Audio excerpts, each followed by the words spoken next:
Ladies and gentlemen, welcome once again. 2023 draft show. It's a live coverage from your guys, the Buffalo Fanatics. I got my guy Z-Bot. Let me see if I got that right. Bam! Z-Bot up top. I got P Money on the bottom. I got my man Kevin Syracuse making the waves right now, and the draft guru himself, Don Trotman. We've been rocking for years, Don, and it's always great to have you on to set us straight, because when we might be talking some mess, and you'll set it straight, be like, no, that player is no good, and he's not worthy of this pick, and you can calm us down, because sometimes we just get wild. Luckily for me, and maybe a few guys, I don't have a draft crush in this. I'm gonna jump into Zeba. Do you have a draft crush in this draft, or are you just mellow? Are you just whatever happens happens? I'm how do I phrase this? I don't have a crush on anybody who's on the draft board. I have a crush with DeAndre Hopkins in a Buffalo Bills uniform. So let's see how that pans out tonight. I guarantee you he's somewhere tonight, whether it's a Bill or not. We'll see. Imagine that. You're going to see a party on YouTube, folks, right here, because this is the gang you want to be with if Hopkins winds up wearing the blue and red in 23. Love every bit of it. P Money, you have a draft crush? Is there anybody that stands out for you, my man? Yeah, I don't, man. I don't. And it's wild, right? Because I mean, every year you fall in love with one guy, right? And I mean, I know you're real big on Bijan, and I have a Bijan as well. But yeah, I really don't, man. I really don't. No, nobody has a draft crush. Isn't that something? Kevin, talk to me, man. Anybody that you're like, man, if the Bills can land this guy, and I've been banging the table for this guy forever, that's my guy. Are you like Pierre and Zeba, man? Yo, we're just ready to just watch this draft and see where it goes. My crush is on trading back into round 2. So that's where I'm at. Your team trade back. I am. Well, then I've been if you big trade team back, trade is there anybody in that second that you like? Jack Campbell. You're on the Jack Campbell train. Okay. But how are they going to do it though with Pittsburgh? That's the question. Because every time we try to navigate around this trade back scenario, he always gets snatched up before we can get him. Or at least in the 3 mock drafts that I have done, right, Rico? You know. Yeah, we know what it is. We got killed in that mock draft. Boy, they were like, "What are you guys doing? You guys are drunk." Well, you know what? We're not the experts, but I will defer to the expert in the chat right now. And I got my man Bobby's in there. I know Bobby's gonna be giving us good stuff. But Don, give me your draft crush. I know you're a big Florida guy, so I don't know if there's anybody from Florida that you're like, yeah, that's the guy we need. Talk to me. Well, there is a couple. So mine, I'm with Kevin. Mine's to trade back to get the picks, because the meat of this draft is from 2 through 4 in those rounds. It's not like we have to run to get a guy. This roster is still good enough. But the crush of the draft is Will Anderson, defensive end, Bama. He is by far the safest pick in the draft. You cannot go wrong with an Alabama defensive guy. He's your blue chip guy in this draft. The other guy, we're going to go to a Florida guy, Osiris Torrance. I mean, the guard from Florida, he is a absolute stud. He's a plug guy day one. He didn't allow a sack once in college football. You know, he came with Napier over from Louisiana Tech. He transferred, went to the SEC, dominated. He was an All-American. So he is by far my crush in the draft. I will tell you one thing. I would love to get an offensive tackle too. You go offensive tackle as a first pick? Yeah. Travis Kelce, man. That tells me that you are calling Brandon Beane a liar. That's what you're doing. You're telling me that you're calling Brandon Beane a liar because if he went and grabs a tackle, that means he does not believe in Spencer Brown. But that's a whole different ball game. We're going to get into this. We got all freaking night to get into it. But if you guys are watching right now, we've got the Super Bowl champs.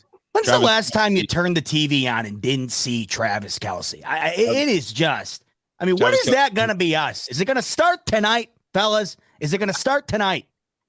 Yo, I'm sick of it. Let me tell you something. I'm looking at the screen right now, and I'm hearing Z-Bot's voice. Do you know what you sound like right now? You sound like freaking Chucky. You sound like Gruden. If you just close your eyes.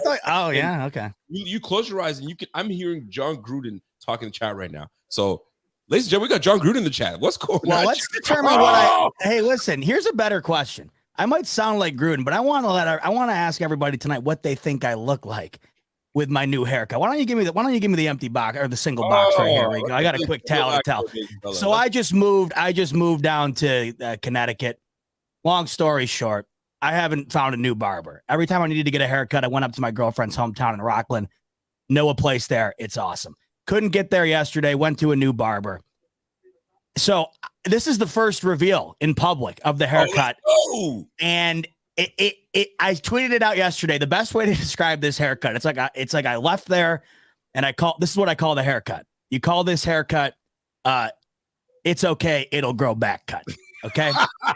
So the beard's looking clean, and thank God you guys all know I love to wear a hat. It's very rare I don't wear a hat, but here's what's going on underneath the lid. Hey-oh. This guy was a quarter inch away from shaving me bald. You could have watched the draft on my head tonight if he had that clipper a quarter inch shorter. Looks like someone painted black paint, one thin layer on my head. So you will see like me with Rico, a hat on for the next 2 months. You look like Rico right there, bud. Yeah, but Rico looks good with it. I look like something went wrong, and something went wrong. But my man Pierre wasn't trying to give me a compliment there because he knows your brother's thinning on the side. So I got my brother trying to even it out a little bit for me. Listen, I mean, I don't know what I did to this guy. I just met him like 5 minutes before he cut my hair, and he just said, "I wear a hat for a reason." So listen. But here's the thing: you can't just pick up a call and say, "Hey, are you available?" Sit in the first barber chair. That's your first problem. You got to have a guy. You gotta have a guy. But you want to know what? It was called Frank's Barber, and it seemed great. I think maybe the guy, I don't know, maybe he had somewhere to be. It took, I mean, clearly it wasn't a massive effort here. It took 5 minutes to get it down to almost bald. Now I don't want to blame the guy. Maybe it was a lack of communication, but I'm also the type of guy to sit there and have him hack my hair up and not say a word and smile and give him a $10 tip. So that's also probably my problem too. Well, listen, I'm gonna tell you this: if you're man enough and if you're bold enough, you take the freaking hat off and you hatless the whole freaking show. The whole show. Oh my God. You want to know when it gets bad? When my 2-year-old niece, I'm on FaceTime with her yesterday, and she goes, "Why does Z-Bot look like a chicken egg?" And that's when I knew it was bad. Well, ladies and gentlemen, you know what's not bad? We got ourselves my man Rick Robitaille, and I know he's Canadian because a name like Robitaille, you are Canadian. Welcome to the big squad, my guy. Let's go. How about them Oilers? Let's go. How about them Oilers? Look at that. Right now, my father-in-law is over right now. He's watching the Leafs right now, and he's losing. And the Leafs, Justin, don't I know it, baby? Don't I know it? And they're playing games, man. They're playing games. So, folks, the draft is upon us. Right now, the Panthers are on the clock. Let's talk about it. The freaking Panthers, Kevin, are they going quarterback? Yes, they are. Question is, which quarterback are they going to take? Are they going to take the young Alabama quarterback, Mr. Young? Are they going to go with the raw but really super talented Richardson? I mean, this is kind of somewhat like the 2018 draft, not quite, but you got 4 solid prospects. Where are these Panthers going to go? Talk to me, Kev. I don't know if Kev can hear me. I'll tell you where they're not going. They're not going to the podium to make the pick. They've been on the clock for 3 months. We don't have to worry about the quarterbacks anymore. There we go. There we go, Kev. Well, talk to me. So what quarterback are they going with? Who is Frank Reich going to make his man? And Kev, I think it's going to be Bryce Young. And what I was saying. There we go. Go ahead, Kev. Okay. Bryce Young is the pick for me if I'm the Panthers. And I was saying before that we're in a great spot where I haven't even looked at the quarterbacks too much because we don't have to worry about it anymore. We have our guy. So I haven't really dove in too much to examine the quarterbacks here, but it looks like they're going to be going with Bryce Young. I could be wrong. Maybe they want to go with Anthony Richardson or CJ Stroud, but if I'm Frank Reich, I'm taking Bryce Young. Don Trotman. These quarterbacks are solid. Levis is nice. Richardson is I don't know if you want to call him a project. He's raw. Not a lot of games under his belt. You got Bryce Young, Alabama stud, and obviously you got CJ Stroud. CJ Stroud's been getting a lot of hate or fake hate to make him drop, but I don't think it's going to happen. Yeah. Yeah, exactly. So do the Panthers pull the trigger on CJ Stroud and just say, let's go, let's roll? No, it's Bryce Young 100. It's Bryce Young 100%. I don't see it any other way. It's the safest out of the 5 first-round grade quarterbacks, in my opinion. I think we'd all agree on it. I mean, Bryce Young's done everything at Alabama he's had to do. Even though he's not a big guy, but he's very, very smart. He ran an offensive system that's already NFL ready at Alabama. That's my knock on CJ Stroud. That's why he graded so low. Pierre and I had this talk before. At Ohio State, they run a spread style offense, college offense. It takes them a while. You look at Justin Fields. It's taken him a year or two to really get into that NFL. Now he's starting to, thrive, but Fields has something more that Stroud doesn't. He's athletic. He can get away. You know what? If I'm in the NFL right now and I'm looking at a quarterback, I want those athletic guys that can run. Let's be honest. That's the way we're going. Look at these guys that are getting paid. I mean, look at LJ today, $50-some million a year. It's crazy. So to me, it's Young. He's the safe pick there. If they were going to take a long shot, I would go Richardson just because he has the highest ceiling out of the 5. But tonight could be history too. You could see 4 SEC quarterbacks drafted in the first round. Hey, can you answer this for me? What is the hate that Ohio State quarterbacks seem to get? And it actually ends up being truthful because Braxton Miller was quarterback / whatever heck he was. Then you had Cardell Jones. I thought was going to be that dude, and then CJ Stroud is lumped into that. What's with the system in Ohio State that just doesn't let these quarterbacks flourish in the NFL? I don't get it. I don't know. You're the college guy, so I'm going to defer you on this. It's a spread offense. It really is. It's a spread offense. It's usually a 1 or 2 read. They get the ball out really fast. They're always in shotgun. It's usually a fake to the running back and pass. But look at the guys around him. He's got 2 tackles that are going to be drafted in the first round, probably. One being in the top 10. Yep. You look at the receivers they have. Actually, the player that would be drafted number 1 is Marvin Harrison Jr., which was his wide receiver. So think of it that way, because Marvin Harrison Jr. was by far the best player in college football last year. Yep. He will be the number 1 pick next year. No kidding. All right. Well, shoot, a receiver. We got a super chat we got to hit up. We got my man Dan Brown in the chat. What's up, Dan Brown? Dan Brown comes in. I want to see 2 things tonight: a D-Hop trade and a Bobby Ray appearance. Let me tell you. For sure. You might go 0 for 2 today because at least definitely 0 for 1 because Bobby ain't showing his face whatsoever. You know why? Bobby! He's a coward. He's a coward. I've never seen Bobby's face once, ever. I'm not even kidding. That's right, Bobby. I'm calling you out. You're a coward. And if you're man enough, you'll come on screen, show your face, smile for us, and then you can get off the screen. But he ain't showing his face, and he won't. And I'm doing a wrestling promo. There it is. Are you going to be on there or not? I'm waiting for you. You know you're going to show your face. Number 2, D-Hop being traded. We might as well just jump into it a little bit. D-Hop's been making the rounds, and all day it's all about it. But before we even get into that, there's been a pick. Pick has been made. Bryce Young to the Panthers. I mean, that's what it is. The face of the franchise for the Panthers is going to be Bryce Young. Let's talk about it. There's only been one face of the franchise for the Panthers, and that was, I don't want to call him Jake Delhomme. It wasn't really Jake Delhomme, but like Cam Newton. When you think of the Panthers, and you see these tweets out there, hey, when you look at this logo, who do you think of? Cam Newton for the Panthers. Now we've got a new face of the franchise in Bryce Young. Is this going to be a success, right? And here's the deal, what they're talking about when it comes to Bryce Young. Smart, accurate, can be mobile, playing in a big-time program. This might be the pick for the Panthers. Are we going to have to wait for them a while? Maybe. Will they have success? They're in the freaking weak NFC South, so there's a lot that can happen. So right now, the draft has gone underway. We've got Bryce Young to the Panthers. Big pick, nothing that we didn't see we come in. Now, here's the knock. 5'10", 204 pounds. Now, I don't know how tall everybody is in this thing. Actually, let me make the rounds. Pierre, how tall are you, man? 6'4", man. 6'4", 250. I might have to put you at left tackle, man. Dude, Pierre's a beast. Yeah, no kidding. 6'4", 250. Did you say 250? 250. Yeah. 250. Oh, shoot. Watch out, Big boy. dude. Let's go, baby. Yeah, we got to get you out there. You probably got a good wingspan, man. Nobody's getting around you. Gap him up. You know what I'm saying? Z-Bot, how tall are you, bro? I'm a half inch shorter than Bryce Young, or excuse me, taller than Bryce Young.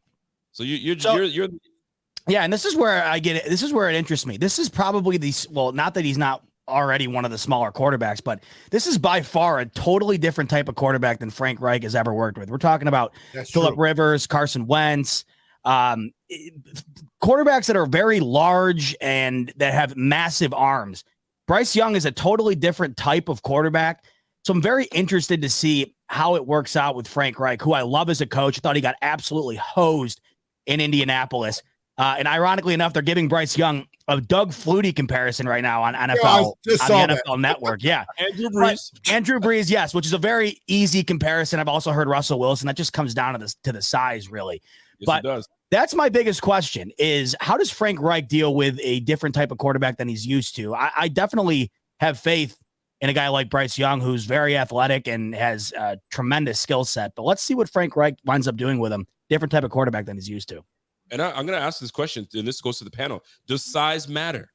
Does size really matter when it comes to playing the quarterback position? I know you guys, your minds went somewhere else, but I would just say I hope not.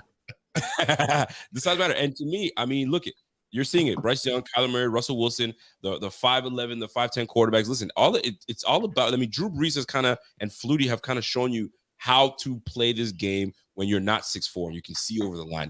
It's all about keeping your head up and getting the ball out of your hands quickly and processing quickly. And this is one of the biggest things that Bryce does well, and he processes. So if you're able to process quickly and your S2 scores are really good and you can see things quickly, this is where you'll have success. And you're under Frank Reich, that's had a pretty good, decent career thus far as coaching. So he's got to be under the tutelage. Now, here's the thing. They've got quarterback coach in McCown. So McCown's going to be leading the way at the quarterback coach. You've got Frank Reich. So he's under good hands. So, and it's about going to the right destination. You go to the wrong destination, you're screwed. Josh Rosen, maybe if Josh Rosen went to the Bills, maybe he might still be in the league.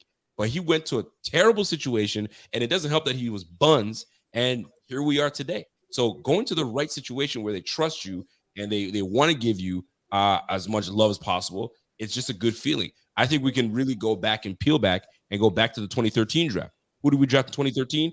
E.J. Manuel. Who was our coach? Doug Marrone. Did Doug Marrone really care and really want to see his quarterback thrive? And some could say, he didn't really care. Some could say, yeah, he did. Or E.J. Manuel didn't hold down the fort. To me, I don't think he was given the support that he really should. Yeah, for sure. He clearly wasn't. Yeah. Absolutely not. That clearly wasn't his guy. You got to go to the right situation, and I think Bryce Young may have been picked to go to the right situation. So Houston pick is in. Who knows? We got my man Rick Robitaille. Thank you for that super chat coming in with there. And he says, "Yo, let me in, cuz let me in." Well, listen, man, you are in the chat, and that's as far. Shut up for not taking the whole time. I appreciate teams that do that. Yeah. This is Here's the thing. Has a clue what's about to happen right here. DeMeco Ryan's been playing this whole little game. Well, we don't need to maybe take a quarterback early. Stop the cap. You're taking a quarterback. You need a quarterback. Davis Mills ain't the guy. So stop it. Yeah, you ain't that guy. You ain't that guy. Okay.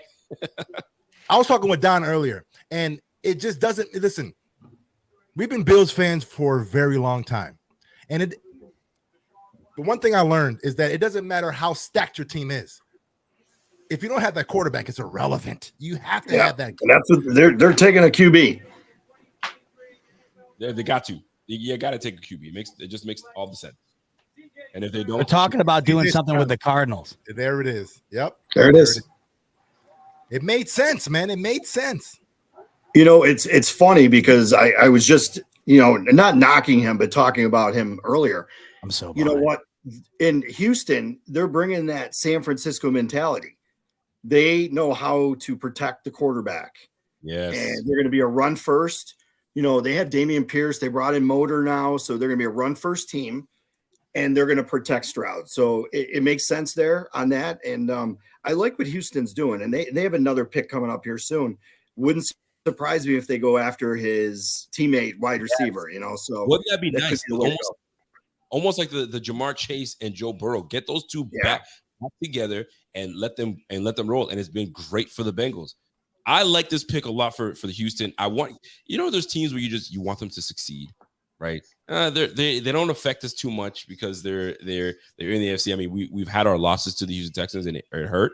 You know what I'm saying? You guys already know the game, the Pat DeMarco game. You guys already for sure. The fact of the matter is this: CJ Stroud, 6'3". All that chatter, all that lying season happened. Tried to bring him down, and it didn't waver to the Texans. The Texans made a big pick to CJ Stroud. I didn't realize he was 6'3". I thought he was just like a 6'2" quarterback. So 6'3" quarterback. What's the big deal about this guy? Don, I mean, Kevin, I'm not sure you know too much about him, but I'll go to Don first and I'll move up to Kevin. What's the big deal about CJ Stroud? Well, the kid's accurate. He really is. He can really sling the ball around. He can make every throw there is. The biggest thing is running a pro style offense. That was the thing. When he did get, escapability, he struggled a little bit, threw the ball up in the air, and that if he can play like he did against Georgia in the national championship semifinals, he will be a very successful NFL quarterback. That was the best game he played at Ohio State. And, they did lose that game, but overall he made one mistake that whole game and lost him the game. But overall he was phenomenal in that game. So this is the thing, right?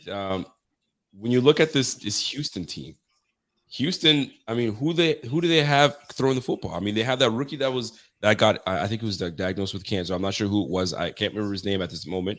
Meach? Was it Meach? I can't recall. Who are they throwing to? So, and they got rid of Cooks. So Cooks is not there. So I think they're picking at 12. You got to go and double up. You got to go and double up. So, but you know what's funny though? So I did my little mock draft, and so far I'm 2 for 2 so far, right? But I actually paired them up with the offensive tackle, Don. Yeah, offensive tackle. Paris Johnson. Yeah, I see it. I see it too, right? So, what did San Francisco do well? They had the best offensive line in the NFL. That's true. Well, and here's the thing, folks. They're gonna have a heck of a run game because you got Devin Singletary over there, and you also got I think Damon Pierce out of Florida. So and Pierce can run the football. For sure, yes, sir. But listen, they also got RB1 over there as well. So no, they don't. Pierce is the RB1. Don't stop that. To Devin Singletary out there in Houston as well, man. Let's go. I got my man Cody Benz with a super chat. Comes this, Rico getting drafted with that cut, boy. Cody Benz stupid. Let's go. So, listen, man, I'm excited for the Houston Texans. It's just nice to see some things happen, especially with they fired Lovie Smith, and Lovie Smith was trying to do everything he could to try to get these guys playing, and they were playing for him. They really were playing for him. Yeah, and then he said, "You know what? F y'all. You ain't getting that number 1 pick. I'm gonna make sure we win this last game." But you know what? This worked for them. They got themselves their quarterback. CJ Stroud is giving us fake tears. You know what I'm saying? Here we're crying. Come on, man. My man, listen, man. Shout out to CJ Stroud, man. The dumbest quarterback in the league, apparently. You can't process these. Exactly. So, it's definitely going to be fun. So right now, they got themselves a quarterback. So we got 2 back-to-back quarterbacks taken. Chat, talk to me. How are you guys feeling about this draft so far? Do you have an idea where the Bills are going? Because right now, I think I saw Don messages. You mentioned this earlier. This is one of those drafts where you have no idea where these Bills are going. Kevin, do you have an idea where not what you want, but what do you think the Bills are going to do? Oh, we have to. Hold on. Houston's going to pick 3 right now. Again, they're going to pick again. We gotta talk to Kevin about his latest draft. Yeah.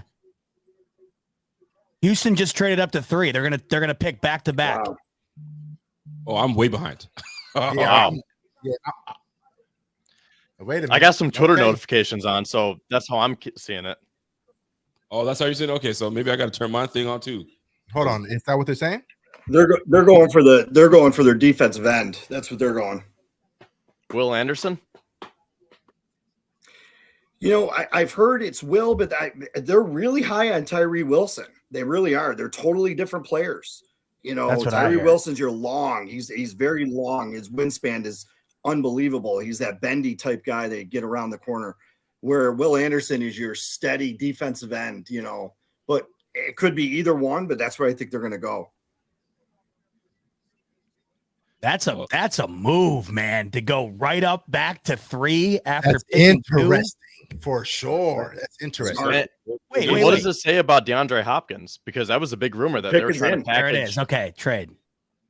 They were trying to package the number 3 pick in Hopkins. Yeah, so that's good for us because that whatever that rumor was is already off the table. So hold on, what did they give up? That's what I want to know.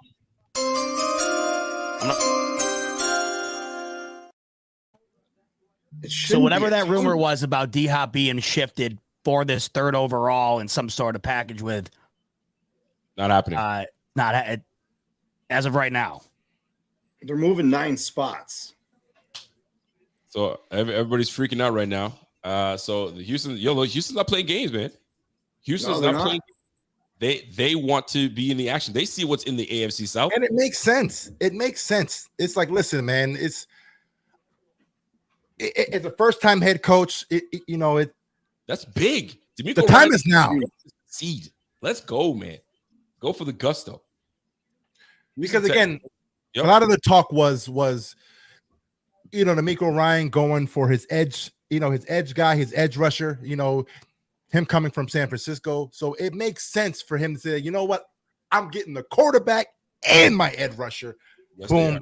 And let's roll like that. So I want to say who's it going to be, Don, right here? Jalen Carter. How about that? I think it's Anderson.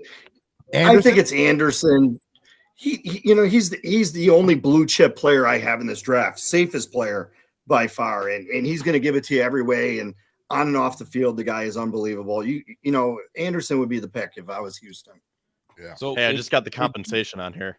If they do go with Anderson, so right now I'm on the Ringer NFL Draft.com, and I'm looking at the comp that they have to Will Anderson, and the comp they have to Will Anderson. Let me see what they have here. So they got DeMarcus Lawrence. They're saying he's more of like a DeMarcus Lawrence type of player. So there it is. Let's see the pick. Yeah, it's Anderson.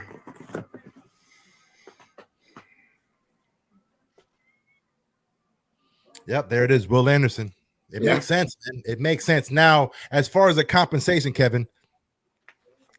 Yeah, so it's number 3 and 105 for the Texans for 12-33, a first-round pick in 2024, and a third-round pick in Holy cow. Damn, they cleaned up on that. I mean, that's solid, though. That's solid. Wait, say it again? Hang on, I just cleared it. So here's the type of player that we have. We have a twitchy, hyper-productive pass rusher with explosive first step and powerful punch. Blue collar, like you said, Don, blue collar chip player. That boy is just put on his helmet. Let's go play, and we're gonna make a difference in the trenches. Listen. They got their piece at quarterback, and they've got a difference maker on the trench. This is what I love about the NFL. And you gotta get your impact players. Impact me on the offensive side of the ball, impact me on the defensive side of the ball, get after the quarterback, and now I can build around my 2 pillars for the future. Good pickup by the but I will say this right now, man. I'm actually feeling real good. So far, I'm 3 for 3. 3 for 3. All right, let's roll. And you should be 4 for 4. I wouldn't be surprised if you're 4 for 4. Yeah. Well, what's the 4th pick? What do you got? I got Anthony Richardson going to the Colts right here. It's going to be a quarterback going to Indy. I'm thinking it's Levis right here to end. Levis? It's between Levis and Richardson for sure. I mean, we both know they need quarterbacks. So, I mean, if they pick something other than quarterbacks, there's a problem here. And that was a baller move by Houston and Arizona. Good for them. I think that they just got a ton of value for a pick they didn't plan on using. 100%. It's smart because Arizona's terrible. Yeah. I mean, they really are. That's smart because Arizona's horrible. They're terrible. They are. I mean, they're on a total rebuild. Isn't that terrible? You're on a rebuild with a quarterback that's not even what, 4 years into the season, like to his career, fresh off a new contract too. What? Yo, so Don, would you say that Will Anderson is the best pass rusher right now in this draft?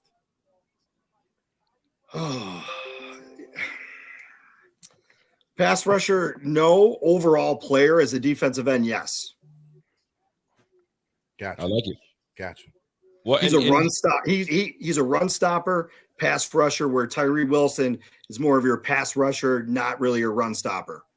So he will set the edge for sure. Gotcha. Well, that's also, Houston has 2 first-round picks next year too. Also, they still have 2 first. They're okay. They're going to be just fine. But I think the crucial part of what Houston did was they got their quarterback, right? They didn't play around with the position. They didn't, tap dance around it, so that was big right there. That was big. That was big. And you know what else is big? We've got over 300 people watching right now, and obviously it's gonna pick up when we get closer to the Bills picking. So shout out to the chat, everybody in there. I see John Yodas, Richard Forbes is in there, Koala Bear Khan. What's happening, everybody? And welcome to the show. If you guys are here for the first time, do us a favor, smash that like, subscribe to the channel if you have not subscribed. And if you've been rocking with us for years, smash that like one more time so we can get this thing started, man. Z-Bot. Yo. Listen, I know that we're the draft gurus in this place, and absolutely we made our picks. Have you wavered over the last couple of days on who your first pick for the Bills will be, or are you sticking to your gun? Is that a question you want to ask Z-Bot? I wavered nothing. Last Mac drop. I wavered nothing. Get rid of that thing like the plague and get D-Hop here tonight. That's where I stand. There is not a soul at 27 worth the value, in my opinion. It doesn't matter. No, it doesn't matter if we don't get D-Hop. And you want to know what? Even if they don't get D-Hop, I still don't think they pick tonight. I really don't see it. I think they're trading back. If I'm on stream, they better pick tonight. I'm not about to waste. Yeah. I'm here, and with my luck, they're going to do nothing. Let me tell you something. When we did our mock draft, I didn't realize how terrible our mock draft was. Not only did we trade for D-Hop, we moved away from Ed Oliver, and we drafted 2 guards and never drafted a defensive tackle in the draft. We created a hole, didn't fill it, and added more guards on the offensive side of the ball, and we got ourselves a receiver. What a terrible mock draft! I would have given us an F freaking minus. Sure. Well, hey, we got what did we get? We got a B minus, didn't we? F plus. Got a B minus. But here we are, man. The pick is in for the Colts. This is crucial. There's a draft where you kind of know what the first 4, 5, 6 picks are going to be, and then it becomes a crapshoot. I think maybe after this pick, it becomes a crapshoot. We don't know what is going to take place after this pick, and maybe the Raiders pick is a little tricky. So this will be interesting. The pick is in. Obviously, they're going.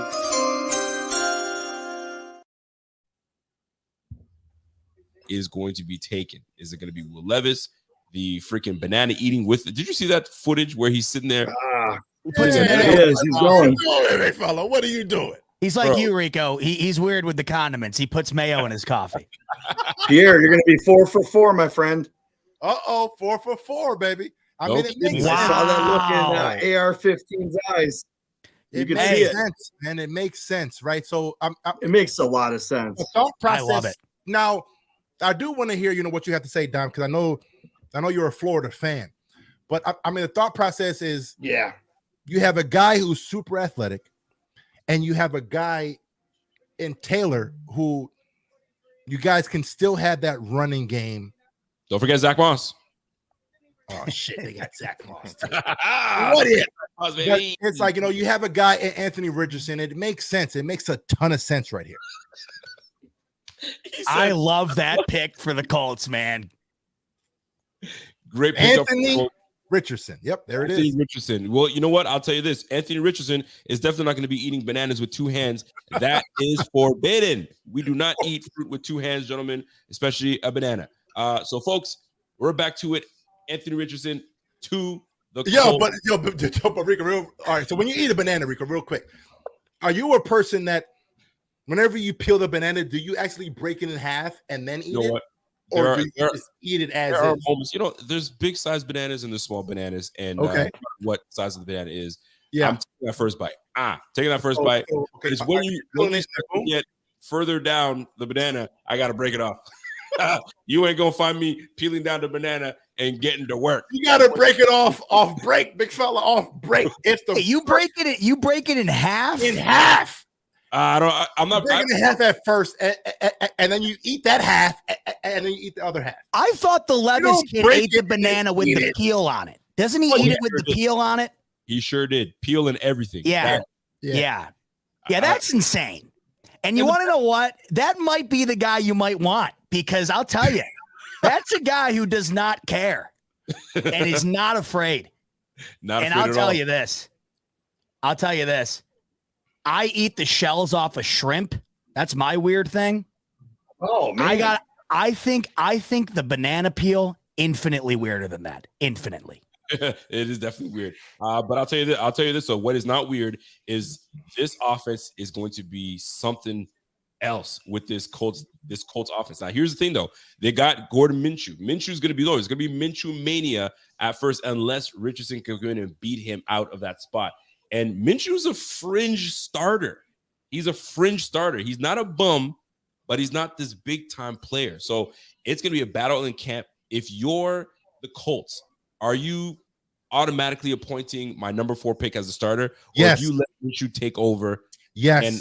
and hold it down and let AR just kind of like learn behind the ropes? How do you guys feel about that? No, it's the same thing I felt about, Josh Allen and Nate Peterman. It's the same thought process. If you draft a guy who you deem the franchise, you have to put him in week 1, day 1. You don't play around with the position. You allow him to get all of the lumps out of his ass. Pause. ASAP. ASAP. Resume. Resume. ASAP. So You want to know the other thing, Pierre? Also, I want to know, what's Gardner Minshew teaching? That's what I'm saying. What are you That's what I showing? want. Exactly. This guy's athleticism is off the charts. I mean, it's like Nathan Peter, like you just said. What are you teaching Josh Allen? You're certainly not teaching him to jump over a linebacker. And he did that rookie year. Do you remember? I remember the moment when we pulled off that unbelievable record-setting upset against the Vikings and he had his first hurdle. Even though the Bills blew that year, you saw Josh Allen do that and you said, that is why Brandon Beane took the kid. That is why, because the ceiling includes stuff like that. You're not going to be able to show that stuff if you're behind Gardner Minshew for a year. 100%. But I have to give Don a shout out because Don's here. And Don is the only person that in our entire circle that was all in on Josh from day one. I love that. Hated it. I was like, what the fuck? Josh is, come on, Josh. But yeah, man. Don, I was team Josh Rosen. So was I, baby. Lamar Jackson. I was like, what could have been, Rico? What could have been? What could have been, baby? I will say this though. I'm gonna have you guys put some freaking respect on Nate Peterman's name because there was a reason that he started over Josh Allen because he was ready. He was ready until the bright lights came on, and then we found out he wasn't. And ready. then he wasn't ready. Exactly. Yeah. All right. He did learn some things from Nate Peterman. I'll tell you that he did learn some things from Nate Peterman. I don't care what it is. It's the resolve. It's the calmness. You know what I'm saying? And that's cap because Josh Allen is not calm. Josh Allen is freaking sugar high. Josh Allen. So and shout Nate out to Peterman's calm. Yeah, no, he's Nate Peterman. So he's a calm individual. I'll tell you that much. We got a super chat coming in from GQ Bob. He says as gets the 33rd from the Texans. Arizona gets the 33rd from the Texans. They have the 33rd, 34th pick in the second round. Bean, get on the phone now. Oh, I see what my man GQ Bob is saying. So because the Cardinals stacked up some picks, maybe we some things could be brewing. Yo, you know what? But I have a question for the chat real quick. What happens, and let's be honest about it, what happens if we don't get D-Hop? Right? Because I know there's a ton of hype around D-Hop, and it makes a ton of sense. Like, I'm all in. We have to get D-Hop because of, all the other things. But what or how would you feel, chat, if we didn't get him? If we drafted a wide receiver at 27, would that kind of be okay? But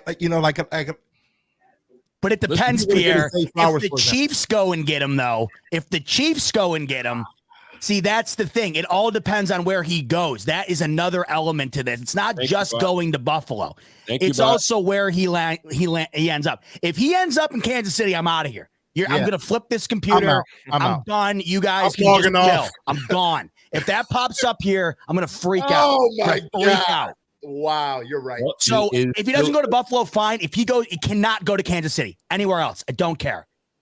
Well, it's still a very big possibility. I'm gonna tell you that right now, because they're in play. They're very much in play. He wants to be part of a contender. He wants to play with a quarterback that can sling that thing, and he's got choices. The question is, who wants him bad enough? Who wants him bad enough? And who and how is it gonna work out with your team? Like you and everybody's making all the excuses of how old he is and how old he is. 31 years old. How old he is, and this, that, and the third, and so on. But the minute you see him in a Chiefs uniform, you're like, you're losing your mind because now you've got Kadarius Toney. I'll vomit. Like Travis Kelce. You got D-Hop. Like, listen. They just won the damn Super Bowl. They're supposed to, not take a step back per se, but not load up again and load up with a player like that. So listen, we can't have that happen. By the way, shout out to my man Jonah Perinsky. What up, Jonah? What up, Jonah? Jonah says, "What's up, fellas? Happy draft day and draft day indeed." Guys, Kevin, when are we gonna draft Vontae Mack? Who's that? Kevin's like, what? Vontae Mack? Vontae Mack. We were looking to see when we're going to draft Vontae Mack, but it's probably not going to happen. But Kevin, talk to me on this though. You had a mock draft, and I was watching your mock draft. You were getting killed in the chat. Yo, you were getting crushed. They were like, "Who the fuck let this guy make a mock draft?" Explain yourself, Kevin. Explain yourself. That means he did a good job. That's news to me. So I must not have read all the this comments then. But the pick is sure it wasn't ours. Yeah, seriously, right? Pick is in for the Seahawks. I don't know if you guys are watching.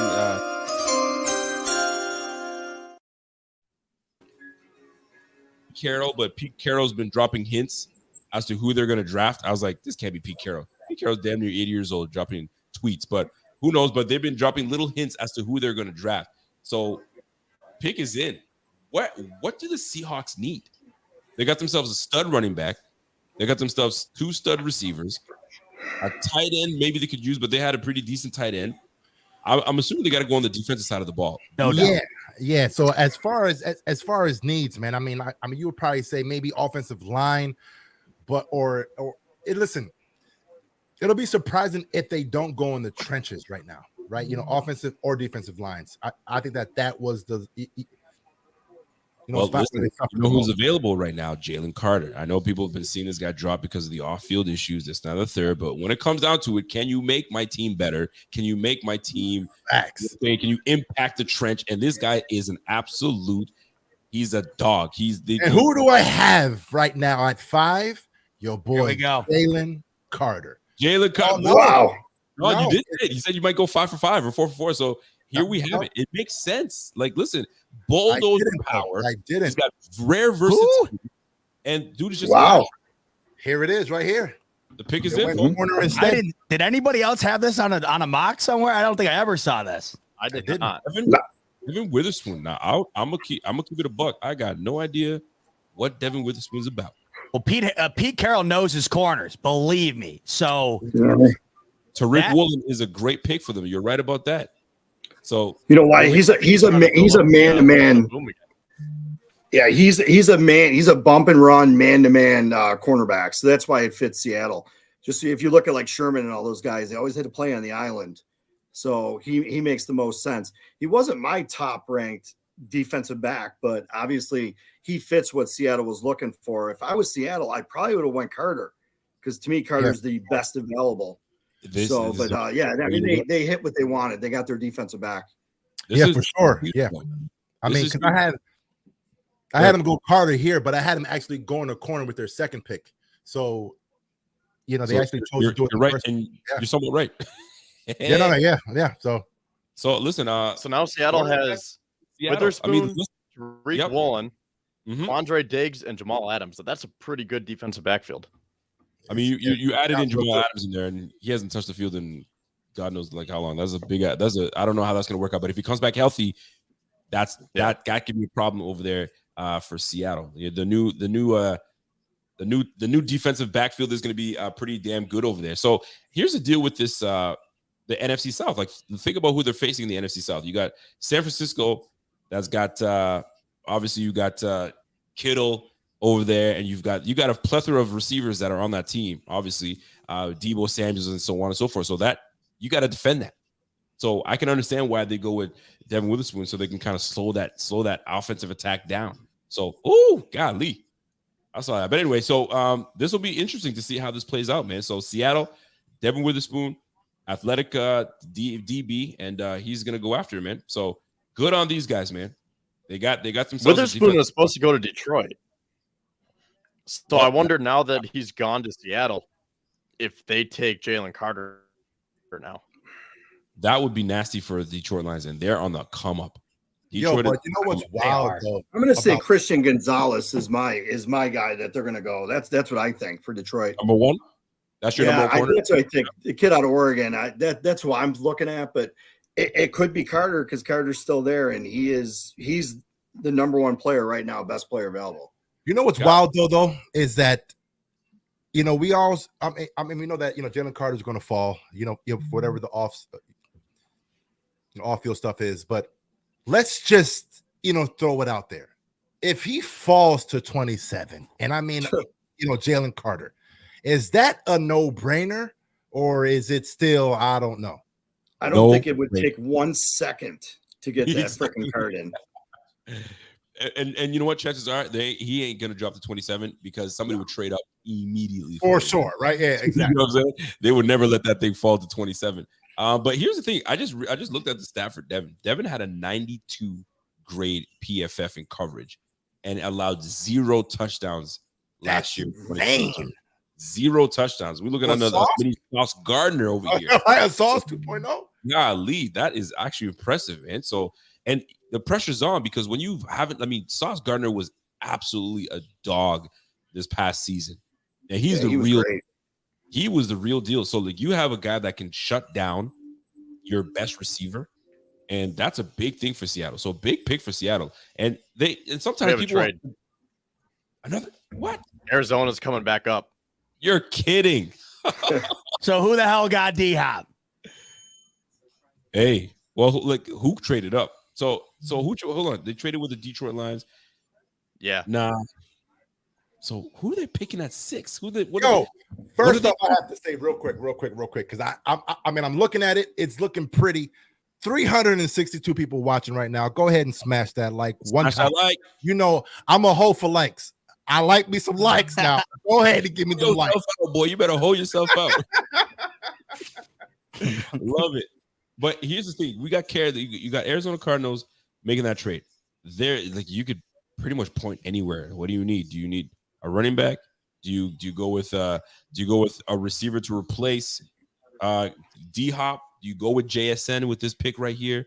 Where do you go? Is Kyler Murray getting traded and you get yourself a quarterback and Will Levis? I'm interesting. That would be great. But so much Arizona. Real quick, it's number 6 for 12 and 34. 12 and 34. Okay. 12 and 34. Okay. So I had Will Anderson going to the Cardinals, at number 3. So would it make sense for like another D end right here? That makes sense. You know what I mean? So it'll be interesting for sure. It makes They're sense. moving and grooving though. These Cardinals. Why not make one more move? You know what I mean? One more. Well, listen, they're willing and dealing, so they're listening. That phone is constantly being picked up over there in Arizona. So I could see some very big things happening. So the draft is moving along, and this is why I think draft season and picking your brackets for college is just so hilarious. Everybody's making their picks, thinking they're going to be right, and so on and so forth. All these analysts are doing mock drafts, and this is my final mock draft, my 22nd. Here's how it's going to pan out, and it's absolutely dog shit. It doesn't even go to what you thought it was. I'm good so far, big fella. I'm good so far. It's hilarious. It's just so funny to see. So pick is in. We're going to find out what you're going to pick with.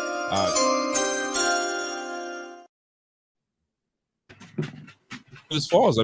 If you're going BPA, if you're going to follow the advice of Bill Polian, don't draft for need, go for best player available. Right now, when you're picking the top 10, really you got the pick of the litter. Pick your poison on what you want to do. Especially you got 4 quarterbacks. I've had 3 quarterbacks that have gone off the board right now. So there's still a lot of meat on that bone. Pause. So let's see what they got around the corner for us. Arizona Cardinals. Oh, look at them over there getting super excited too. We'll see. You know what sucks about having YouTube TV? You're about 5 days behind everybody else when you're watching. It's the worst. Be quiet. He's like, "What? What's happening?" No, it's fine. It's just it's the nature of it. It sucks. They're still drafting Bryce Young in Z-Bot's place right now. They got Kelsey and Mahomes still out there getting the whole thing started, and I'm like, when is this thing kicking off? Don, how excited are you for the new stadium when the new stadium gets built in Buffalo? Are you jacked for it? Or are you excited? What's your deal, man? Man, that's a tough question. I love the stadium. I do. I don't love the fact that we're going to have to pay all these freaking fees now. I know. It's like for people coming abroad like myself, it's going to cost an arm and a leg. I'm going to have to take out a second mortgage to go to a freaking game. My goodness, man. So that's the worst part of the whole thing, man. No doubt. Buddy. But listen, the pick is in. This will speed things up tonight.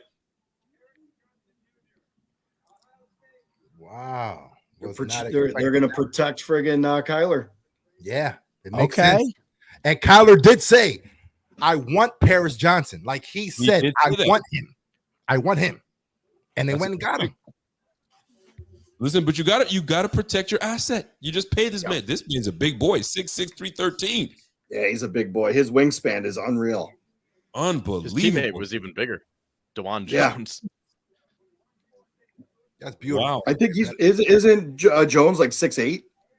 6'8". Yeah, he's that's like right. 6'8", 375. God, where do you find these men? Golly, look at this boy. This boy's suited and booted, man. He's looking good. Look at that suit. Look at him. So does he slot in as a left tackle then? Because they've had DJ Humphries there since 2015. They have Kelvin Beachum at right tackle. Is Paris Johnson their left tackle to protect his blind side, or do they start him on at right tackle? I mean, if you're trading that much, you damn right you're going to the premier position, right? If you play left tackle in college, I want you there right the hell now. So yeah, man, it makes sense to me. This is a big pickup, man. Like but DJ Humphries got paid, didn't he? Oh, I would have to check, but like I said, he's been a mainstay there. So that he's a left tackle, and he was a blue chipper as well. So I mean, I would rather move on from I would rather move on from Kelvin Beachum than DJ Humphries. Mm-hmm. Well, folks, that's a big pickup. Paris Johnson. They say that his comp is he's comparable to Laramie Tunsil. So an agile left tackle with great length, light feet, and finisher attitude. So that's what you want from your lineman, man. Smooth feet work. He's got elite athleticism at the big position that he's at, and he's pro-ready frame, 6'6", 313. So this is huge for the Arizona Cardinals, man. Protect your asset. Is that Tunsil with or without the bong? Hey, do you think Vegas is going to go Levis here? Yeah, that's what I'm thinking too. I'm thinking that Z-Bot. I don't know. That's what I'm thinking. What's Pierre's board saying? Pierre, what's your board saying, big guy? All right, hold on. So as far as right now, I have where we at? Going there at Vegas. Yeah, I mean, I had a corner going to Vegas. So yeah, I mean, Kincaid. It's funny that you have Will Levis going to Atlanta where they have Ritter, and they're gonna. I mean, I heard the talk about Ritter, but I'm like, golly, it doesn't make sense, man. It doesn't make sense to put all your eggs in that basket. They're out on Lamar Jackson, and they said we're gonna give Ritter a chance. I can't see them going for Will Levis. So Will Levis makes sense for the Raiders. It just who's quarterbacking for the Raiders right now? Jimmy Garoppolo. It's Jimmy. Yes, sir. Jimmy. And it kind of makes sense with Jimmy GQ. Right? It makes sense with Jimmy because you have the OC from the Patriots back in the Raiders. So it makes sense. It makes sense to kind of see what that, you know. But here's the problem: Jimmy GQ can't stay healthy. Jimmy GQ's always got something going on with him, right? So Will Levis does make sense. But then who was the quarterback that really played well? The backup quarterback that played well for the Raiders. In his was it not? Oh Stenson? God, no, he didn't really play well, man. Oh, he did. He went toe to toe with Brock Purdy. What the hell is his name? I mean, I can't remember the backup quarterback, but he did well, man. Was it Stidham? Stidham, yeah. Yes, Stidham. It was Stidham. I mean, He's a dog, Pierre. University of Auburn. Oh, come on, buddy. He ain't a dog. Like, he's okay. Like, Dog. Yeah, exactly. Folks, listen, we've got 370 folks watching across all our social media platforms when it comes to Rev. Facebook, The YouTube. Rev is in the truck right now. He's got time to Yo, chat. Rev, come on, Rev. Where you at, baby? He's full of grief. Clean yourself up and get on screen, baby. All right, so here we are, folks. The Arizona, they made their pick. Paris Johnson going over there. It's a big pick. Now, this is what I was going to say. It's not a sexy pick, but it's an important pick. So pick 27. Maybe they go lineman. Maybe there's a lineman that drops to pick 27, and we wouldn't be mad at it because we'd be saying if they picked up let's just say DeJuan Jones gets dropped to the 27 pick. Would you be mad if we took a lineman at 27 to protect Josh Downs, to protect the There's asset? no way you can be mad. I mean, That's the thing. I mean, like, disappointed maybe because you're sold, we're sold on a wide receiver or like an offensive weapon, but I wouldn't be mad at it. No. I mean, it's one of those things where you just gotta, all right, I guess we gotta trust the process and protect our quarterback. But listen, that's what we want. We want to protect the quarterback. And you know what else we want? We want to listen to Robert Yeoman. Yeoman's is like, yo, only 100. Come on, man. Like, what are you doing? Listen to Rob. Listen, do me a favor. If you have to leave the screen for 2 seconds, just click that little thumb and come on back if you're on your mobile. Actually, you can do everything by staying on screen. Don't be lazy. Click that thing and keep it rocking with us, right? So, guys, we're almost an hour into the show. We got, 17 more hours to go. So,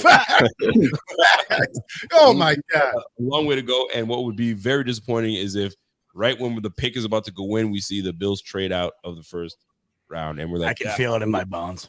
you know what it is, man. So it's one of those things where you just tell them to just trade right now so we can just end the stream and go about our business. But Z-Mad Mafia says, I wouldn't be surprised if Bean trades down for more value picks in the second and third. Well, here's the thing when you have these value picks. By the way, the Raiders pick is in. You got to pay. We're right now, we're on the brink of being broke, right? And the more picks that we get, that's great, but then we got to pay these players.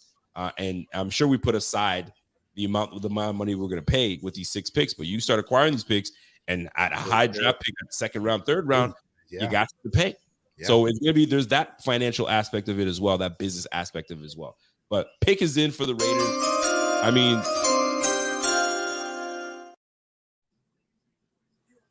that running back, Devontae Adams at receiver. You got Hunter Renfrow at the slot receiver. They could go, and double up at a receiver spot. They can get their quarterback of the future in Will Levis. Add to the defense, the offensive line. I was looking at the moves the Raiders have made the last few years. They have been absolutely awful drafting. Awful. There's a lot of guys that are not on the team right now that almost everybody they've picked over the last few years is not on the team. They have been terrible at picking. So this is a way for them to really get going. And you know what? It was so funny. We had Mike Mayock and Gruden, and they put them both together, draft guys, and they absolutely botched the Raiders. They ruined that franchise. So this is a chance for this franchise to kind of turn things around. You got rid of Derek Carr. He's at the agreed. So you got to turn things around. But where? You take a quarterback. You go on the defensive side of the ball and find yourself a Jalen Carter. I mean, they screwed that draft up and took Clelin Ferrell. I was like, what are you guys doing? Isn't he an actor? Exactly, right? So Clelin Ferrell, whatever the heck his name is, dude, that was an awful pick. And he's funny enough that he's still on the team. I don't know how he is. So defensive tackle, they can go with defense with this pick. It might make sense. So here comes Roger Goodell. Tyree Wilson. Wow, look at that. Look at that outfit. Wow. And you guys are like a month ahead of me. I gotta look into this. They're ahead of me as well. Yo, so real quick, I was watching his film right quick. Tyree Wilson is extremely talented. Extremely talented. 6'5", 271. Big boy. It's like, yo, Don, I don't know about you, man, but when I was watching this film, it seemed like on every snap, he was in control. He knew exactly what he was going to do. And he's like, yo, I can do whatever I want to do right here. I'm a big fan of Tyree Wilson. Not nice. Yeah, he's not your he's a long, lengthy 270. Let's just put it that way. His wingspan's unreal. He's so bendy, it's crazy. He's the number one pass rushing edge rusher guy in this draft by far. 100%. By far. And the Raiders needed it. Yeah, by far. Yeah. By far. And I'll tell you what, with that type of get out, and I always say this about the outfit, you better deliver on it. You walk up on the stage with that get up, you better be coming into that league ready to roll. Yes, sir. He looking fresh right now. Fresh. Well, so here's what they're saying about Tyree Wilson. So he gives you shades of Jadeveon Clowney. He does. So Jadeveon Clowney, pass rusher. He's very powerful. Defensive lineman with extraordinary length, and that's what Don was just talking about, right? And lines up anywhere on the line. Anywhere he's getting to that quarterback, so you need a difference maker. He's 20. He's gonna be 23 years old, so young buck. And this will be nice for the Raiders, man. You need some punch at the defensive line. So this is it. Now here's the struggles. They say that he struggles to win high as a high side rusher in the pros, and maybe viewed as a tweener by some teams. So that was the knock on him. But to me, I see. What does that even mean? Yeah, a high side rusher. You know what? Sometimes they just say things. Just I don't know what to say, because I see a lot of these little like comparisons, and I see these descriptions, and they contradict each. They contradict points. We're like, he's got really good bend versatility, and he's stiff. What? Which is it? Doesn't make sense, dude. This looks like he'll kill you, man. Tyree Wilson. Look at this picture of him. I mean, he looks like he will just line up and take your life. Oh my God! Looks like a meathead, boy. He'll eat you up. So here we go, man. The next 4 picks, we got the Falcons, the Bears, Eagles, and Titans. Man, that's quick. It was quick. I appreciate the quickness. Good for it, man. I hope they do well with this pick. So if the Eagles pick, I mean, I've seen this a lot. Bijan Robinson to the Falcons. I can't see that happening because Tyler Algier had an awesome year for the Falcons. Year. I can't see them picking it. And obviously they have Patterson over there running the rock. I mean, obviously he's a little older, but Algier was their guy. So I can't see the Atlanta Falcons picking him right there. But Pierre took that down off the screen real quick because he's like, oh, I had Will Levis there. Yeah, no, I still think it makes sense, but I mean, we shall see, man. Yeah, we definitely will see. We'll definitely see. So, we're about to find out about Robinson though soon. I think the next couple here. There's these people keep playing with the running back position. When there's guys that are good, they're good. You don't play around. Look at here's another. Let me tell you something, man. Every running back is nice. They are right, except for the likes of Trent Richardson. That was like he's made the running back position look terrible when they picked him number 3 overall. But for the most part, these guys that have been chosen with high draft picks have been successful. I mean, you can't tell me Saquon's a bum. You can't tell me McCaffrey's a bum. These guys are nice. So Bijan Robinson is a special player, man. And people just you can't take a running back. Wait till you see what he's doing, man. Breece Hall was about to have a breakout year with these Jets until he got hurt. And I don't know, Rick. I don't know. I was not looking forward to playing Bijan Robinson. And when he got hurt, I hated it. But I was like, ooh, okay, we dodged a bullet. And these Jets, and we haven't even gone to the Jets yet. We're gonna get to the Jets. The Jets pick what, 15? Who cares? 13. Exactly. Bob, say it again. Who cares? Who gives a rip? You damn right, dog. About the Jets. Praising the Jets. You're gonna give worried about these Jets, man. Well, you're gonna give a rat's ass when these guys start picking heavy. Now you know how I feel about them. That's why I don't care. I am very aware of the talent on this team right now. And I'll tell you this: they won the draft last year. It wouldn't shock me if they hit it out of the park again this year. And still not winning the division. Oh, not a chance. I'll tell you what. I can't wait to watch that whole debacle just develop. The whole thing. The whole thing. Seeing Rodgers at that press conference, he looked like he was part of the front office. It made no sense. It made no sense. It's not gonna work, and I can't wait. I saw Yes, something Yes, that sir. like, hey, have you reached out to? I think somebody asked him for his phone number. Have you reached out to such and such? He goes, why don't you ask Adam Schefter? He's got my number. You can ask him. He's got everything. I was like, FaceTime me. He's ready to go. Kevin, you're looking at this pick here, pick number 8. What can you see happening here with pick number 8? Pick it up. Could they go with Gonzalez to match with AJ Terrell? Or maybe they stick to the offensive side of the ball? I mean, I think you got to stick with offense. You got to give your quarterback, your young quarterback, if they're going to stick with Devin Ritter, you got to give him weapons, right? So who's out there? Who's out there? They got Drake London. You got who's that tight end out of Florida? Kyle Pitts. Kyle Pitts. So, and then they have the running back who's actually really solid. The Tyler Algier. Where was he from? BYU or Boise State last year? Who knows? I have no idea. I couldn't tell you, brother. He's from one of those places. Yeah, Tyler Algier had 1,000 yards rushing last year, man. Second among rookies. So he ain't no. I just realized. Kev. That they also got Jeff Okudah from Detroit, so they might be good on corner. That's a I'm great. telling you, they're going to quarterback, man. Good point. I think it was a whole smoke about Ritter. It made sense to kind of prop him up, but come on. Receiver. I said your it eggs here. on Ritter. JSN. Here comes the pick for JSN. That's my guess. We're about to find out right now. But again, man, huge shout out to the chat, man. We got 400 people watching. Huge shout out to you guys. Make sure we go ahead and smash that like one time. Just one time. Let's roll. One time. Just one time. At least one time. At least one time. Maybe you can log into your other account and hit it again. Just one rib. You can unlike, and then like again. Just it helps the algorithm out. They'll be like, where's this coming from? All right. How do you guys Z-Man feel Mafia, thank you, sir. I thought it was BYU or Boise. I wasn't sure which one. Here we go. Rico, are you going to ask how I feel about the guest speakers? Yeah, how do you guys feel about guest speakers that come on and they bring these people on and so on and so forth? Oh my God! Who they get? Rico's dream is over. Who do they get?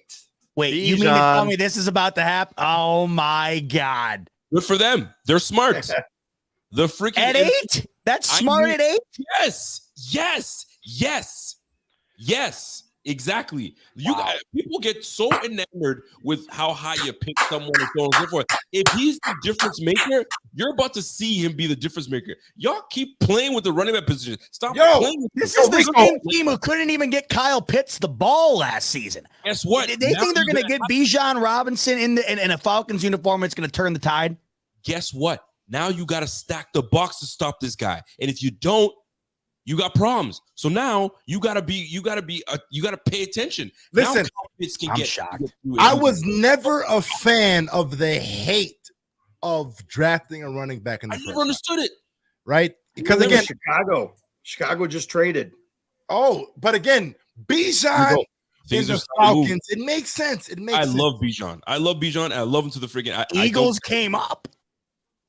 I don't get it with the Tyler Algier because Tyler Algier had a pretty good year, but exactly, I don't get that for that team. Eagles are getting Najiba here. That's where my money's at. Well, we're about to find out. But this is the league of having two running backs. There's no well-cow running back anymore. Apparently not. They don't like that shit. So they're going for two-back system. Let's roll. And man, Bobby Ray needs to quit that bullshit. Talk about Gibbs is better. Man, he's gonna go in the first round too. That's the whole this past week that started. All the first rounder. Come Listen, on, Bobby. Hop on stream, Bobby. Hop on stream. Come on. Listen, Bobby's onto something. Gibbs is solid, man. Gibbs is very good. They're both good, but I don't want to. They're both Gibbs in the first round. You know what? I can't say. I'm going to say this to contradict you guys. Yeah. I'm going to say this to go against you guys. I do not want a running back early. I'll say it. Yeah, me neither. Right now. Oh, me neither. I agree with you. No way. I'm glad Cincinnati didn't pick him up. I'm glad that we don't have to worry about getting at least. Well, maybe we could still get Gibbs, but I have never been running back in the first round. No, so thank you. I'm confident we don't have to worry about him being Joe Mixon's replacement. Yeah, why? Explain your damn self. I get so sick of it. I've never been a fan of getting a running back in the first round. Yeah, What if a explain receiver? yourself. Pick a freaking receiver right now. What if Because he's look what's happening right now with the New York Giants, who, even though Saquon has been great, he's been injury riddled like every single running back in the entire league has been. You look last year, every solid running back last year sustained an injury. Every single one of them. 2, even though he's been as good as he has been, they still don't want to pay him. After paying their quarterback, it makes it even tougher. The problem is these running backs are almost never worth a second contract, and you are spending a top 10 pick on somebody that you're not willing to commit to on the future most of the time. This is not about the future. This is about getting them at the freshest in their career. The Atlanta Falcons are not about the future. But hear me out. You guys talk about the running back being time it doesn't, then get them when they're the freshest in the first 5 years of their contract. So get them right now. Why? So Atlanta can win 8 games and not make the play? I mean, it makes no sense if that's the argument, because they're not going to the playoffs. Well, look at the respect that we got running the football. Did you like that? Did you think that they were a Super Bowl contending team? The Atlanta Falcons certainly are. Damn if we're super. What happened to us in the playoffs? We got the brakes beat off of us because we couldn't run the freaking football. We couldn't protect our quarterback. Boy, get out of here with that stuff. You need balance everywhere. You're gonna tell me that you are thrilled about James Cook running the football? I'm going to tell you, if the Bills had a top 10 pick and they took a running back, I would be absolutely irate about it. That is a waste of a pick in the top 10. Yes. Every single time we have seen it prove itself over and over and over again. Yes, in the late first round, sign me up, because it's essentially a second round pick at that point. 8th overall for an Atlanta Falcons team who struggles to begin with. You think that Bijan Robinson's going to come in and revamp your team, or any team from that matter, to the point of being worthy of an 8th overall pick, where the odds of you even considering signing him for a second contract are minimal at best? I don't understand it. No. Forget about the second contract right now. We're talking about right now. This is a right now league. Right now. The Falcons are not in a right now moment. They're in the NFC South. What the hell's in the NFC South? Talk to me. I mean, I guess if you're competing for a wild card, maybe. You don't got nothing to say. There's nothing in the NFC South. So this is your chance right now to bolster up. Offensive pieces, points matter in this. Listen, but you already knew as soon as Bijan was drafted, Rico was going to get nice and right. No, I understand the thought process. I can't believe Rico would think about it in the top 10. I understand it in the late 20s. It definitely makes sense then. But the top 10 to me, there's been how many times do you need to get burned by the flame before you stop putting your hand over it? I don't know. Hear me out. When you're picking top 10, right? When you're picking top 10, and this is the player you freaking want, you cannot risk not taking that player. If that's the spot you're in, I gotta take him now, because if I don't take him now, there's no chance. I'm missing out on that. Are you happy with? I mean, I'm gonna put it out there, but Ed Oliver, I love Ed Oliver, good cat. But like, I'm sure the Bills were like, if we can trade back, maybe. But you know what? We got to take him right now. Let's got to take him right now. So that's exactly what happened. They traded up Tremaine Edmonds. They could have probably waited for Tremaine Edmonds, but like, I got to go for him right now. So when you have the ability to go for your guy right now, you don't wait. But the best example of that would be Carolina with Christian McCaffrey. He's the best player on their team, and they can't win a game. So you inevitably have to move off of him in order to get other pieces other than a running back, because you can't win, because you realize a running back does not win you games in this league. Hold on a second. They failed to build around the freaking guy. Did you see what was with the Panthers? Guy can't do it all for you. You got to build dead on. Crying out loud. Come on now. I'm just saying, like, you don't think Carolina would have loved to have kept the Panthers? He was the only guy on their team worth a damn, but they had to get rid of him because they had no other assets. Because he had what? He had value. He had value. And guess what? Go ahead, Kevin. Go ahead, Kev. So the reason why I'm against a running back in the first round, because it sounds like Z-Bot would even take, like, Z-Bot, would you take Gibbs at 27? Yeah, definitely. I mean, if that's who the Bills felt was a guy who could change the offense for the better, and they felt that was the best possible player available at 27, I look at that as an early second rounder, which they spent a running back pick last year on. So yeah, that's what they felt was the best pick. Fine by me. Top 10, no way. Okay, so I'm even further away from you on that, because I think the Bills already have a lot of capital with their running back room. They spent a second round pick on James Cook last year. They acquired Nyheim Hines at the trade deadline, and they signed Damian Harris. Now, granted, that's just a cheap one-year deal, but those are 3 running backs. You put capital into that room, and I've been saying right along, the Bills have at least 5, if not 6 needs. Running back is not one of them. So if you have 6 draft picks, to me, that's a waste. If you want to get like say the Bills trade back and they acquire some Saturday picks. Okay, if someone is there on Saturday, sure, go ahead, take him. He can be the new Tywan Jones, right, with a little bit more value. But right now, I am not taking a running back. That's right. You don't value the running back position, which is fine. There's some people that value the position and some people don't. You know, no, I do. This Jalen Carter. I'm saying that we already have the guys back there. How about Ken Dorsey uses James Cook more? I agree. I thought we were talking about picks in general. I didn't know we were talking about specifically the Bills. I wouldn't take a running back this year if I was the Bills. No. Oh, okay. Yeah, no, I was asking for the if Bills you're Brandon draft Bean. running back. Oh, I see what you're saying. Yeah, would you take Gibbs at 27 if you're the Bills? No. I thought we were talking about yeah, specific I'm not. draft positions for running back. No, I don't see it. Maybe if Bijan was there at 27 because he was considered to be the more dynamic running back to fit the skill set the Bills were looking for out of the pass game, which I understand because weapons means more than just wide receiver. But if you're getting a running back for the sake of getting a running back at 27, if you're the Bills this year, no. We'll get into the running back talk. Let's talk about Jalen Carter right now, defensive tackle out of Georgia. I don't know what these freaking Eagles are doing. Didn't the Eagles just get huge, man, in Jordan freaking Yeah, I'm not understanding this move only because of what you just said, Rico. I mean, they got a nice prospect in Jordan Davis. I mean, I know he was injured last year, right? My guess is they watched that Super Bowl get away from him in the second half, and they said, add another piece to this defense because our offense won that game. Hey, listen, having a Jordan Davis and a Jalen Carter with Fletcher Cox, for example. Yeah, Fletcher Cox too. Huge for the Eagles. You know what? They're smart. They took the best player available. Bingo. Yeah, that's a good point too. What? Although I thought they might go Cox Najiba and just load that offense up, which would have been nuts. What's up, Kevin? Big man. Jalen Carter. Fletcher Cox isn't getting any younger, so that's your not. dynamic duo of the future between. That's true. Between Jalen Carter and Jordan Davis, now those are the two mainstays in the middle of your defense.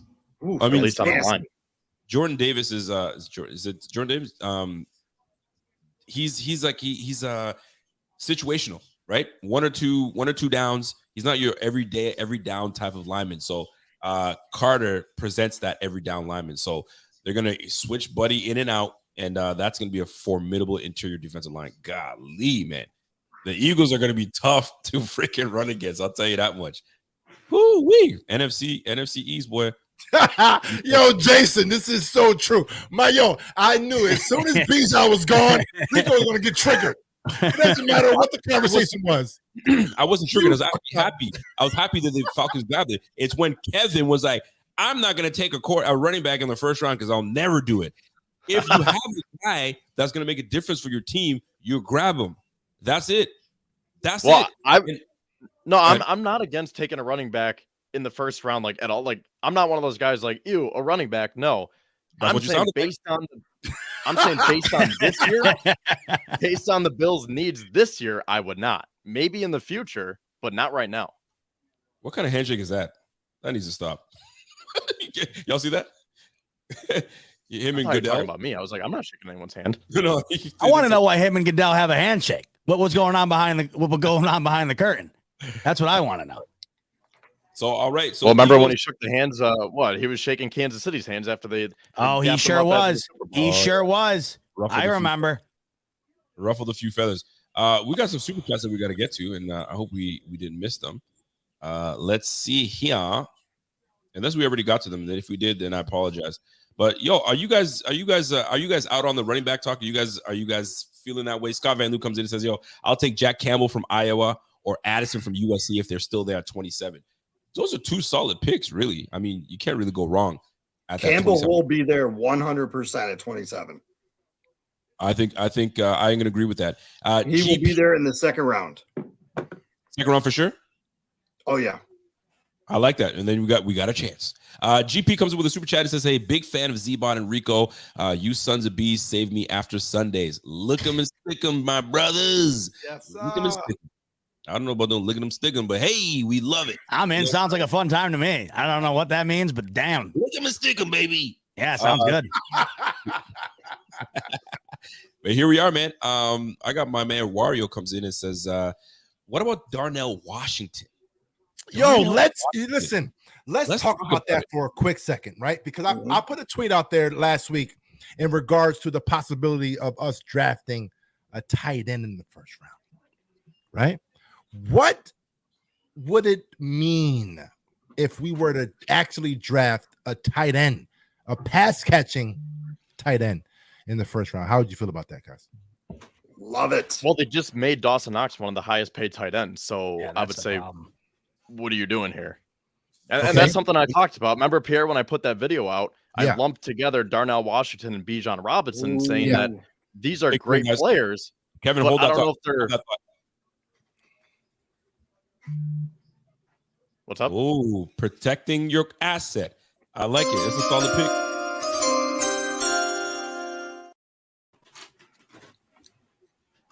Darnell Wright.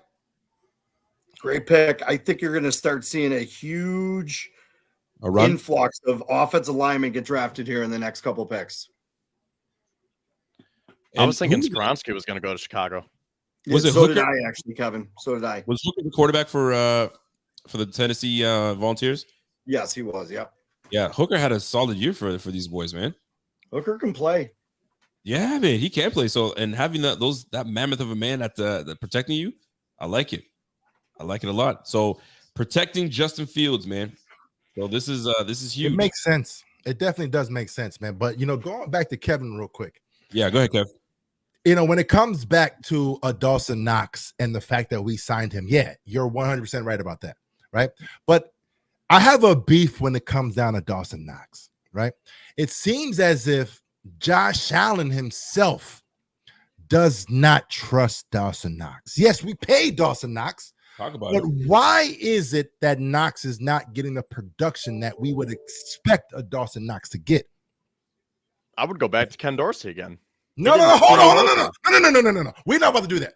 We're not doing that right now because Josh Allen is the one pulling the trigger, Thank right? you very much. Speak on it. He's the one pulling the trigger. Speak So on he's it. the one looking at Knox and saying, yeah, no, I'm going over here instead. Why is he not going to Knox, big fella? We can't. But did Dorsey design enough plays like Dable did the year before when Knox really popped off? Yeah, but did Knox pop off under Dorsey? Designing of plays. It's It's essentially the same playbook. Plays, big fella. It's the same playbook. I mean, So a lot of them were just post routes to Gabe Davis, 40 yards downfield. That's not Dawson Knox. who is it then? Gabe Davis, just go deep, run verticals like Ron Madden. Hold on. Who's pulling the trigger? It's about Well, who's Josh, pulling too. the trigger. Who's behind the gun? Yeah, so I guess I'm guess not my saying that question is- Josh is like totally perfect here. It's both of them, but I'm just saying it starts with the offensive coordinator putting his players in better position and putting Josh facts. in better positions. Yeah, but First of all, I'm I with think you. when it I'm comes with you down on that analysis, Kevin, because no, when facts. you look at Yeah, that- me too. look at that $14 million, you don't just give anybody $14 million. Yeah. I need to That's what I'm get my saying. Like if you're return. gonna pay him, give Yeah. him the ball. I Yeah. need my return on investment, my guy. Yeah, I want but- my return. It's the fact that he's not getting the production. I question as to why. I'm a fan of Knox. We're I'm all a fan of questioning. Knox. But it's the fact that Josh Allen himself, there's something there that he does not trust Knox enough to be able to have him produce more than what he's been producing. That's why I'm saying if we were to go with a tight end, I would understand it for the simple fact that, listen, it doesn't matter who we paid because all these rookies are getting rookie contracts. So as far as the payment is irrelevant, right? We're in the business of getting Josh targets. And if Josh, for whatever reason, is not trusting Knox for whatever reason, we need to question that and understand that maybe he's just not open where Josh is expecting him to be open. So it's a calm. Go ahead. I thought Don was going to say. Don, were you going to say something there? I'm with Pierre. We talked about it before. If they added a tight end, I'm fine with it because everybody cries all the time, get Josh weapons. This is the deepest tight end class we've seen in years. You give me a guy like Mayer or Kincaid or Washington, you add one of them to this offense. If we can't or Dorsey can't get them the ball, then Dorsey gets fired after year two. I'm sorry. But if you add another weapon like that, because to me, this wide receiver class is not top notch. It's not. You know, Right. a lot of undersized guys, slot guys, not guys really can move all over the field. There's one or two guys, and that's it. So the tight end class, and I don't want to hear it. I hear fans say, "Oh, well, you know, Kincaid can't block, or Mayer's not a blocker." Doesn't You matter. get a tight end in the first round. I don't care if he blocks anybody. Yeah, You're you're not a block weapon. nobody. Go catch the ball, big fella. That's all we need to do. Go catch 80 and be done with it. I mean, so I'm totally fine if they go that route, because these guys they're why waste a first round on a tight end? Exactly. You want a Yard. weapon. You want a Exactly. You want a weapon. Who give a damn if I'm not it's a saying wide we're gonna receiver do it. or a tight end? It doesn't matter who it is. Give me a weapon. Again, I actually like Kincaid, for example. I think he's a George Kittle. Would you want a George Kittle and a Knox on the same offense? I would. I'm fine with that. So Wasn't I making that same point when I was talking about the running back position? Go get yourself a weapon. Get yourself a weapon. It's a different weapon, though. I know it is a different weapon. It is a different weapon, but potent. See, here to go back on the running back thing, because I didn't get to talk about it, Rico. Yeah, go ahead. As long as Josh Allen's on this team, the ball is in his hands. He's throwing it. So to get a first round running back, we don't need to. We have the guy, Cook. Cook was not.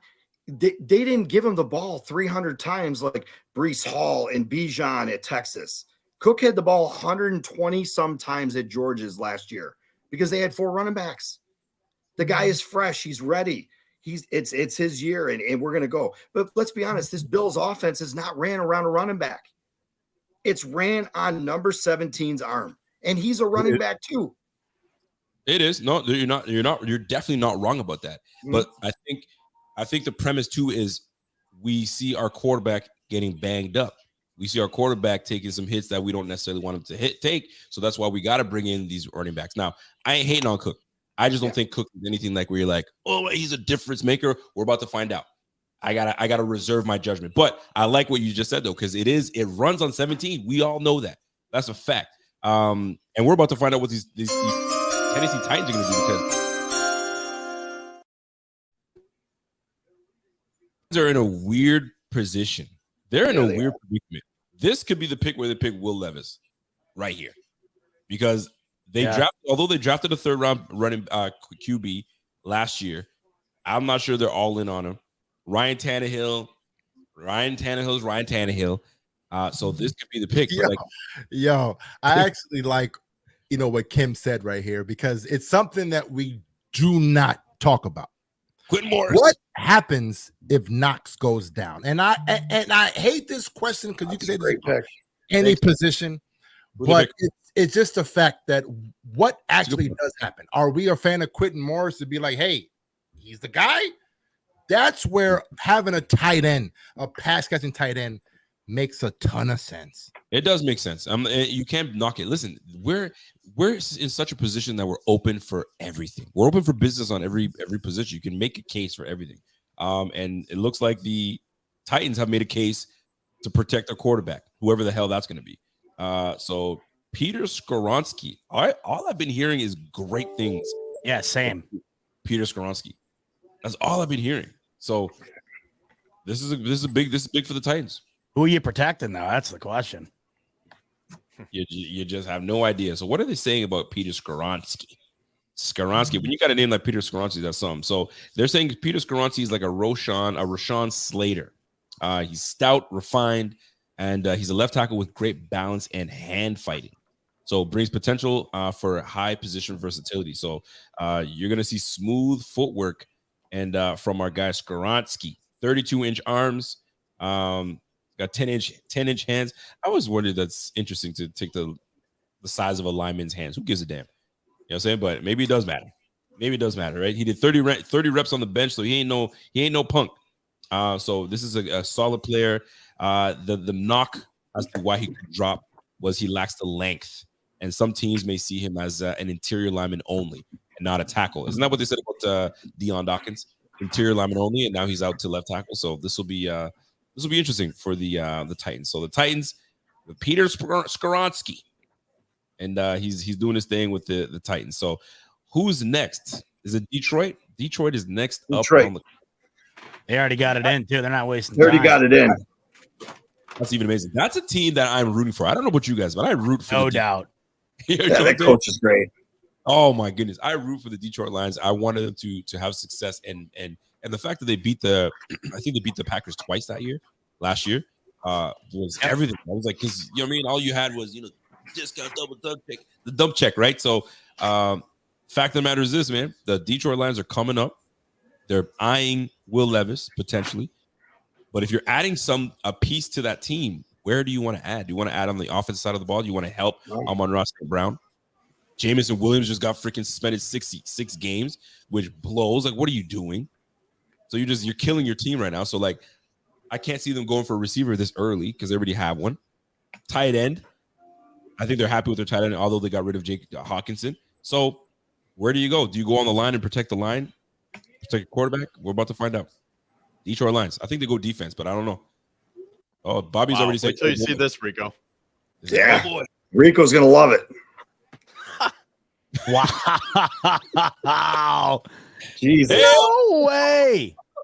Put some respect on the running back's name. You guys don't want to respect them, but They already have a great run game. This is going to be huge. Good for them. Him and Swift. Wow. Look at that. 2 running backs. So he replaces Jamal Williams. He does, yes. Yeah, I guess. What a stud, too. Playing in dome, on turf. This kid can fly. I absolutely love it. So I'm going to let Kevin talk on the tight end position for just a quick second. Or Kevin, did you already get to that tight end situation? Because I just got your. No, we never got to the other point here. But I'll get to it. But Jahmyr Gibbs. So Bobby, I don't know how Bobby feels about it, but it's gonna be. They've got a lot of they got a lot of running backs in that room, man. They got Swift and Montgomery, and they just added Jahmyr Gibbs. So maybe somebody's on the trade, man. Somebody's probably gonna get traded. But look, this is a solid receiver / RB / do it all, and he's quick twitch. He's all of that. This is, I think, what you think that we're gonna get out of James Cook. Is that right? Is James Cook like a Jahmyr Gibbs or not even close? I'm asking you guys in the running back experts that are here. Is Jahmyr Cook the same as Cook? Excuse me, Jahmyr Gibbs? Talk to me. Nobody wants to say anything? So I think Gibbs is going to be more like your Alvin Kamara. That's what he's like. Alvin Kamara. Okay. And that's a great pickup for them. So this tells everybody that the running back position is still valued. So quit talking that this should. Thank you. One time. Say it one time. It's still a valued position, and I'm gonna leave it at that. The proof is in the pudding. You saw it. First 15 picks. Never pick a running back in the first round, especially the top man. Stop your chatter. It's right there in front of you. Love it. But couldn't they have found a running back tomorrow or on Saturday for the same value, and then they could have got Gonzalez for instance to put on the outside? It's all about getting the best guy right now. Thank you. So Kevin, here's the thing. Detroit still has another pick. So they got number 18. So they could move up. Honestly, they're loaded. I can't believe Gonzalez is still sitting there. And here's another thing. I'm so glad you brought that up, Don. You have the luxury to take a pick like Jahmyr Gibbs because you have a second to follow up. So that's also key. If they only had the one pick, maybe they don't make this pick. So here it is, man. Packers about to finally draft a receiver. Imagine that, Rev. Imagine that. And I wouldn't be surprised if how hilarious that be. Got online and made a comment. And it's like, it's got to be Smith and Jigma. I would assume. Yeah, no doubt. No, but what if they take Michael Mayer? And we're talking about wide receiver right now. But I mean, when I was doing my mock draft, I realized how easy it was, for these wide receivers to actually drop. Right. So we may be lucky where, we have the pick of the litter when it comes down to wide receiver. We shall see. There's going to be a run on them, though. Late teens, early 20s, that's going to be tough. That's the problem. For sure. Let's talk about the Packers. Christian Watson that came on heavy at the end of the year. They've got the receiver out of Tennessee. What's his name? Romeo Dubs. Yeah, they got Romeo Dubs. Yep. Yeah, they got Romeo Dubs. Tight end might be the pick right here.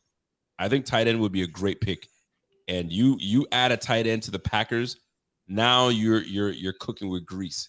You know what I'm saying? So Robert Tonyan, did they bring back Robert Tonyan? I'm not even sure they brought back Robert Tonyan. No, he went to, was it Did he Chicago? go somewhere else, didn't he? Yeah, I can't remember where he signed with, but yeah, he's not there anymore.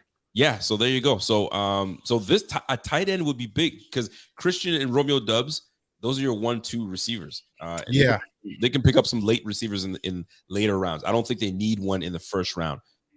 So tight end looks good, or you get protection for your quarterback Jordan Love. Yeah, I mean, it'll be interesting. You know, when I was doing my mock draft, I was looking at safety. When it came down to the Packers, right? Because again, we're talking about defense as well, and the safeties right now were they didn't really produce. So yeah, I mean, it's going to be interesting, to see where they go, man, for sure. Yeah, Tonyan did go to Chicago. He went to Chicago. Okay, there you go. So Tonyan went to Chicago. Yeah, so they have a there you go. Tight end might be they have a glaring hole at tight end. Big. That's so Rico. I'll make my my tight end point now that we're talking about it. So good segue. I totally agree with you guys that I think the Bills need another tight end. They need someone else behind Dawson Knox because it's something that they've been trying to do for years between guys like Tyler Kroft, Jacob Hollister, Quentin Morris, Tommy Sweeney, and Tommy Sweeney's with the Giants now, so that also could have been a sign. So I am totally for them getting another tight end in this draft, but for me it comes down to the value because if you want something to complement Dawson Knox, then I think you have to get someone who does the exact opposite, and that's someone who can help with the run game and the blocking and the chipping. So if you're going to spend a first-round pick on that tight end, then I don't know how I feel about that. Like, if you're going to spend one on a tight end, I want that tight end to be multidimensional. So if you're going to get someone like a Darnell Washington, he only had 700 career receiving yards, so he is physically imposing. He's that big blocking tight end. Not that would be a waste of a pick, but would it potentially be a reach when you could get someone like a Luke Schoonmaker in round 4? So to me, it comes down to the value. It does. Like, I totally agree. Like, I want another tight end, but do you want to spend one in the first round? And if you're spending something in the first round, you're spending something in the first round that's going to be a pillar that's going to help your team. It's a shocker with the Packs go. So this is going to be the first one where you're like a head scratcher. We're going to be a linebacker. I like this guy too, Payne Durham. I think he could be another late round guy, mid to late round. I didn't see this guy on anybody's board. Oh, this is the range that I saw him in. Between 10 and 15, 10 to 20, 10 to 15. So edge rusher. I like it. I mean, it makes sense for them to go defense. I know this whole time we weren't talking defense, but we have to understand who the hell we're dealing with. The Packers, just for whatever reason, they don't draft offense in the first round. Right? Yeah. So, hey, man, it is what it is. So Luke Van Ness, let's see what they're talking about and saying about Mr. Luke Van Ness. Jack Campbell's teammate. Yep. Jack Campbell's teammate, huh? All right, where's my band, Lukey Van Ness? Yeah, but Kevin, I mean, you do make some good points about tight end. I mean, I kind of disagree with the, value point. I mean, I understand what you're saying, but if it comes down to getting the best at that position, that's the part where I'm like, it doesn't matter the value. Exactly. If a Kincaid falls to 27, let's just say, if he falls there, I would not just pass on him because of the value. No. He's the best guy. You go ahead and get the best guy. And you have to figure out your offensive coordinator is going to have to figure out how to input him into the game plan. Insert, figure out, put a couple plays together for him, and call it a day. Lucas Van Ness, they're saying that he's shades of Trey Hendrickson. That's a good comp right there. Big, strong, and long, and he's an ascending pass rusher, so he's only going to get better and better. He's got the prototypical size of 6'5", 270, which is great. Pass rush talent, bulldozer power, and he's got that pro ready frame, is what they're saying about this guy. His 22 man, 36 tackles, 10 tackles for loss, and 6 sacks. So he can get after the quarterback, man. Pittsburgh just jumped up. They're getting a linebacker. It's Pittsburgh University, baby. They're going to gotta be D, right? Imagine they go Will Levis. I wouldn't be surprised they went Gonzalez. I'm surprised he's still there. Yeah, good call, Don. I Corner mean, would be big for them. you pick up the number 1 cornerback in the draft right now at 14 is unbelievable value. Hey, Kevin, I heard you, Kevin. If they get Will Levis, big fella, like what you doing, dog? What you doing? No, that'd be silly. They wouldn't do that. There's no way you could do that. Coach Tomlin wouldn't do that. He'd be like, yo, fire me now. No, but you know what they could do, though? A Joey Porter gaming. I like Wouldn't that. that be so Yeah, nice? I can see Porter. I can see Porter too. I can see that. Linebacker looks promising for the. Oh yeah, Porter. It makes sense because I mean, listen, who they have at corner right now? I mean, they have our guy Levi Wallace. Levi Wallace, right? yeah. But who else though? So it's like, hey I man, don't know who they got over there. it makes sense. It might, yeah, you might. Don, be on some. Don, you're on to something, brother. Hey, to all our hockey fans out there, Tampa Bay beat Toronto 4-2. Yep. Oh, my father-in-law's pissed. Oh, he's next door right now. That's why I see him silent. He's not saying a word. Yo, man. Classic Leafs. Clinching scenario. Nope. Hey, So Brew Crew, man, you're about to get blocked, big fella. You're about to get blocked with that comment. Come on, man. Moving up for running back. Come on. You got Najee Harris. That's not happening. No, they're definitely not moving up for running back. Najee Harris is that dude, man. That's funny. There's no running back to take. That's it. Those are your top two. And I don't know if it was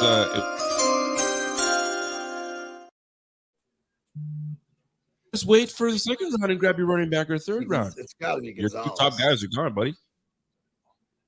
Top two are gone in the first 15 rounds. First 15 picks. But anyway, so here it is, man. The Packers, the pick is in for the Packers. Defense seems to be the right move to make. Unless they go old lineman to protect Pickett. I mean, they got Allen Robinson, they got Pickens over there, they got Deontay Johnson. So that's a good little receiving core. That's a solid receiving core. Very solid. Very and solid. who's the tight end over there? Then they have who's that boy? He's got a long last name. Fryermuth. Fryermuth. They got Fryermuth over there. So you add another, you got a piece that'll protect that quarterback and give you time to get those weapons. This could be the move right now. What did you have over there, Pierre? Yo, man, my damn mock draft has been some shit since fucking pick 4. But as far as the Steelers, I had them going, defensive tackle. With who? Who'd you have there? With Cansey. Oh, Cansey. That's a good pick too, though. So From Pitt. Yeah, from Pitt. We shall see. So this is fun. We got now. So, folks, we've got 400 people watching, 463 to be exact, watching with us. Smash that like if you guys are here. I don't know what the content is and where we're at with our likes, but if there's 400 of you guys in here, I'm not very good at math, but my math tells me that if you each click that little like button, we should have 400 likes. So let's do that. Smash that like. Let's get the algorithms popping. I want this to be able to hit everybody so they can tune in with us and have a good old draft watch party. The pick is in. Let's see who the Steelers are taking. Wow. Okay. Yeah. Okay. They say, listen, we're about to protect our guy. We got to protect our guy. It makes sense. You added a receiving piece, and now you protect Pickett. Excuse me. That's solid. That's solid pick, man. That's a solid pick. You can't go wrong. You can't. Remember we talked about it? It's like, it's not a sexy pick, and you pick someone that's going to protect your asset. You got to say, okay, I get it. It's not sexy, but gets the job done. God, it's like, when you go to offensive line, Rico, it's like you can never be mad at it. Right? It's like, you know what I mean? It's like, I wanted the, splash, the playmaker guy, but it's like, okay, I guess. So it's funny now we're starting to see that this wide receiver class is not. I told you, Don. We talked about it. I did not like this class, and Smith and Jim. I don't see him going to the Jets. So I think if I were the Jets right now, how nasty would it be to put Sauce next to Gonzalez? Oh my! Don't do that. Crazy. Don't do that. I'm just saying, if you're looking at it, your best player available, if you're going to do it, that would be nasty. It would not be good for us. It would be good. I cannot believe the wide receiver board has fallen this far. Yeah. Yo, so if I'm actually going to wide receiver, I didn't pick my first guy until 25. Yeah. What do you mean? Wow. Until 25. right? So there's a possibility that I saw a guy going guys can drop. early teen. I mean, this is, I don't know. This is where I wonder what the Bills end up, what the thought process is in the war room right now. Hey, Don, just real quick. If every receiver was available at 27, and you're saying, you know what? Boom, I'm going wide receiver. Who would you go with? Smith-Njigba would be number 1, and number 2 would be Zay Flowers. Gotcha. Why? Why? Tyson Williams comes in and says, "Hey, do the Commanders go Will Levis at quarterback?" That's a great. Will Levis? Or the Patriots? Well, here's the thing, and That's what I meant earlier when I said Yep. Will Levis. I think it sounded like I was talking about Pittsburgh, but I meant New England. Oh, for New England. Okay. Now that would be Yeah, a yeah. riot. Because boy. that would be stupid if Pittsburgh took him. Well, I'll tell you this, man. Okay, well, I'm about to say for sure, Kevin. Looking at this receiver position, I mean, if you look at it, this is JSN was going to be the only quarterback receiver taken in the first 15, if anything. So, will there be a run? Who knows? But the board I think is going to fall exactly the way the Bills want it to fall. Maybe they got pick of the litter, and they'll get what they need and what they want. So this is looking good. Jets are up. Let's talk about the Jets now, man. You guys are afraid to talk about the Jets. You guys want to talk about Pierre is on this thing where he feels that I don't care what the Jets have. It doesn't matter. Remember who we You have. damn right. You damn right. Listen, the entire chat knows. Remember who the hell we have. Now listen to me real quick, right? We are here, and we've been here for a very long time. 3 years we've been here. Everybody else has been right here, right? Now, as far as the Jets got better. I'm not going to sit there and lie to you. The Jets got better, but you still have to prove that you've surpassed us. As of right now, it doesn't matter what you've done. We still have a top 5 offense and a top 5 defense. On paper, it is what it is. It's been consistent every single year. So it's as far as the people that said, oh, you're a homer. No. I'm speaking factual evidence. The facts is we're a top 5 team, period. Now, As is right now. I like So, that. I love what you said. It is what it is, man. But are we the top 5 offense when we face the Jets? No. Are we do we match up well against the Jets? No. And the Jets are about to load up. So we can talk about how great we were offensively, but here are the facts. The first 6 weeks, we were destroying teams because nobody could really figure us out, and we were putting the brakes off it until they start to figure us out after week 6. After week 7, they started to kind of like, all right, here we go. And then we were kind of like, we calmed down. So, yeah, we have a good offense, don't get me wrong. But the back half of the season, we weren't that great. Yeah, but there's an argument as to why that could have been as well, right? You're right, Pierre. As soon as you can start putting the excuses on there, well, Josh Allen's elbow was messed up in that same game you're talking about. It's like, okay. Right at the end of the day, we won 14 games. I'm just saying that. Right? Listen, they're still deliberating on their pick right now. If they pick up Gonzalez, and you got Sauce, and you have Mosley, it sounds real good. It sounds really good. Whitehead, you understand? You got Williams, fam. That defense is disgusting. It's beautiful. It's beautiful. Oh, gosh, and then but again. Competent quarterback. The very last thing the Jets want is for us to go ahead and get D-Hop. Because if we get D-Hop, then all the stuff that you're saying is it becomes irrelevant, right? Because the only way Tyler, hold on. The only reason why the Jets have or had success against the Buffalo Bills was Sauce on Gabe Davis. That's the only reason. Once you're able to put a guy who can beat Sauce, and now you have Diggs who can actually cook for real, it's over for whatever the Jets are doing because we're still able to put points up regardless. So you're still going to have to outscore us. Listen, I'm not afraid of the Jets. Y'all can be afraid of them all you want to. It's not going to be me. Well, I'll tell you this much. It's not going to be me. Bills fans were mighty quiet when we lost to the Jets. We were mighty quiet, and we. I wasn't. I wasn't. I was irate. I was irate. I was freaking the hell out. I'll tell you what. I think this is what Enrico, you were on with me. We had this conversation the other day. This is what people need to realize. There is a difference. Every time somebody else that's competing with the Bills does well, the immediate reaction is, oh, you guys are scared of them. You're so scared. Oh, you're so scared. I'm not scared of the Jets, but I respect the Jets.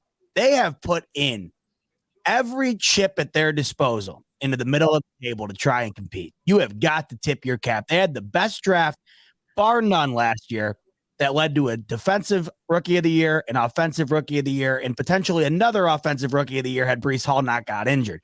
Now you add Aaron Rodgers, which you can debate all you want on it. Nonetheless, just walking out on the field is 10 times better than Zach Wilson. That alone. A Zach Wilson team that beat these Bills a season ago. All I am saying, you look around this AFC right now, it is infinitely better than a lot of people want credit for. Nobody speaks out on it because you immediately get chastised into thinking that you're scared. You damn right you scared. I'm telling you right now, Doc. Scared. You're scared right now, Bob. I am scared of the Chiefs and the Bengals. 100%. What? I'm not. Listen, I'm not gonna be one of you guys that's lying on this freaking screen. I'm scared of the Jets. I am not scared of the Jets. I'm scared of the Jets. You are? I saw what they were able to do to us when they weren't even with a competent quarterback. They weren't with a competent quarterback. I get it. They were able to do the things they did to us. What were they able to do on offense against us? Who was throwing the freaking football? Doesn't matter. Listen, Aaron Rodgers hasn't beat us in a lot of he hasn't beat us in a very long time. We're over here putting Aaron Rodgers here. No. We're on the Jets. It's not even that. It's not about beating the Bills. It's about them being better. Are they better? Yes. They're better. Fine. Yeah, that's it. That's all it is. That's all it is. Bills? That's scared is scared. I don't know why you're scared, Rigo. Scared would be the Chiefs are scary. The Bengals are scary. Whatever word you guys want to use to describe how you feel about the Jets, we're not. If someone tells me that, man, I ain't worried about the Jets because we're going to wax the Jets. No. That's different though. That's different than being scared though. You're being respectful. You're respecting their talent. 100%. Look at what we did last year against the Jets when they didn't even hit where they're supposed to be. They were raw and they were able to really give us problems. Now that their act is together, they're going everybody's a year experience. Should be shook. You should be shook. Because if you saw the way we ended our season, you should be shook. And if you guys should respect them. You should never be shook when you're the division champions. We ain't shook of nobody, big fella. We respect you, but we ain't shook of you. You still got to come get what we got. But that's why I feel this is big fella. I agree. That's why I feel this is under Josh Allen. This is the biggest year for the Buffalo Bills to date because this is the toughest the AFC East has been. This is the first time Sean McDermott is now in charge of calling the defense. This is a second year under Ken Dorsey where you're going to really know a lot compared to last year. This is a huge year. The AFC East is the best it's been. The AFC is the best it's been. 100%. I don't care. I don't give a damn what y'all say. I'm shook. Let's see what they do here. I'm shook. Kyle Stickles, no way is he going to announce right now. He can't do it. Who is this? I don't know. He's some kid, but I don't want him to say Najee, but I really don't. You know the Jets are going to pick a big pick. You know it is.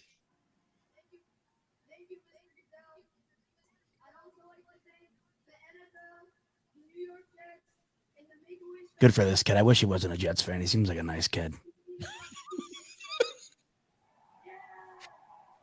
Are you trying to get everybody hype? Okay, I see you. Go ahead and call the pick.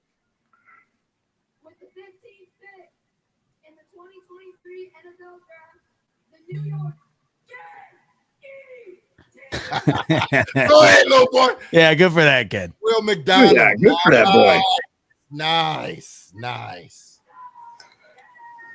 Wow, that defense, I'll tell you what. You know what that pick is about? When you got number 17 with the Bills, that's what that's about. No doubt. I also remember Quinnen Williams was on his way to sacking Josh Allen 18 times before he got hurt the second game. This defense is loaded, man. Yeah, it's nasty. Loaded. Will McDonald the fourth. You know what this guy's been? He has been flying up boards, man. That defensive line is going to. Yeah, it's going to be nice. Let's take a look at the Bills' offensive line. Spencer Brown, But that was a defense. I see. No, never mind. I see what you're saying. Ryan Bates, Mitch Morse, question mark, Deion Dawkins. Talk to me, no. Talk to me, folks. It's definitely going to be a challenge for sure. It's See what going Don to just did? Don just took his hat off. He rubbed his head. He's like, shit, you're right. Yeah. I think he's like, Hey, Don, we're over here matching. Don, we're over here matching. I Baby. know. I'm sure. But no, I mean, listen, I understand. You know, now you understand. worry. Now you No, understand. I mean, listen. You have to respect, of course, what all these teams are doing, right? You have to, right? But we know exactly how you beat us, Jets. We know it. We know it. And it's the fact that Gabe Davis was not able to beat Sauce Gardner. That just is what it is. It wasn't that the defensive line was getting that much pressure. It's just it wasn't that. It was the fact that Josh Allen was not able to. I mean, you know, Gabe Davis wasn't able to win. If we can get a guy who can win on the other side, Diggs, it opens up Diggs where it makes the offense as potent as possible. Is that I'm right? not worried about the Jets as much as y'all worried about it. Rico, you're super scared. For what reason? For what reason? Why they cut Aaron Rodgers? Come on. They got discount double check. Let's talk about it. So here's the thing. Your whole offensive game plan is going to change from last year. So last year, they didn't have the quarterback to throw it around everywhere. You know they're not going to just hand the ball off now with the Jets when Aaron Rodgers is there. He's not there for handing the ball off. He's throwing the ball now. So the whole game plan is going to change. It's going to change. That's a good point. It is a very good point that you make there because it's not going to be the same. You're not going to be reliant on just the run game with a young quarterback, but you still got studs on that team. Now, offensively, they're going to do what they do. It's defense. That's the issue. They're loading up on the defense, and offensively, we've got some flaws. So last year when we played the Jets, Josh Allen 18 for 34, 200 yards, no touchdowns, 2 picks. Josh Allen was our leading rusher with 9 carries, 86 yards. You know who our next leading rusher was? Devin Singletary with 24 yards, James Cook with 15 yards. But we don't need a running back. We don't need to. No. But how many touchdowns did Josh have? No. How many? Because you're leaving out facts. How many touchdowns did Josh have? How many what? Touchdowns. He had 2 rushing touchdowns. Got you. You can't ignore that fact, big fella. Listen, I don't pay Josh to I don't give a damn. I pay Josh to score touchdowns. I'm talking about I pay Josh. The Bills pay Josh all that money to fling the rock and score touchdowns. Doesn't matter how we score it. Listen, the majority of my touchdowns come from my quarterback needs to come through the air, sucker. That's how it is. Stephon Diggs, 5 for 93, solid game, but still kept out of the end zone. Gabe Davis, non-existent, 2 for 33. Dawson Knox, 3 for 25. Our second leading receiver was Devin Singletary with 4 for 24. Knock it off. This defense, they're loading up. We need to do something on the offensive side of the ball. We need to do something on the offensive side of the ball because if you don't, we're going to be sitting here watching the Jets take the freaking AFC title, and we can't have that shit. We can't have that stuff, man. So I had to put it out there, and we lost that game. Man. And then we're like, and obviously we know it's a division game. It's always going to be close. We know that, right? And they've been watching us spank that ass for years. Did the second game go any better? I just want to take a look to see if the second game was any better. So we beat this team 20-12. And just to kind of give you an idea who was throwing the rock for these guys, Mike White. Come on, man. Legend. Legend Mike White. Legend. I'm not reaching, I'm preaching. That's what you guys need to understand. You guys are talking about. He's not preaching, man. He's not worried about him. But we should be worried about this team because when we split against the Jets with a quarterback that's not comparable to anything. We can't be doing that, man. We can't stop do it, that. man. And we do the same every year. We're like, well, we lost to that team, but then that team beat that team, and then Josh Allen yet again was our leading rusher, 47, 8 for 39 from Devin Singletary, and we were non-existent in the rush game. I'm sick and tired of we talking about, oh, we're gonna be all right because we're the Bills, because we got that stupid Buffalo on our chest. Fam, that Buffalo is gonna look real sad when we sit and watching the Jets freaking take us on the. Listen, this draft, and we all know it, needs to hit. Bean needs to hit. If he doesn't, fam, I'm telling you, y'all are gonna be coming back to this film talking about, yo, Rico was right. I'm gonna change the podcast name. Instead of Rico Report, it's gonna be Rico was right. It's a Rico Report podcast. You got me sweating over here, man. I'm dropping gems on y'all, man. Yeah, I'm shook. And we better, and to ease my feelings, we need to make sure that we really hit on this draft. Don, I know you feel me. I know everyone in this chat feels what I'm saying. We need to hit on this, because we don't hit on this, it's gonna be problems. There's gonna be a lot more.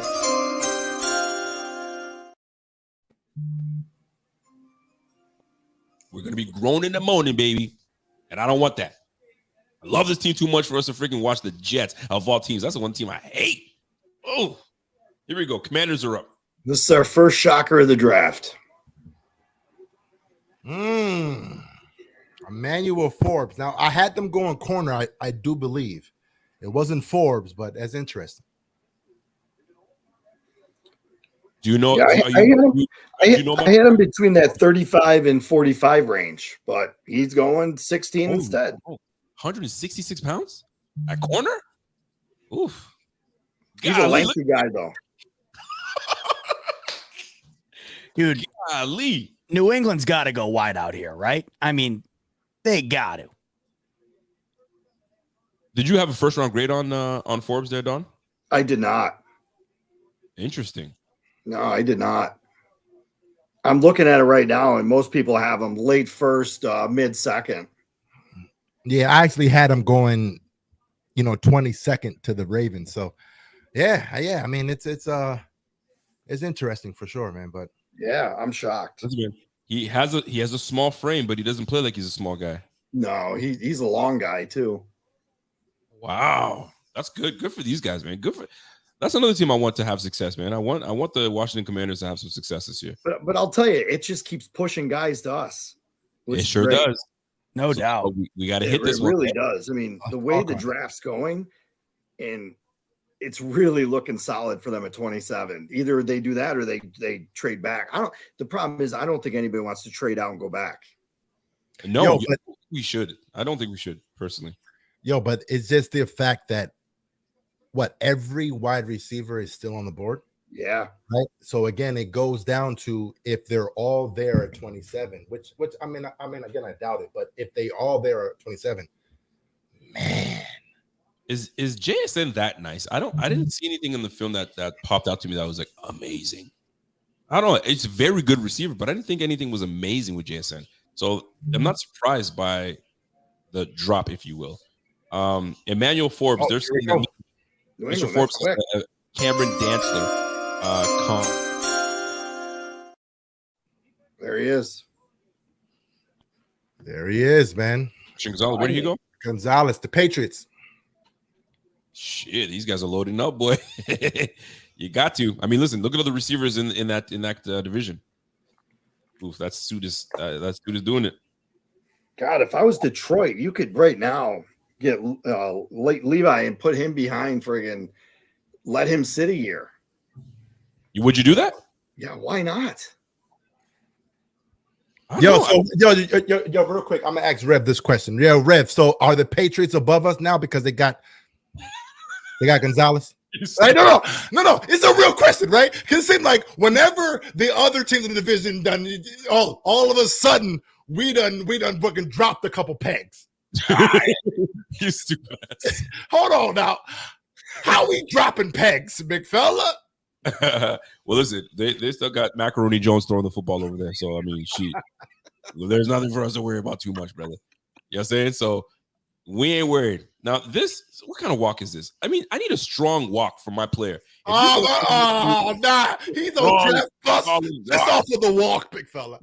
Because look, Mac Jones did the same stupid accountant walk that he did when he got drafted, looking like a damn bank account. This one just, what is this, man? I need my guy walking with a strong This walk is horrible. My guy, dog. It's the walk. He's soft. You off the draft board just off of the walk, big fella. Like, nah, man.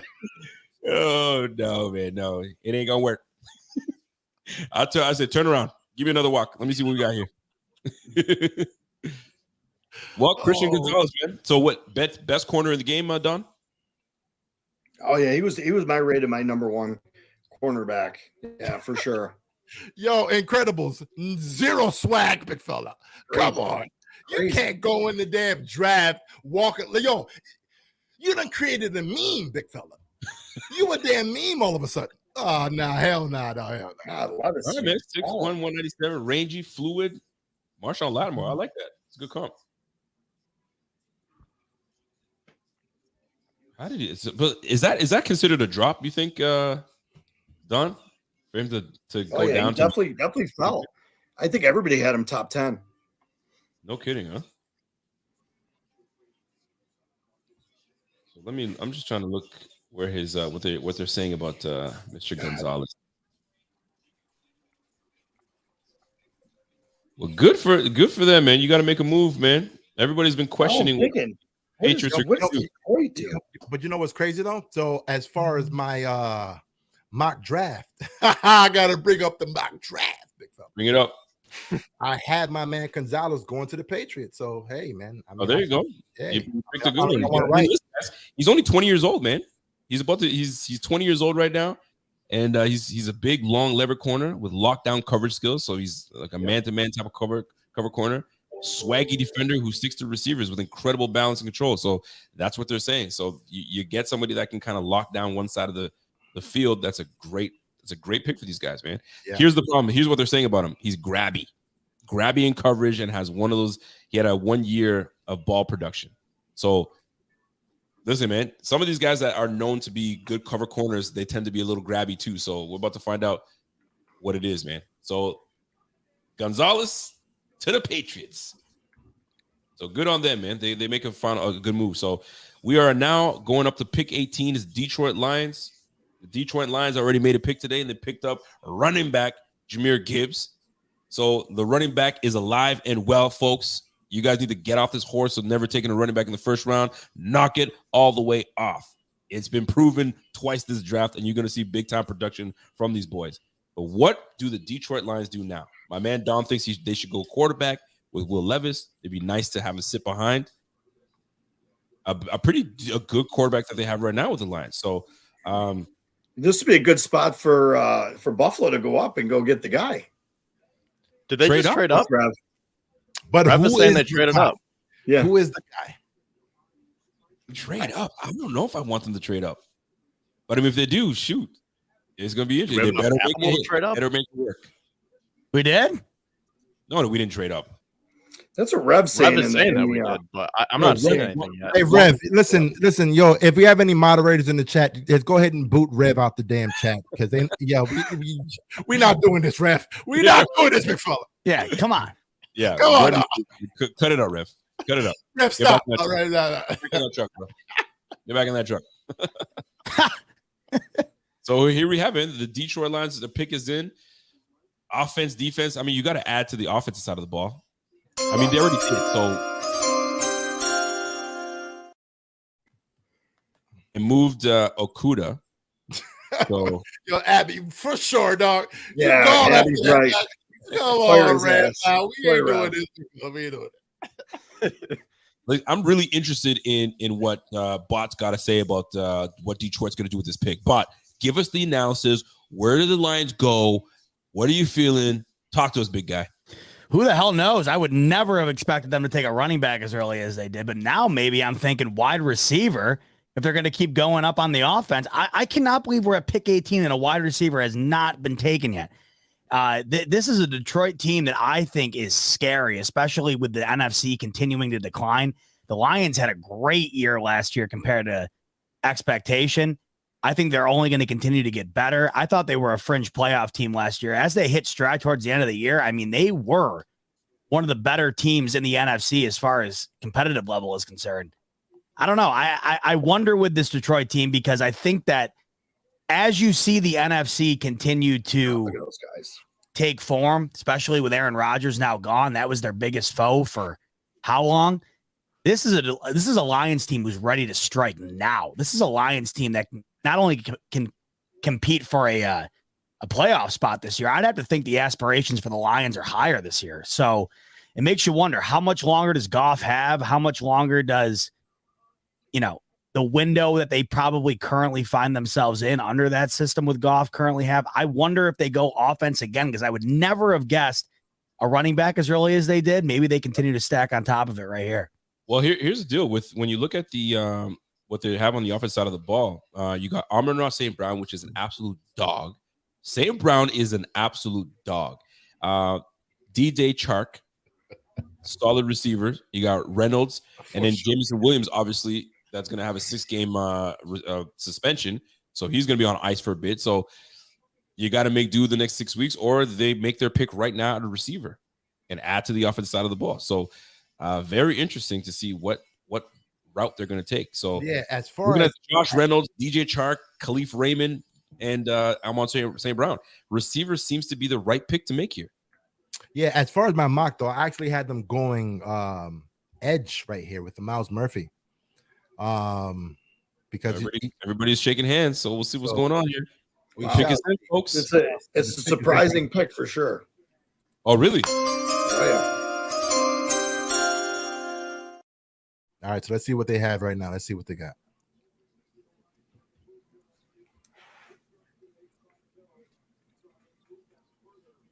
Defense side of the ball or offense? What do we got? So lines are up, 18th pick. Wow, Jack. Oh, my God. They got my man, Captain Jack, big fella. Captain Jack. You got to be kidding me. Me too. I'm shocked. This early? Captain Jack, big fella. I'm shocked.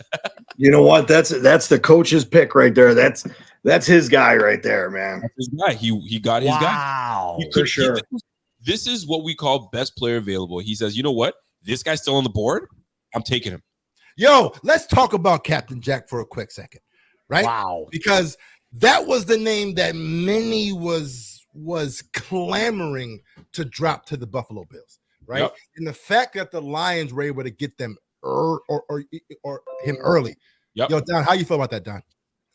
I'm shocked right now, to be honest. I didn't want him in Buffalo because I just didn't think he fit where we're trying to go. To me, he was a clone of Tremaine Edmonds, just not as athletic. So I think we're looking for a little more athletic ability. That's why I like Sanders. This pick might make the Bills now really concentrate on linebacker now at 27. You're now right that he's going. So Maybe now you're down to the 2, so we'll see how this plays out. So what are they saying about Jack Campbell? What is the comp to Jack Campbell? Like, are they really comparing him to Tremaine Edmonds? Is that what people see him as? That's what I see. He's a big guy. You don't see a lot of these linebackers now at 250, 255 inside guys. They want the athletic guys, now. You're right about that. Back 8-9 years ago, you see those linebackers that were huge. They sit in the middle, play those 3-4s, or and that was the way it is. You play nickel so much in the NFL now that, to me, he wouldn't fit for what we do on on a 3-down basis. So that's why I didn't want him. But he looks like he's going to be a good fit there in Detroit. They liked him. Well, they're calling him shades of Cody Barton. He's a throwback type of linebacker with excellent size and strength, fills up the stat sheet and hits like a ton of bricks. He's got smooth feet and he's got a relentless motor. He doesn't stop. He's 22 years old, 6'5", 250. Big year last year, man. 128 tackles, 5 tackles for loss, and 1 sack. 4'6", 40. And what did he do on the bench? He had a 37-inch vertical. Not bad. He's got a little bit of bunny to him. And yeah, man, that's what we're looking at right now. So this is it. What they're saying, though, he could. What if he fell where he would fall? But this is pretty much. I don't want to call it a reach, but they got their guy. But he can be he'd be there in the second round. He's a bit slow to those plays and allows himself to get sealed away from the ball carrier. So what that means is if you are a lineman and you can get your hands on him, he's done. It's over. He's done. Yeah. And, So, when I was watching film on him, that was the biggest knock on his ass, was that as soon as the offensive lineman got him, it was like, it's over. He's done. So he's boomer bust is what we call it. I don't want to call him boomer bust, but if he excels, great. Yeah, man, this is Jack Campbell to the freaking Lions. You're right about that, Don. You didn't see that one coming. No, not at all. You know what? I don't see the next one coming either.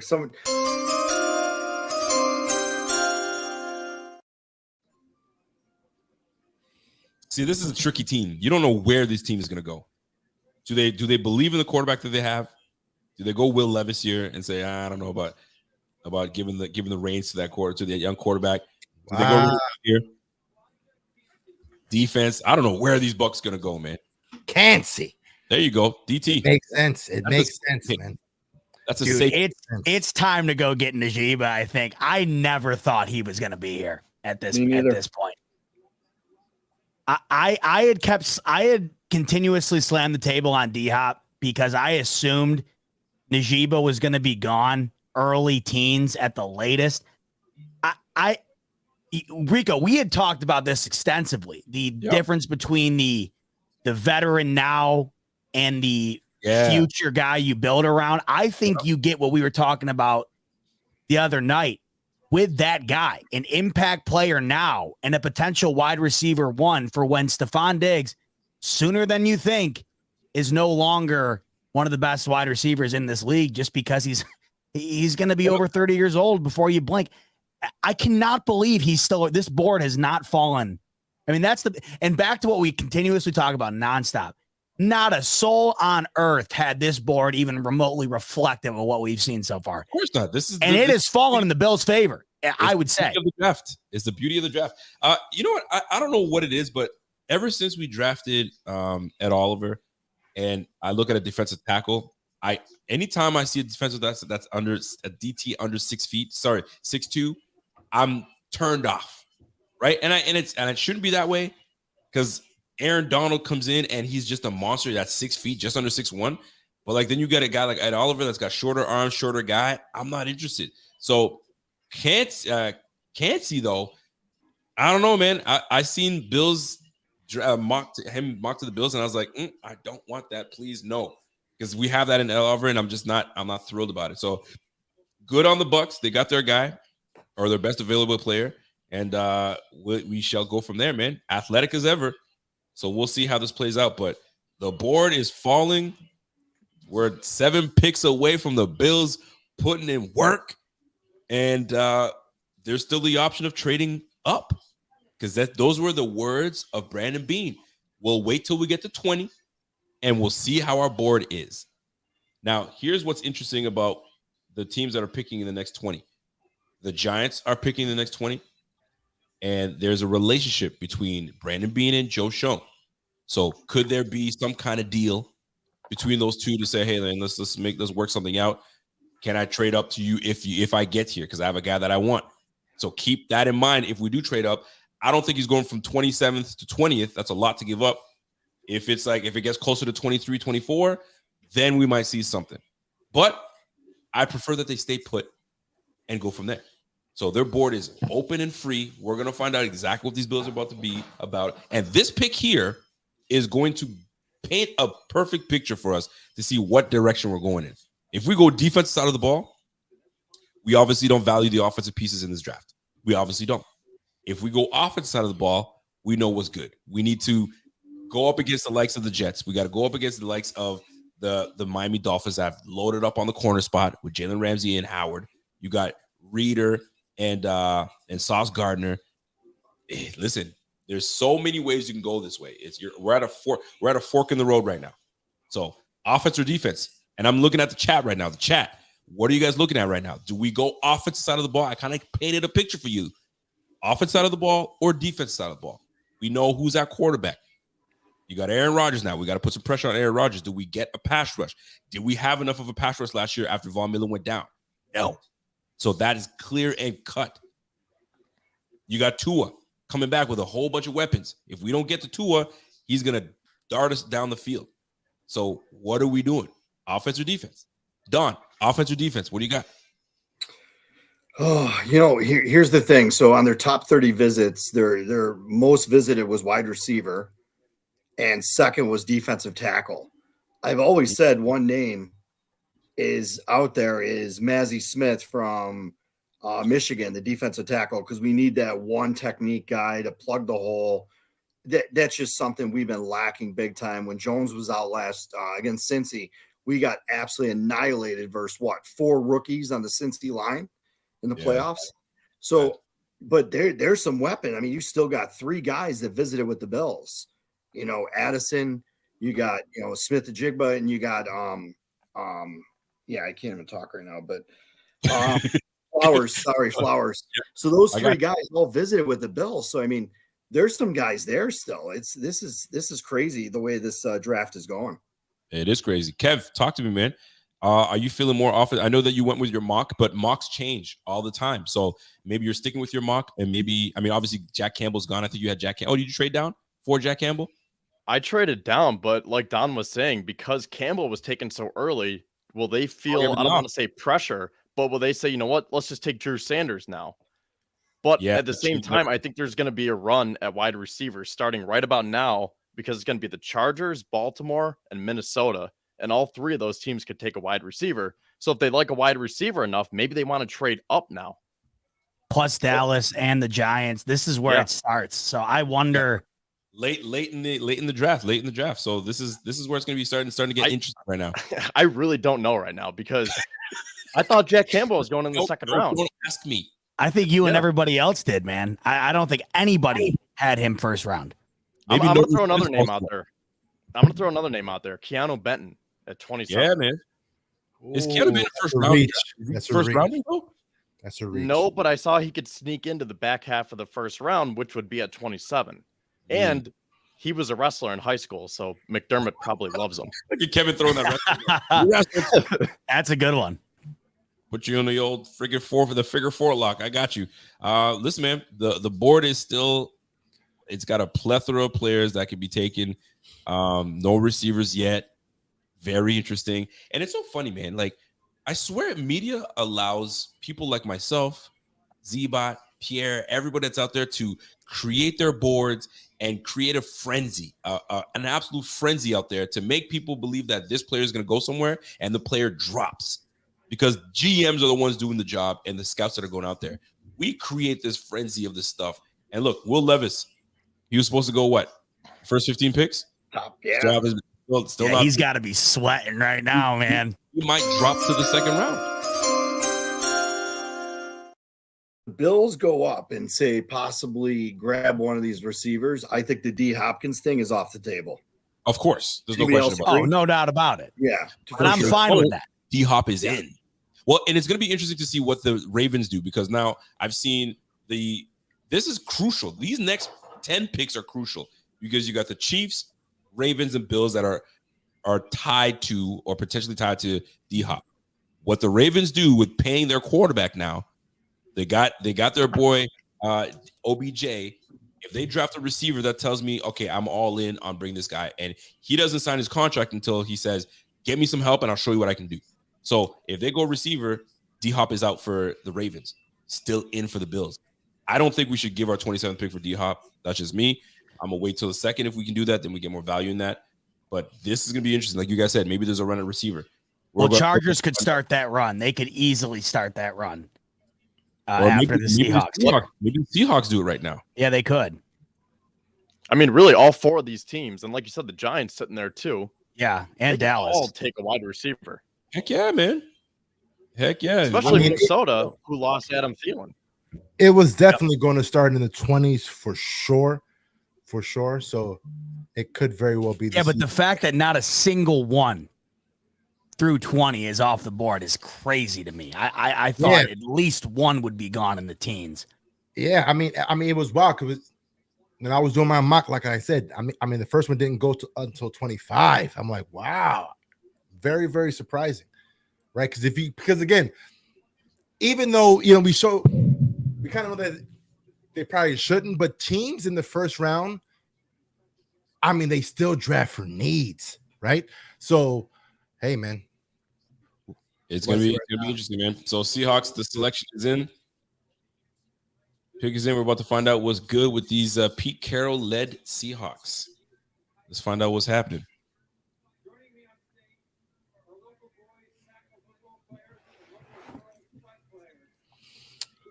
Yo, man, what an interesting draft. They already with Spoon.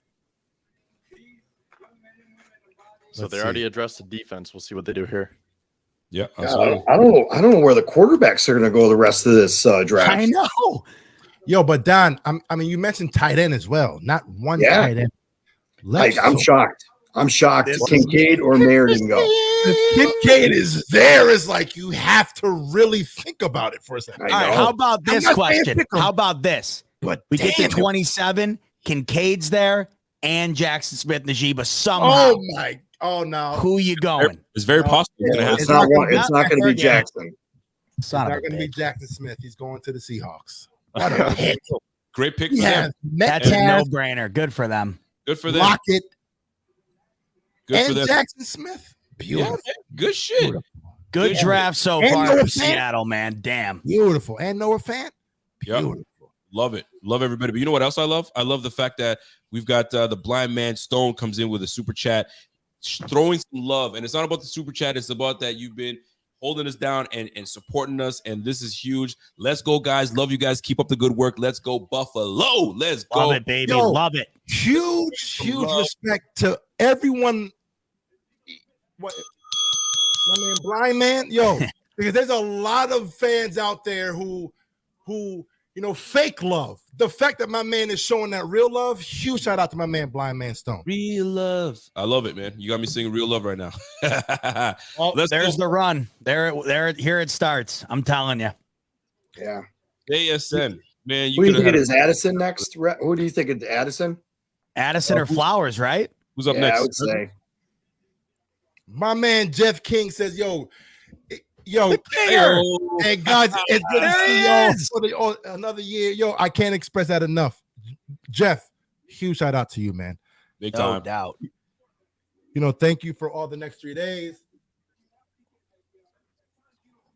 Your mic King, the man. Jeff, the man Jeff is the man all day, every day, man. Huge shout out to and twice on Sundays. You're 100%. The family, the loved ones. You know what I'm saying? He doesn't know if people take that into account or appreciate the fact. Please know that I do. Been here 4 years. Thank you all. Shout out to my man, JK. Shout out to my man. That's a real one right there. The JK 100%. Kinger, baby. No doubt. And by the way, for those that are in the chat right now, go ahead and drop how long you've been a member. Oh, my God. Imagine that. How long you've been watching the Buffalo Fanatics? You know what I mean? Has it been 2 weeks? You just got here? Has it been today? You've never heard of us and you're here with us hanging out? Drop that in the chat right this second. Let us go. C-Rose says, yo, shout out to the Buffalo Fanatics. We love you guys, and we love you right back. Let's go, man. So JSN is going to be paired with Tyler Lockett. He's going to be paired with that freaking Donkey Kong receiver, DK Metcalf. DK is an absolute menace. I love DK. He is a menace. Like, he's a bully. You ever see this guy? Like, DBs are shook. Linebackers are like, oh, hold on, man. I don't want no problems with you, bro. Like, this guy is a menace. So you got JSN, you got DK, and you got Tyler Lockett. Yo, Geno Smith is like, yo, don't write me back, man. Don't write me off anymore. Because I ain't writing back. I ain't writing back. I love that. I love that. Then he parlays himself into a new deal. This is huge, man. Young receiver. This is massive. Good to on all my NBA fans out there, by the way. Hawks seriously threatening the Celtics right now for a game 7. Wild stuff. Yeah. Good. Trae Young. Hey, my Knicks. The Knicks, playing man, Miami in the next round. They dropped their. They didn't mess around, man. Playoff Jimmy Butler. How about Jimmy Butler? Different. It's different. It was Jimmy versus the Bucks, and he went. What he said? I'll call it in 5. Jimmy, unbelievable. I remember the game. What was the game that he was absolutely dog tired, where he just carried the heat, and he was on the in the bubble, right? Every game. Was it the bubble? Was it the? Dude, Tyler Hero broke his thumb. It has literally been him. Bam Adebayo doesn't even put up points anymore. It has been Jimmy Butler, and that is it. It's the Jimmy Butler show, man. Blows me away, in the playoffs for sure. Blows me away. That guy's unbelievable. Crazy. Geno Smith, Ken Walker, DK Metcalf, Tyler Lockett. Woo, the Seahawks. The Seahawks. NFC is going to be fun because when you're that mediocre of a conference, that's why I love the Lions this year. I love them. I absolutely love the Seahawks, right? And you look around that conference outside of the NFC East, where I think the majority of the talent lies, and of course, you know, the other staples. There's going to be some teams in the NFC this year that are going to shock the hell out of you. That are going to come out of nowhere. Oh, absolutely. So when you look at let's take a look at this Chargers team. This Chargers team is picking right now, and when you look at the needs of the Chargers, what do they need? Like where are they? Where are they? Wide receiver makes sense. They're constantly injury riddled, and when you look at a guy like, you look at their wide receiver core right now, it's getting up there in age as far as guys that you're continuously wanting to build around with Justin Herbert. I could see them definitely going defense, but wide receiver right here would not stun me at all if it was the Chargers. I mean,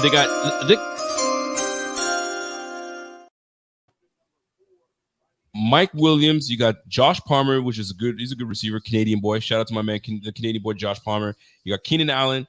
Allen's getting older. Yeah, man.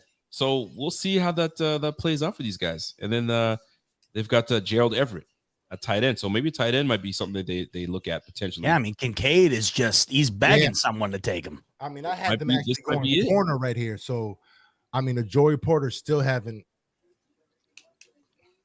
came off the board. See how this plays out, fellas. We shall see. This will be fun. So shout out to the Chargers. Herbert. Let's talk about Herbert, man. Let's talk about it. Herbert had the Jacksonville Jaguars on the brink, and he let Trevor Lawrence come back and do work. I'd rather see the Chargers face the Chiefs at that moment because I think the matchup is better. But Trevor Lawrence came through and handled business. But like, dude, Herbert, when they needed you, man, we needed you to be a closer. The thing about Herbert is that he's very talented, but is he him? Right? I love Herbert. It seems like in the clutch moments, 4th and 1, or the team is coming back. Are you that guy? Like, you can make all the throws, yeah, but are you that guy? And I don't think Herbert is, man. I think he's soft. You think he's soft, huh? He's softer but our standard of soft is very high. You got to remember that. Yeah, sure. You, man, one of the best games I've ever played. Wow. Here's the run. Here we go. I saw Quentin Johnson. Let me tell you, they're going to have the tallest wide receiver room in the NFL. You're so right. He's like another Mike Williams. They got he's a big boy. Rico. 6'2", that seems light, but Rico, what were we talking about the other day about teams with their weaponry unit right now stacked up against the Bills? Well, the Chargers were already in that argument. Okay? Oh, yeah. And so if you had another argument against it, well, that just died in the water because the Chargers, in my opinion, already had a better core of weapons on their offense than the Bills currently did. They just added another piece, the second wide receiver off the board. And this just makes me wonder, as we continuously get towards 27, if you don't go offense here, you got to go Drew Sanders. I'm don't Drew Sanders. I don't know. Scott Van Loo says that if I read it correctly, Buffalo trade back with Dallas one spot. Buffalo has a 28th pick. I did not see that come up. So if anybody can confirm that. Dallas is ahead of us. No, Dallas is in front of us. Yeah. So yeah, Dallas is 26. You may have got some cross I don't know. I don't know where that's coming from. We got to block his ass. Someone else said we're at 28 now. We're not. Somebody confirmed that. I need that confirmation that the Bills but again, Cody Ben saying we're at 28 now, right here. We still have Jordan Addison. We still have Zay Flowers. We still have 2 top wide receivers in this draft. Last I checked, D-Hop's not on a new team yet. Okay, what is going on with this? I know, Z-Bots. The Chiefs have got to be sitting somewhere too, by the way, on the phone as much as Bean is right now. Because how is D-Hop not? I don't know if I haven't checked Twitter all night because we've been on here, but is anybody hearing anything? I mean, just in general, not even with the Bills, just in general. Nothing. It changes everything, Z-Bot. It changes everything. If Z-Bot's on here, it changes the entire way we draft, right? Because again, if Z-Bot is on this roster, it makes this roster unstoppable. Like there's no way for a defense to be able to key in on anything, right? We have two premier wide receivers who can take out any, you know, any I corner in see the what you're league, saying. right? I am, It changes everything, man. You're right. Him, it's over. It's over. Well, my man Alexander Lucci, thigh master himself, the thigh god, the thigh master, the thigh connoisseur. He comes in. D-Hop going to get held hostage now. That'll be interesting. D-Hop is chilling Fortunately, right I think he's right. The What doc up, is Doc? built. What up, Doc? I think he's right. Can I give Doc a shout out right now? Doc, hell yeah. I'm gonna give Doc a shout out right now. Doc was the first one that came online and was like, the unfortunate accident that happened to Damar Hamlin. He says, guys, based on my experience, based on what I do, because I am him when it comes to the medical field and what I do, this is what it could be. Cordius, I can't remember exactly what it is, but it's the blow to the chest, and this is what I potentially think it is. Go on with your lives. What do you know? You're not a real doctor. Rah, rah, rah. And guess what? This is exactly what came about. Shout out to my guy. Shout out to Doc, man. Shout out to my guy. Doc is way too goated. He's too goated. Too goated. He's too goated. It's not even fair, the guy. He's so goated. I'm not even going to call him the thigh master. I'm going to call him by his damn government name. Is Alex Lucci. Put some respect on that man's name, man. First time, yeah, dude, this guy, let me tell you what. Tell me what. It's the knowledge is superseded by the character and the overall talent that he possesses. Is not only one of the best injury updaters in the league, but also easily one of the best dancers we have seen on God's green earth. He's a little stiff in the hips. I can use a little more motion in the hips, but he's got it. That boy's he uses social media to perfection. He knows exactly. He's the master at it, and he loves master at it. If you hate him, he loves it. That's the thing too. Like if you hate him, he loves it. He loves you. If you love him, you love him. You know. But if he hates you, if you hate him, he loves that too. We're bigging him up too much now. I need to. His head is going like this. God, you really? No. We got to shrink you back down, man. You ain't shit. All right. So the Bengals are up. Let's talk about this because we haven't had a chance to talk about it at all today. Big, huge contract for Lamar Jackson.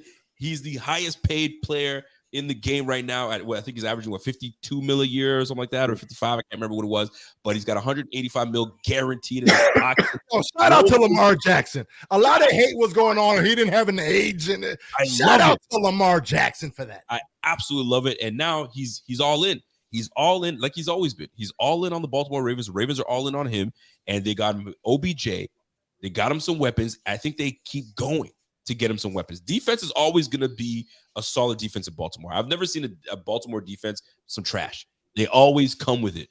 Get him some offensive pieces. That's what we've all, as a Bills fan, as a freaking Bengals fan, as a freaking Atlanta Falcons fan, you see what the Baltimore Ravens are doing.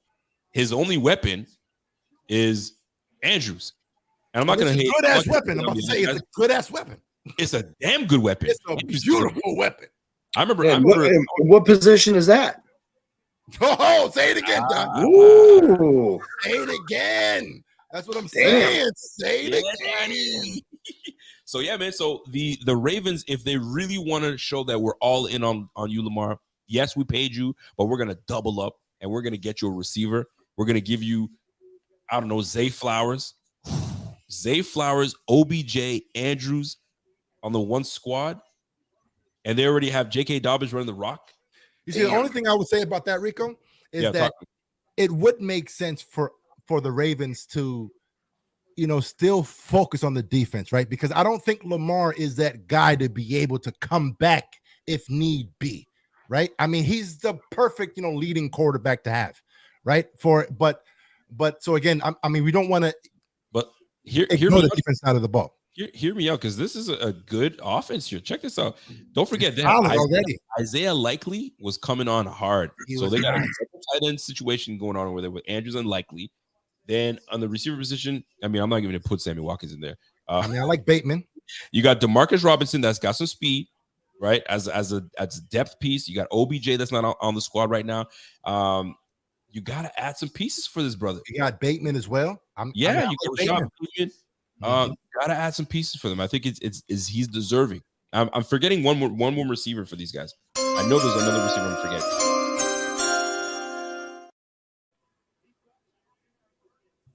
The pick is in. We're about to find out what's good with these guys.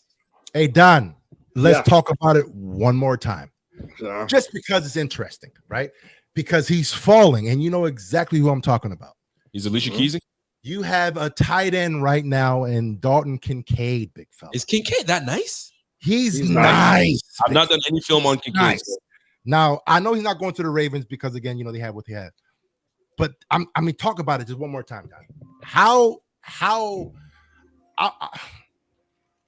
the Ravens are how crucial would it be right now. I like Jason's idea. I'm a Michael Mayer guy. I think I would take him over Kincaid. But either one, I would not be upset with at all.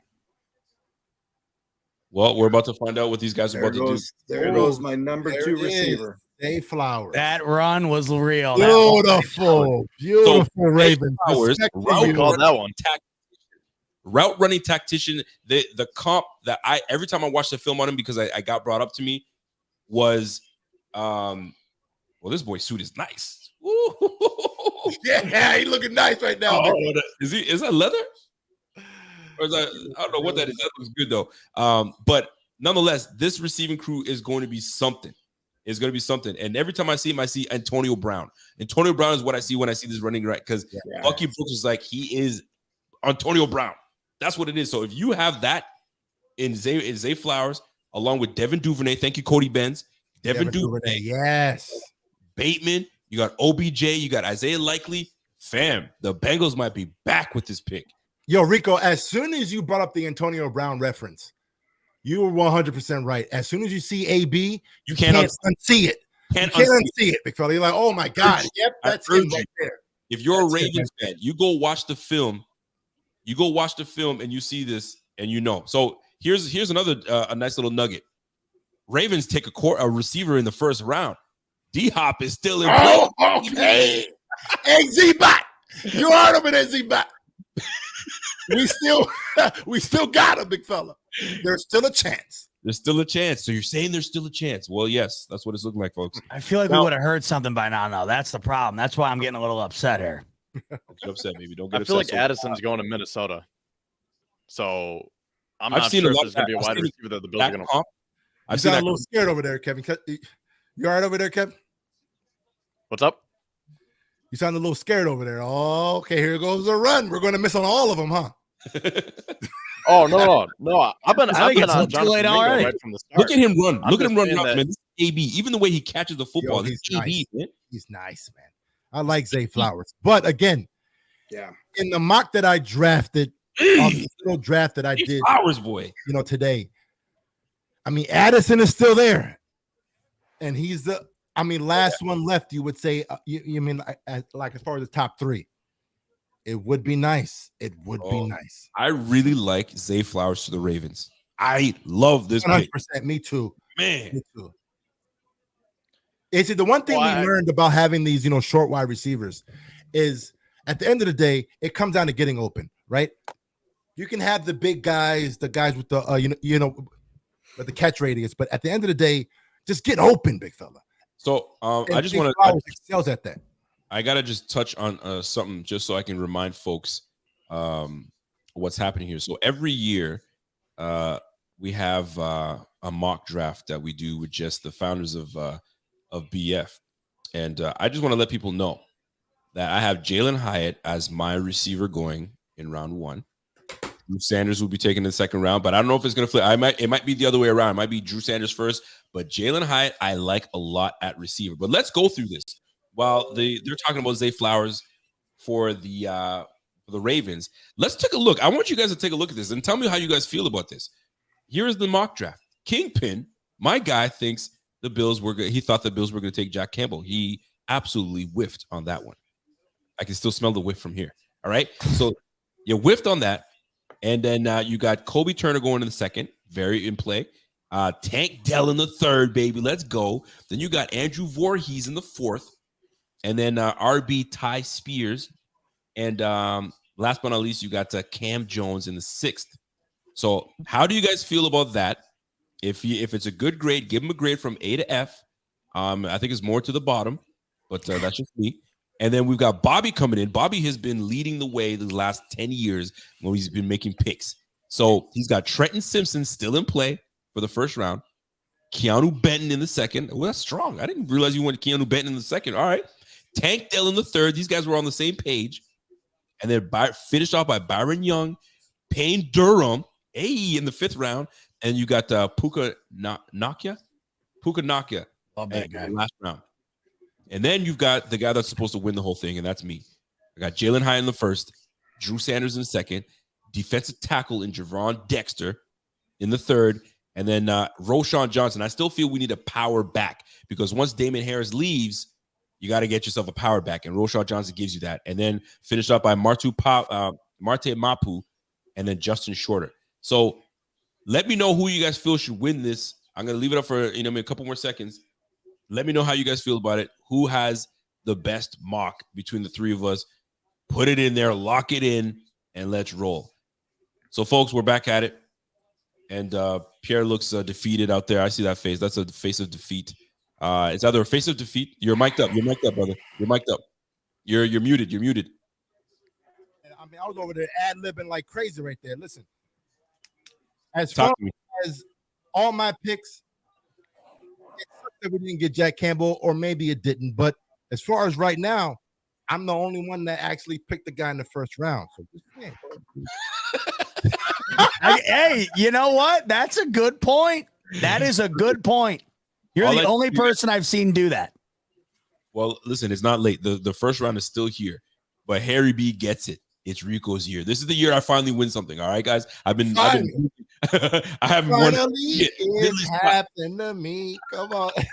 I haven't won diddly squat, man. So we're gonna find out what's really good, man. So let's go, man. We got the Minnesota Vikings picking right now. I mean, they did lose. I mean, they got Justin Jefferson, which is a dog. That boy's a dog. Fucking dog. Who they lose? They lost They lost Adam Thielen. They lost Thielen. Yeah, Yeah, they lost Thielen. Thielen. I got a feeling. So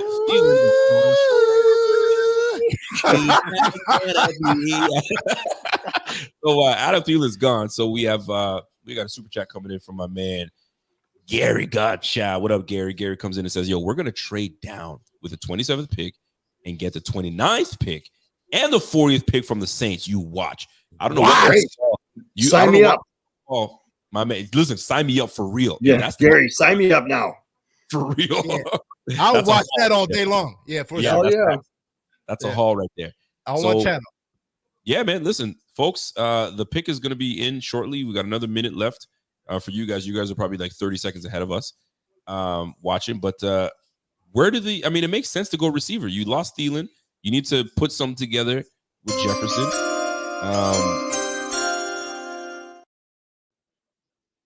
And who would have thought, man? You go from losing Stephon Diggs to drafting Jefferson, and he's been absolutely sensational. That guy is disgusting, and I'm peeved. Yeah, I agree, man. Like Cam Lewis not batting that damn ball down. Yeah. Cam Lewis, if you haven't learned the Arizona game and you were on the roster at that time, you gotta bat the ball down. But I get it. You're trying to be a hero. Yeah. You're trying to get a pick. You're trying to get that bonus. I don't know what you're trying to do, brother, but you lost us the game. Damn it. You know what I'm saying? But nonetheless, that ball should have been batted down, and Justin Jefferson's just a dog. 200 yards receiving that game. Like we were just god awful. It wasn't good. It wasn't good that game, and we lost it. I wouldn't but say we here's- were god awful that game, but go ahead. I'll give you the I point. mean, that you're trying to make. you know, Now- the loss was god awful. Let's put it that way. Okay, it hurt The loss was very horrible. bad. It hurt god awful. Yeah, it But did. come on, we were supposed It- to win that game. Let's just be real. We're supposed So- to win that game. Kevin, it looks like the draft room in Eagan, Minnesota is lit right now. Yep. Well, what are the Minnesota Vikings doing here? Are we picking receiver? Are we going defense? Bills fans are not happy right now. The I Minnesota think Vikings- it's got to be Jordan Addison for them. It makes too much Well- sense. Well, here's the thing. Their defense was horrible. They had a horrific defense. Teams were walking all over the freaking Vikings. They need to go defense here. If they go receiver, Pull up their depth chart right here. I had them going edge right here. So they needed to go on, edge. Yeah, Their defense is horrible, man. Their defense let them down. for sure. I mean, a Miles Murphy right here would probably make sense for sure. They did get Dean Lowry from Green Bay. Anybody else? They still have Daniil Hunter.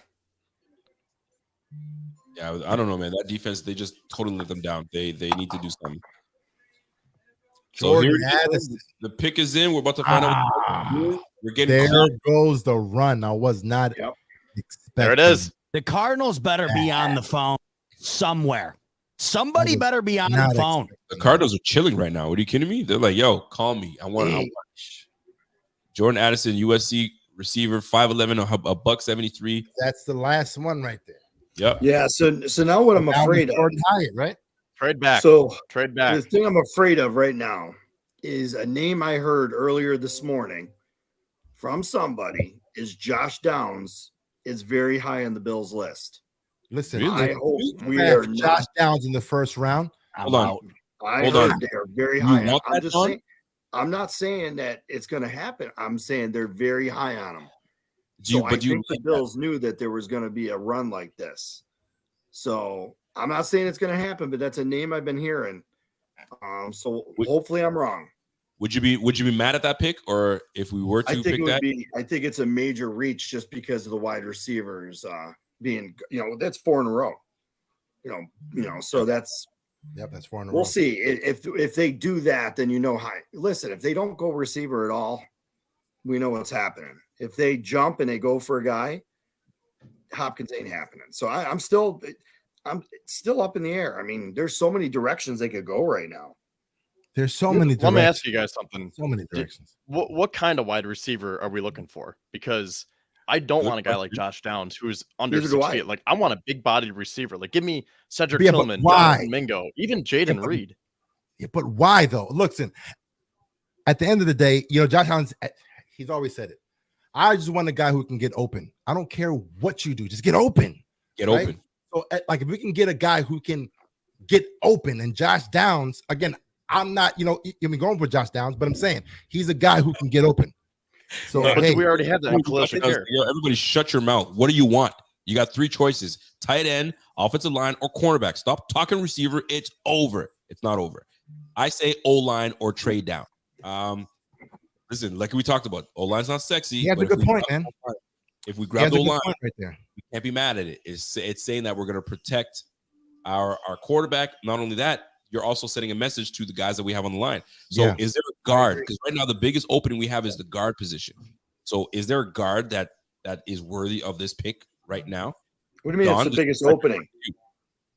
You think that's our biggest need? Like right now is guard? Oh, I don't think so. I don't think so. Yeah, I mean, me neither. But yeah, you're right. The number one guard is there, but you're also there's another name I keep looking at, Nolan Smith. yeah, Man, I love that kid coming off the end. Another And edge we're not rusher. going to have on for what? A couple weeks, 5 weeks, 6 weeks, maybe. Yeah. And we can't get to the quarterback. So we got ourselves a trade, folks. We got Yeah, ourselves a trade. trade. Now, before we talk about that trade, we got to talk about a Bing Squad member joining the squad in Death Valley Walkers. What's up, Death Valley What Walkers? up, Death? Welcome to the Bing Squad. Giants Bing, jumping up. biggity, bing. Let's go. And for those that are wondering, when I ring that bell and when I say bing, biggity, bing, what the heck does it mean? It is for those that like to support us in everything that we do. And we have a subscription package that we've got together, and you guys can give whatever you want to give because you support us. And if you guys want to go and find out where we're at, it's very simple: supportbf.com. Supportbf.com. We've got everything there, and we've got merch. We've got all these things. We've got upcoming events that we'll let you guys know ahead of time. It's big, so join us. We've got a big crew, and we just added 2 members to the fam. Salute to my man, baby. Let's roll, baby. So trade talk. We got the trade down. The pick is in. The Giants are picking. What the heck are the Giants going to grab with this pick? I'm thinking maybe. I guess You got? they need a cornerback. I'm thinking they could go Osiris Torrance. Good. Osiris, I like that one too, man. Holy crap! You did. he's- Cyrus Torrance is one of the best in the game, right? Oh, he's the number one guard in this draft by far. So if he falls, maybe the Bills are like, "Yo, we just filled our need at left guard." They met with him. They did a call with they've met with Torrance quite a bit, so they've talked to him. So we'll see. And listen, they picked a Gator last year, so they're in with that program. So you never know. And that's your squad. That's your squad. It is. He's solid. He'd be a plug guy right away. Well, the There's a pick couple is other names. You got to look at Anton Harrison, maybe right tackle. He could be a possibility. Nolan Smith, Michael Mayer, Kincaid, Terrence. I mean, Miles Murphy, maybe defensive end. That's you never know. We talk about the things that we want for this team.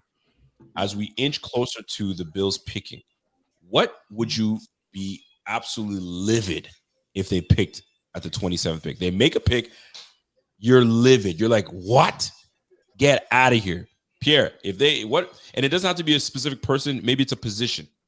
But is there something that you would absolutely hate, or are you just not a fan? If they did that, you're like, no, I'm not. Yeah, I think right now, if it was either corner or safety, I would question it. I mean, I would definitely question, the why there.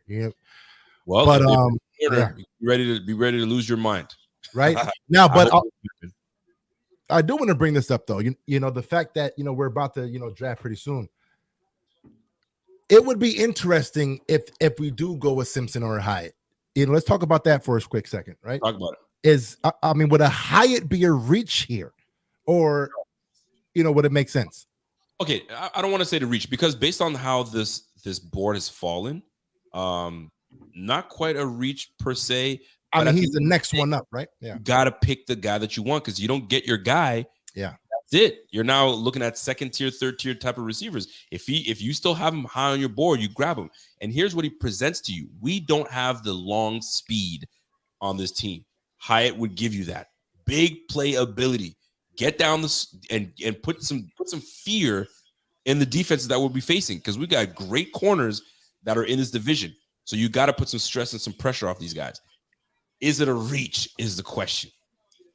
I mean, are the Bills comfortable? Let's just say they didn't pick a receiver. Are you comfortable with Sherfield, Hardy, Shakir, Gabe Davis, Stephon Diggs? Are you comfortable with that? I mean, it would only work if there was one player that was added, right? If that player's not added, then I wouldn't be mad if we made the pick, but I would understand if they didn't take Hyatt and they wait till the second round. I think they're going to wait till the second round to grab a receiver, in my honest opinion.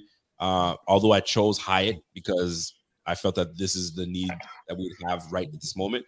But linebacker, there's only been one linebacker chosen, and this might be the spot that we could take a linebacker. But do they have linebacker even high on their board? Yeah, true. So, who knows, man? We're about to find out.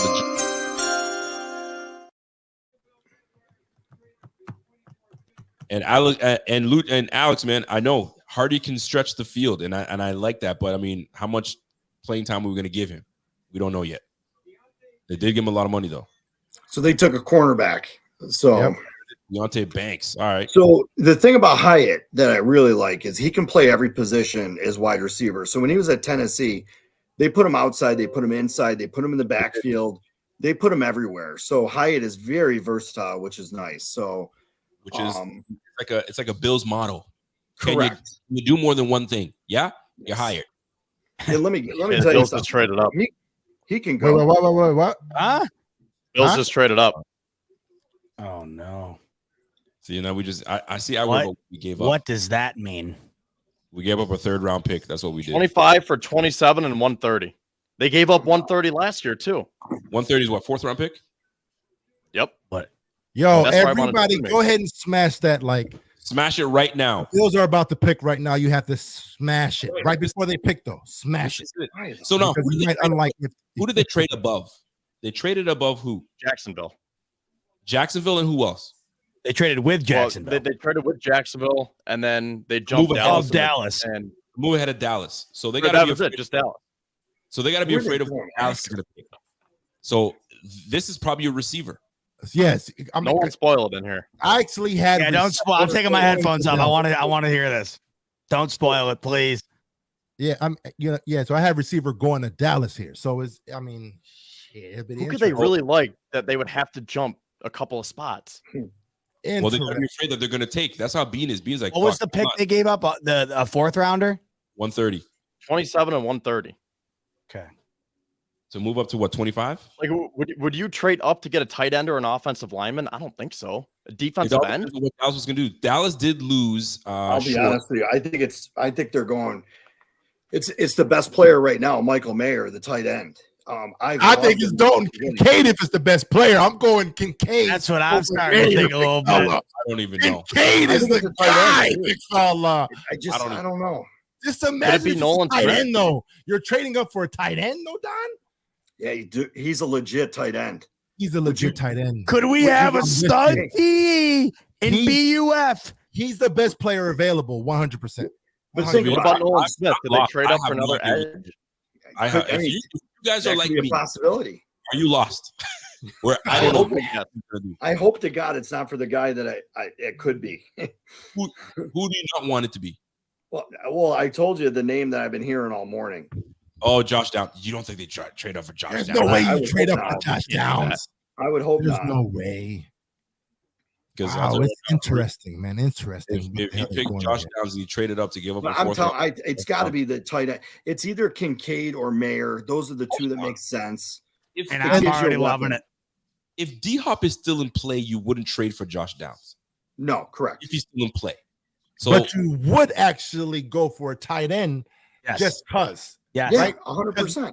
You know, when you're looking at the Cowboys lost their tight end in free agency, right? Well, Pick is in. Dalton Schultz.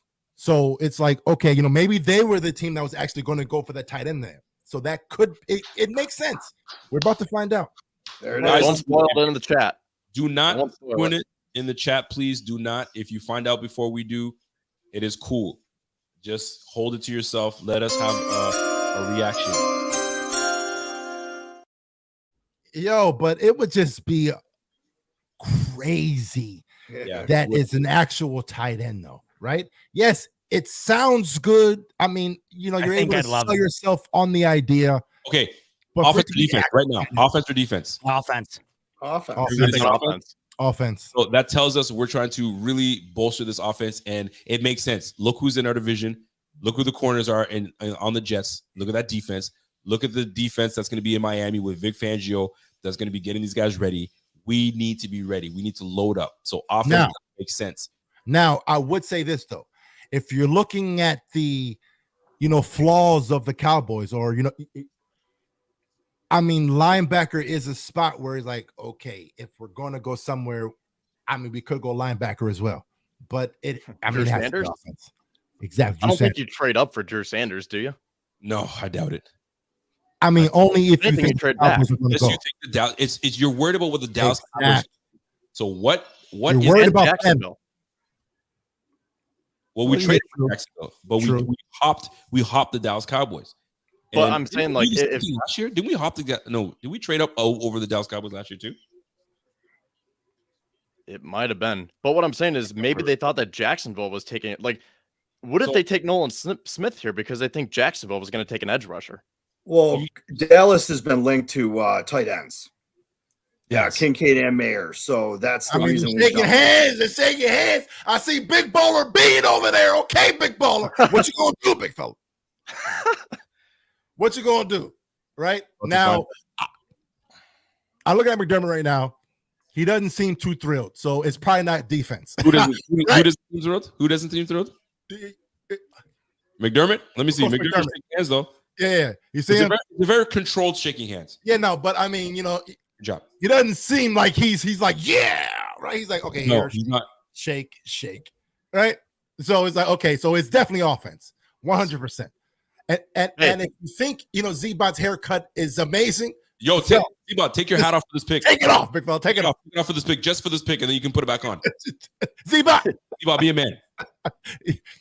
Be a man, Z-Bot. His headphones are off. But yeah, yo, it's Z-Bot, offense. be a man and take off your hat for this pick only. Take it off. All right. It's offense. My guy. Yes. Yes, sir!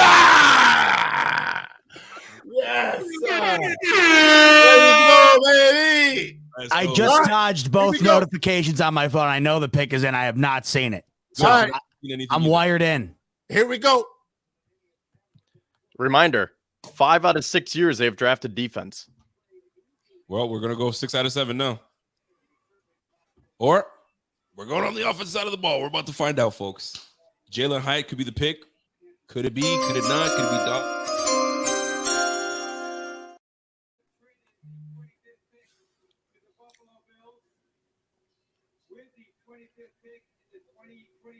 I told you, big fella. Golly, big fella. We got George Kittle in this bitch, boy.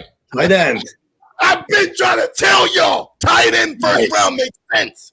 Let's go. It makes sense to get a I Kincaid. absolutely We talked about it earlier. love it. I love it. I love it. I love it. Let's go. Where is he from? Let's Oh, he's from go. Utah. Let's Another go, Utah. big fella. Dude, this boy's Come on. nasty. I'm Let's telling you, go. it makes sense. Mhm. Everyone who was hating on the idea, it makes sense. You have a guy who's a playmaking weapon. Who cares where it's at? Tight end, wide receiver, doesn't matter. You got a guy who can create plays at any time, who's a mismatch at any time. That's what you're looking for. And then you pair him with Knox, a double tight end set. When you come on, listen. This was a I love it. amazing. I love it. I Amazing. love it. I love it. Yep. Keep talking, Pierre. Talk about it. What is it that you like about him that's so great? Talk about it, man. Yo, I'm telling you, it's the same thing. It's a playmaking weapon. Yep. You have a weapon for Josh Allen. Period. That's all we were looking for. Everyone was saying wide receiver, and it makes sense, but it doesn't matter. It comes down to having a playmaking weapon for Josh Allen, right? And if it's a tight end, it is what it is, right? But hey, I'm a big fan of Let's go. man. Kincaid, and yo, let's go, man. Let's go. Is Let's this the best go. tight end in the field? Is this the best tight end? Hands down. Yeah, he's 1A. They're 1A, 1B, these two guys. 100%. Wow. You know, it's Coming funny. out of the draft with the best tight end. I mean, come on. Come Yo, on. It's best player available. That's what Yes, just it happened is. Right now. That's You what just gotta go happened. PPA, and this is exactly what they did. You don't overthink it. Look at he loves it. He loves it. Look at him. Look at him. He loves it. He couldn't be happier, this kid. Amazing right here. I already love him. Amazing. I already love him. The kid can play, man. He can play.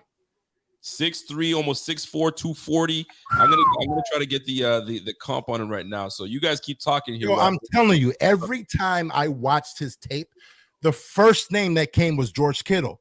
Oh, I'm like, okay, this is that's George Kittle. He's a guy who is known for, he can make every catch. Like, the guy is amazing. Amazing. So here's what they're saying. He's a mismatch creating tight end with natural playmaking skills, a savvy route runner who wins at the catch point and picks up yards after catch. Yards after catch. That's the big thing right there. So this is excellent. Last year, Tell you he had what, 800 too. They're saying 800 right now Dallas is taking Mayer too, Rico, by the way. So that was a that big was move. it. That's the Yo, one. Big baller bean. Oh, Yo. somebody was whispering in Big Baller Beans, they're going to take a tight end. They're You gonna need take to have tight it end. right now. Ladies and sure. gentlemen, I got a phone call coming in right now. Let me grab this thing. Look at Jerry. He's pissed. Look at Who him. do we have on the line right now? Who's with us? Yeah, motherfucker. Oh, is that the Kinger? Yes. Fuck yes. Talk man. to me, Jeff. Listen, King. man, I might have been down on fucking Utah over Moss. This fucking guy's a wrecking ball, man. Woo! He's a fucking wrecking ball, man. God, I love this pick. Yes. Okay. Let's well, go. so this is huge. Fuck So yes. Kincaid is a very productive pass catcher with size, speed, and top-tier body control. He's a ball winner and is dangerous after the catch. Bro, he's a I'm line telling you, Rico, man believe who can destroy people, man. He for is sure. a He's mis- unfucking real, man. I love it. I fucking love it. I wanted a linebacker. What's his name, man? Hey, yo, JK, you've never called in happy. So this is good. This is good. No, it's a shock, bro. It's a shock to me, too. I've been sitting there all fucking night. I'm like, fuck, Campbell's gone. What the fuck? He's not gone. I really didn't want him because we wouldn't fucking utilize him anyways. But, Well- they would have set him on a fucking bench. But well, listen. love it. I fucking love this pick, man. Listen, love he's it. got instinctual playmaking ability. He's got sure hands. I'm telling you. Say it again, Rico. The one issue that we've had Oh, dude, with I Dawson fucking Knox love it, is man. inconsistent hands and sometimes will disappear. Now, the knock that they have on Kincaid is he's not a natural blocker. But guess what? We didn't bring him to Buffalo to block. We didn't bring him to block. We Say got it again one time, Rico. Say it again. fucking ball, Now, man. here's my big issue. We paid $14 million just last year to Dawson Knox. Hey, I don't know about that, but guess what? There are outs in contracts. So I got to look at the contract and see when they can get out of it to see how it is. But guess what, folks? Double tight ends are coming your way. Maybe we might, saying, surprise some teams and run the ball a little bit. Somebody says, Bobby Ray says, ship Knox to Arizona for D-Hop. Listen, man, we got, two tight end we got a 2 tight end backfield, man. Listen, I'm digging it. I fucking love it. I love it. I am stoked right now, baby. Where you gotta fucking run the ball. Yeah, I fucking love this pick, man. There's some douchebag on there for Bean don't know what the fuck he's doing when it comes to the draft. Shut the fuck up, Hey, man. And you want to know what? And you want to know what? What the fuck he's doing. Frosting on the cake too. We just put one up Jerry Jones. We just did one of these to Jay Jones too. By the way, I love that. well, No doubt now let's just take I that. fuck can't stand that fuck. What's up? So the NFL Network said it's like a Travis Kelce. This is the He Travis is. Kelce of the draft. So this is huge. Bro, everything I read on him, he's the cream of the fucking crop, bro. He's the cream of the fucking crop. You know what? Cream of the crop. And You here- know, ladies and gentlemen, this is, if you guys are not familiar with who this is on the line, this is Jeff King. He is a savant. I'm going to just put it that way. He's a savant. Him. He's the guy. no, the idiot part that comes before Savant, that's it. But the Savant shit, no. He's got a way with words. He's a charmer. He knows exactly what he's saying when he's on the mic. He knows how to catch everybody's attention. Ladies and gentlemen, this is Jeff King. Now, here's the deal with this pick. We got a Travis Kelce in our hands. This is a miss. Whoa. You Let me- cannot say those things. No, but No. we're living in a gonna dream get right now. excited. I'm gonna We're get living in a dream. excited. We're You living in a can't dream. do that. Everybody is a Hall of Famer right now. Listen, Bot doesn't want to get excited. Let but us live what? real Get quick. excited. No, because you All right, can't listen, say that man. because I'll have a heart attack. You can't say Listen, that. brother, you showed that fucking hairdo on TV, so God bless you, man. You got my fucking respect, man. Listen, when you go to your fucking barber next time, beat the fuck out of him. Okay? Give him 2 fucking slaps in the fucking face and say, fuck you. Well, I'll say There's your this. fucking tip. The Dallas Cowboys pick is in. The Dallas Cowboys pick is in. Apparently, Oh my they're picking a god! defensive player. I don't know if that's going to be the case. See how that plays They're out. taking the other tight end. They're taking Mayer. Oh my god! Oh, Mazzy. We need, God. we need to talk about this further. What? Oh no, does they this- took Mazzie Smith. Oh my Oh, god! you know what? I've been hearing about this. They don't like Neville Gallimore that's out there. They're not big on the interior. They feel that the interior was just getting beaten up. So this is a big pick for the Dallas Cowboys. Yeah, he's good. He's a good Hey, player. by the way, boys, can we say something real quick? As I'm seeing this in the chat, I don't think this pick is an indictment on Dawson Knox. Well, this is what we're going to talk about. Good. Yeah, Bring it up. they just paid It's an Dawson addition. Knox. Yeah, exactly right, Don. This is not an indictment on Dawson Knox. Everybody, I knew this was going to happen too because it's funny. No, this as is, we got, this is a fucking move to a 2 tight end fucking offense. This is what this is, 100%. bro. this is an additional weapon for Josh Allen that was clearly the best on the board. I don't think anybody thought Kincaid was going to be here. And when you look at it, I don't think anybody, when you see tight end, nobody considers the fact that it's an addition as opposed to a replacement. Everybody always sees the positional group and says, well, that was drafted to replace X, Y, and Z. I don't see it like that at all. They just paid Knox. We've seen Knox be one of the better assets for this Bills offense as of late. And when you look at what the Bills offense is currently in need of, it is just additional pieces to relieve the pressure off of Josh Allen. You think they're going to get rid of Knox and replace him with a rookie? Just call it a wash? That's not the way this works. This is a great pick. And look, No, I agree with you. I agree with you, Bot. I'm going to tell you right now, this is going to open up that offense for fucking that cocksucker, James fucking Crook, motherfucker from last year that I cursed out. Okay? I do think the kid's got talent, but this is going to open up the offense for this kid. It man. It's not his fault, This is Kinger, what bro. the He didn't fuck get we any need. touches, man. What? No, listen, Bud, I'm with you. I understand that. I get it, man. I'm not declining that. I'm saying this will open up the offense for that kid to show what the fuck he's got. And now we're going to see what the fuck we paid for, Ben. Well, and I'm going to add But this. I love this pick, gentlemen, and I want to say this to you because I don't want to take up your time. I said this to you in the chat. I want to tell you guys this. I love you. I love you. God. You guys are the best. We couldn't. I don't know what. There's nothing to say to him because I love him too much. Yeah, for sure. And I haven't spoke to you a while. You By guys the are way, John, I'm glad to hear you're well, brother. Seriously. You are the best of the best, man, and I love you all. You guys be well. Salute to you, my guy. We'll talk soon. Salute to you, Jeff. God, I love Jeff. I haven't talked to him in a bit, so that was just phenomenal. So here's what I want to add to this. Don't forget, when we early in the offseason last year, what do? We signed OJ Howard. So in the minute we signed OJ Howard, we're like, holy smokes, are we going to double to? But it didn't work out physically. For whatever reason, it didn't work out. So maybe that changed the way Dorsey wanted to run his offense. So maybe he had to stick to the Brian Dable offense. Now, could we get the offense that Dorsey really wanted to run with the addition of Kincaid? Yep. Who knows? But now, I'm sorry, go ahead. It's like almost a Gronkowski, you know what I'm saying? Gonzalez. Is it Gonzalez? Who's that dude that was a killer? Tony Gonzalez? Now you're I mean, we're going to keep doing Hernandez. It's a Gronk Hernandez type of situation that we got here. So we'll see how it goes. Kevin, talk to me. You look excited over there. Are you big on this? Or are you disappointed that we didn't get Jack Campbell? Yeah, I'm still disappointed we didn't get Jack Campbell. I'm hoping Drew Sanders will still be there, but I think that might be a dream. That would be I will nice. say I'm not as high on Kincaid as you guys are. Like, I like the pick, but I'm just not there yet because I don't know how they're going to do it with Dawson Knox being one of the highest paid tight ends.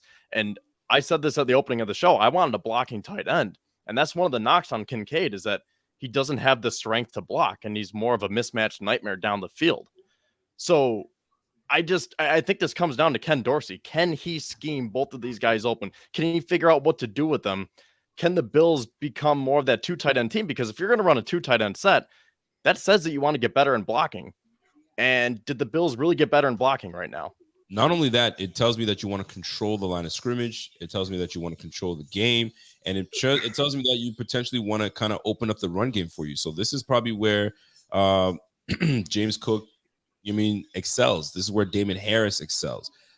This is where offensive line Cromer, maybe this is what he needed. Offensive line Aaron Cromer comes in and says, okay, now I get a little something I can kind of deceive the defense, right? Make it look like we're about to run it down your throat, and then we get a playmaker out in the field doing work. And Josh Allen maybe is a little more controlled and reserved in the pocket, and he sees that he's got his blanket that can make plays, make something into nothing. This would be nice. So D-Hop could still be in play. You just never know. We gave up a 4th round pick, so we're down a pick. So 2nd and 3rd round, this is big. This is big. What is going to take place in these next few rounds? So the pick is in for the Jacksonville Jaguars. But let's stick to, they're going to make their pick. Let's stick to this offense here. I mean, I kind of under, you mean, what's that? Say again? Of how the draft actually fell to us, right? I mean, you had 3 top wide receivers that went off the board, right? So it was like, okay, are we going to go with the Josh Downs, who was like, the 4th or 5th guy, or are we going to go with the number 1, tight end? So it made sense. It made a ton of sense. Now, like as far as Knox getting paid, it's like, we kind of had to pay him, right? Because, like if we didn't pay him, then we were left with, Quentin Morris as our number 1 guy. So right. I'm not going to really say because we paid a Knox, we kind of have to, use him somewhat to be that pass catching guy. Yes, I mean, it would suck to have an $11 million, blocking tight end. But if that's what you do best as of right now, because again, for whatever reason, Josh Allen is not, targeting Knox for whatever reason. I have no idea what it is, but he's going to target Kincaid, big fella. He's going to be wide open. Kincaid's going to have stability. I'm going to get open. You're going to see. I'm going to get open for sure. Yeah, and I naturally catch the football where the trust is there. You can trust that I'm going to come down with that thing. Exactly. I catch point. I'm a hands catcher. Let's roll. Listen, I'm here. Like Bot was saying, this is no knock, no hate on Dawson Knox, because Dawson Knox had a productive year last year. What did he have? Like 7 touchdowns last year, something like that. So he was productive. So let's see how this again. The pressure is on Knox right now. It's time for you to step the hell up, big fella. Is the pressure on Knox? Paid? It hasn't been there as far as production. It's time to step up. Let's take a look at that. I'm going to confirm this right now, but I trust Z Matt. He's always on it. Let me. I mean, this just goes to show you. Yes, sir. Exactly. Wake your ass up. Just confirmed it. Dawson Knox 8 minutes ago. He tweeted at Dalton Kincaid with a GIF from Star Wars. I think it's Luke Sky, or I think it's Anakin, and it's a GIF, and it says, "This is where the fun begins." And he tags Dalton Kincaid. Yes, sir. Okay. This is where the fun begins. Right. You see, Knox knows. He knows. Okay, big fella, you woke my ass up. It's time to go. It's game time, baby. Remember who he has, big fella. He's here. He's arrived. He's ready. You didn't want to get excited, but now you got your Travis Kelce type tight end that is going to be a mismatch nightmare. Let's go. You can have Howard. You can have Ramsey. You can have, you know what I'm saying? You can have the Sauce Gardners, but who's going to cover in the middle of the field, baby? Who's going to do that, baby? Right. Let's go, man. And you want to know what? Hey, while we're talking about it, let's just say this, too, while we're here. To those who hate it and to us who love it, can we just say at a median, in a middle ground, these Bills have not drafted an offensive player in the first round since Josh Allen. Okay? They just took a swing at a guy who they felt was worthy of moving up over Dallas, who they felt was probably going to get him. And based on the pulse in the room over in Dallas, maybe that was accurate. We don't know what this is going to turn out to be. Nobody does. But this is the first big swing they've taken at offense in the first round in years. Can we give it a bit to let it sink in? Hit the horn on that one, big fella. That's it. A good fucking That's a good point. We've all talked about how this offense needs more. They went and did it. I understand you don't love the fact that it's a tight end, and I understand that completely. I totally do.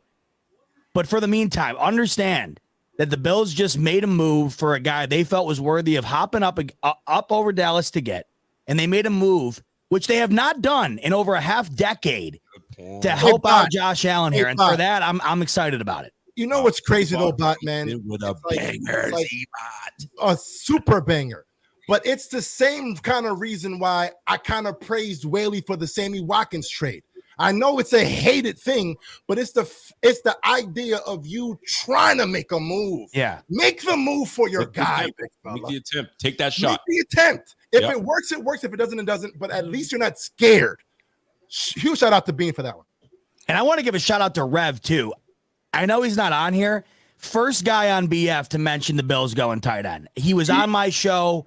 He mentioned it. I hadn't even given it a second thought. What up, Rev? And he wound up nailing it. So shout out, Rev. Let me in, brother. Let me in. Hold on. I'm going to send you the link, brother. Rev said, let me in. He wants to Come on, Rev. Get up in here, dog. Come on, baby. Let me send you the link. He said, let me in, fellas. Let me in. Let me in. I'm not going to in. Well, listen, this is huge, guys. I'm excited. Wait, hold on. Bengals are picking right now. Oh, there it is. Miles Murphy. Murphy. So the thing about tight end, and Pierre and I, we talked about it before we got on the show. We were both pro going tight end. I didn't think Kincaid would be there. I didn't think Mayer would be there. Mayer's still there. We get Kincaid. Everybody's talking about the tight end thing. We didn't draft him to block. Let's be honest. Period. He is running routes.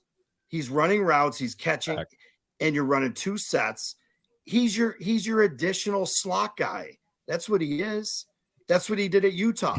So that's what we got. We just got to go watch the film. It's the fact that nobody watched the film. Nobody. Everyone tight end. Exactly. And I don't care about the money for Knox. Let's be honest. NFL money, it's all monopoly money anyway. They just move it around. It's all fake. So, and think about it. So Kincaid, now we got 5 years with him. Knox's contract's up at the end of that. So really, we're getting him for millions of, at 27th pick, you get him for pennies now. So I don't know. Anybody that's got hate on it, didn't watch it. I've been trying to tell you, big fella. I've been trying to tell you. It makes sense the whole entire time.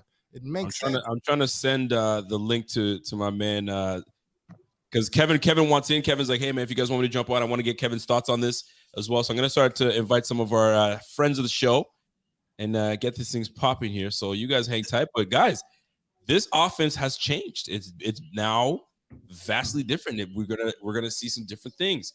Does this open things up for the likes of Stephon Diggs? Thanks, Topper. Open the likes for Khalil Shakir, Deontay Hardy.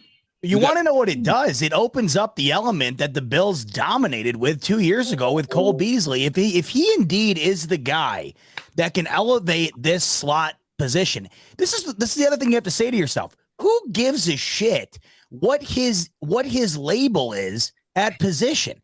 Cole Beasley, the departure of Cole Beasley, did you not notice last year how this Buffalo Bills team could not hit a ball over the middle to save their life? And that is why they had to throw fade routes down the sideline in situations where it was the complete opposite scenario of where you would do something like that.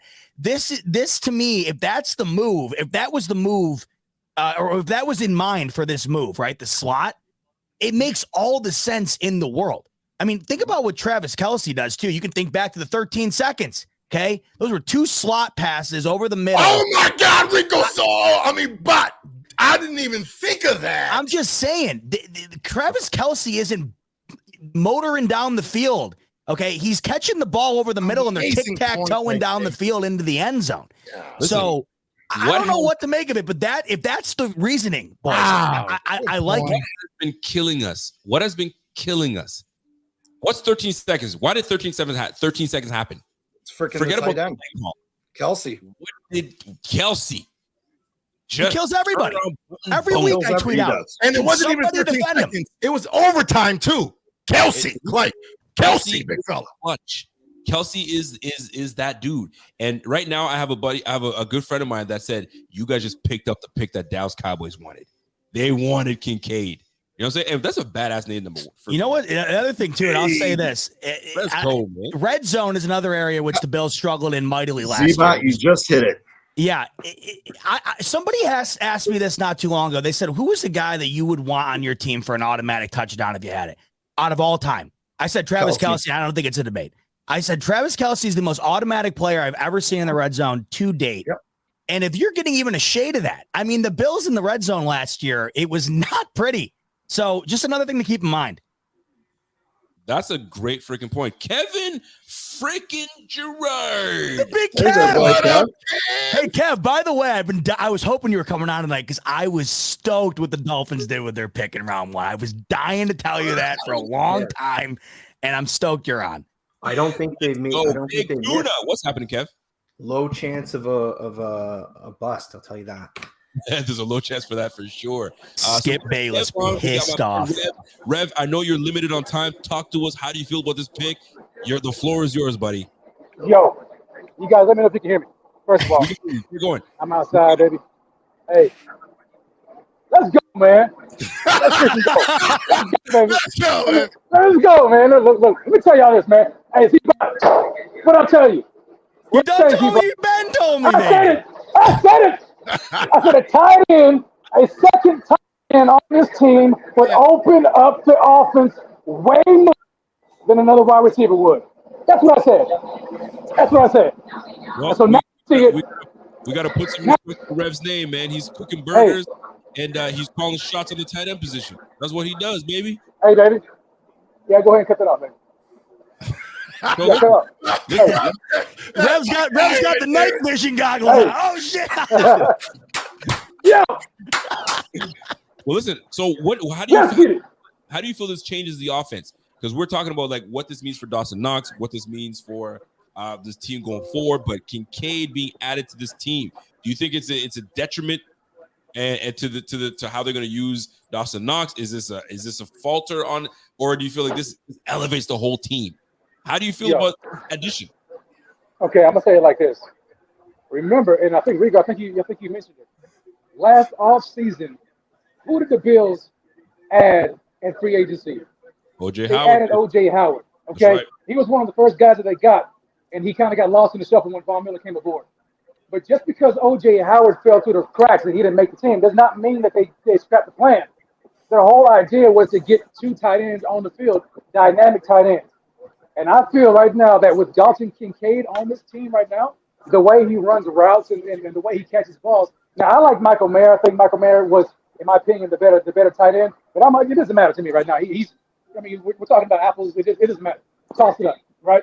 But anyway, he's the top tight end. He's one of the top tight ends here. You bring him on the field, put him in a slot. He opens it up. Like to me, I think of Jimmy Graham. Remember that when Jimmy Graham was kind of like debating, like, hey, I'm a wide receiver, but they pay me like a tight end. But he was like in the slot, detaching the line of scrimmage a lot. That's Kincaid. And you throw him with Knox, plus Diggs, Davis. Look, who's going to stop him? Remember, Josh Allen was at his best when he had an elite slot receiver. Z-Bot just said it does not matter where you put this guy. You put him in the slot, he's deadly. And he's a big target. So I like it. I like it. Now it's all going to go up to, it's all going to be up to Dorsey. So we'll see. You know what it is? Does. It's all going to be up to Dorsey. It's going to be up to chemistry between Josh Allen. And Josh Allen said he's more focused on football now than he ever has been. So what a good time for this move to happen. Brandon Beane saw something that we needed, and we needed a boost in the middle. On the outsides, we're going to have that. We went deep quite a few times. We had 72. I think we ranked like top 5 in long plays that were over 20 yards. I think we had like 72 or 74 plays of 20 yards or over. So we do take shots, but we need that middle. We need to be able to get a player to get the ball, not only get the ball, but make something happen with the football. So big move for the Bills. I see my man Rev. Show us a burger, man. Before we get out of here, man. Show us a please. Burgers are done, man. Like we shut down, baby. Oh, you shut down? Oh man. Yeah, we shut down. We shut down, man. Like, was it a good day today? I mean, there's a grill. There's a grill. Was it a good day today? The food is cooked, man. Food is done. Yeah, we closed. It's 9:30 out here, man. Was it a positive day? Was it good?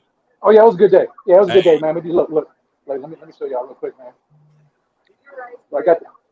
So I had the TV sitting. I had the TV. Yeah, I'm watching the whole way through. Legend. I mean, my man probably burned a couple burgers watching the place. I ain't burned up nothing. TV good. Like, I mean, talking about good. Where you focus, my man? Nah, that's what's up. Yeah, a little focus. A little focus. We're gonna get Kevin's thoughts on this because Kevin's a rival, and he's a fan of the Miami Dolphins. Kevin, is this one of those moves? Because I know how Kevin thinks. He'll. Hey, real quick. Hey, I'm gonna holler at you guys, man. I'm gonna be out. Hey, shout out to you guys, man. You guys been holding it down all night. I've been watching y'all from the jump while I'm cooking these burgers. Shout out to the guys, man. Hey, and smash that like. Give every last one of these guys a follow. Subscribe to the channel. Let's go, my man. Kevin. Sitting right there looking nice and handsome. You already know what time it is, baby. All right. I like y'all, man. Peace. Peace, Rev. Love it. Excellent. So, Kev, welcome to the show, buddy. How are you doing? First and foremost. I'm good. What's going on? So, listen, I know how you think because you would rather us pick a player that will pretend to be a threat, and I know when you're like, oh, I don't want you guys to pick this player. Is this one of those players where you're like, fuck, I don't like that they picked Kincaid? How do you feel about this pick for the Bills? Doesn't bother me much. Okay. I think he's a good player. I think Kincaid is the best tight end in the draft. Like for you guys, personally, I would have gone with Washington, but Miami's a different scheme. For you guys, though, I like this Kincaid the best. He's not really an inline tight end, so there's no real correlation between the OJ Howard signing, which was for like $1.7 million. But anyways, this is you hope Travis Kelce. He reminds me of Gesicki in the way that he's used. He's a slot guy. He's not in line, but hey, Allen was at his best when you had, a real good presence in the slot. He's not as quick, like obviously as a Beasley, but he's going to be better at contested catches. He's going to run those little bull routes across the field. He's going to run a bunch of these like drags across. So that'll help. He is better after the catch. When you guys were talking about it running like before the draft, I know some of us were talking like, I think he's a better fit than Mayer for 100%. One, because I'm not as high on Mayer, but two, because Mayer's a real tight end, like he's an inline guy. And I've been saying that I think if you had two inline guys, I would be happy with that, because I feel Josh Allen is at his best when the offense is spread out and the defense is spread out, and you have to have more defensive backs on the field, and that's when you bust those big runs. When you have like a condensed two tight end set with two like inline blockers, like if you had picked a Darnell Washington or someone like that, it keeps more linebackers on the field that are, I'm not saying they're at least of the same size as Allen, and I think that it might limit some of the explosive runs that he has. But Kincaid is a different animal. Kincaid is a slot guy, really.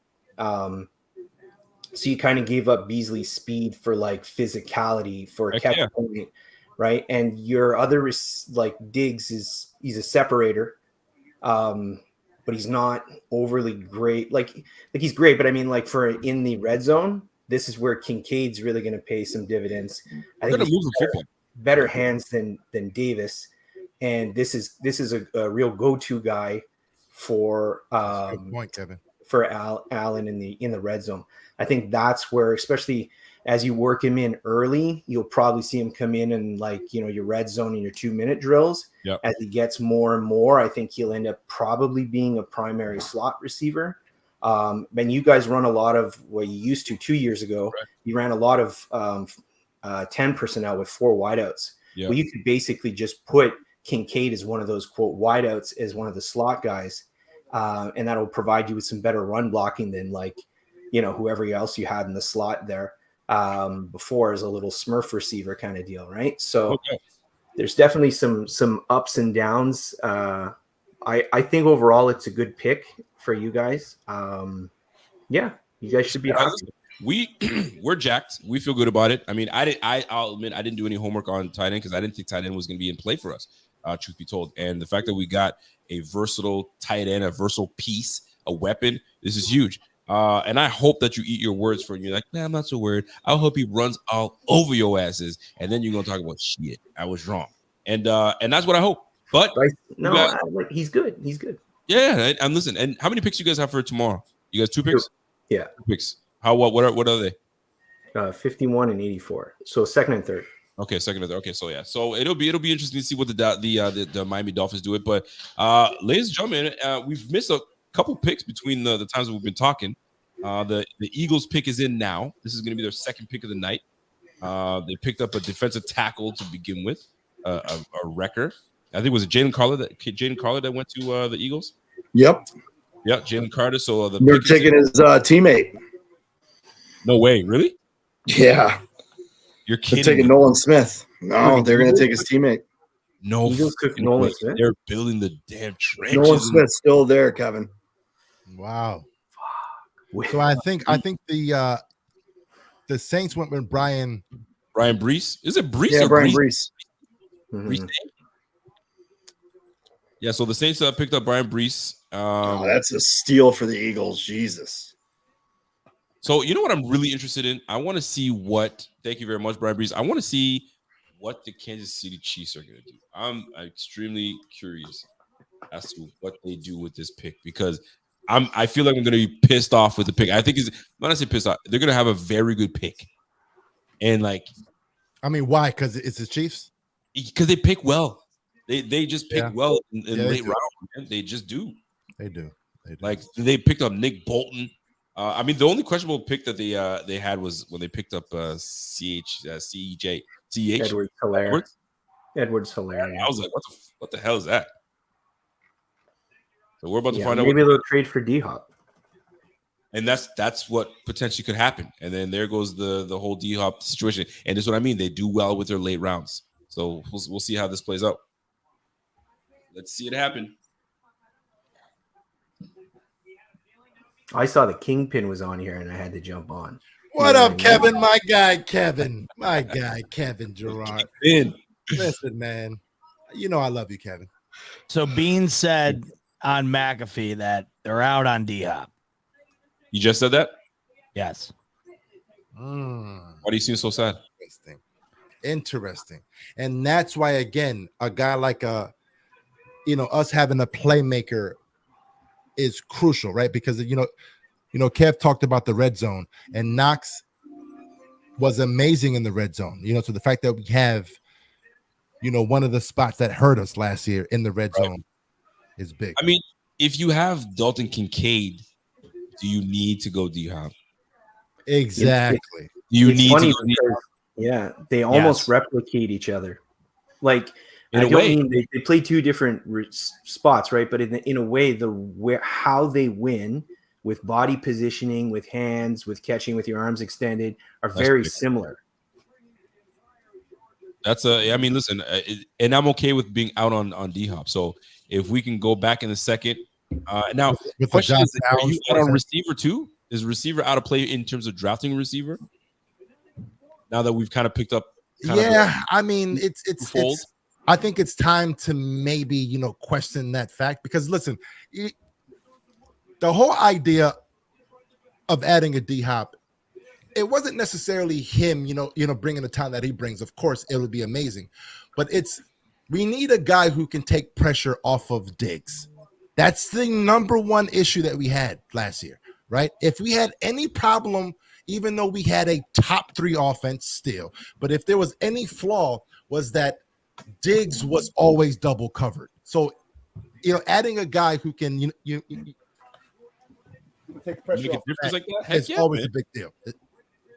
No, you're absolutely right about that. So this is big, man. Nolan Smith to the Eagles. What the hell are the Eagles doing, man? Like, what are they trying to just put the whole? They're loaded up. Holy shit! Are they ever? Good for you guys, though. Good, because Nolan Smith would have been a great pick for the Chiefs. So better that he's in the NFC. I'm glad about that. But listen, who they pick up? They picked up who was the linebacker they picked up? The Eagles did in the second round that fell from the first round to the second round. N'Kobe Dean. Something. Was it Dean? Yeah, from Georgia.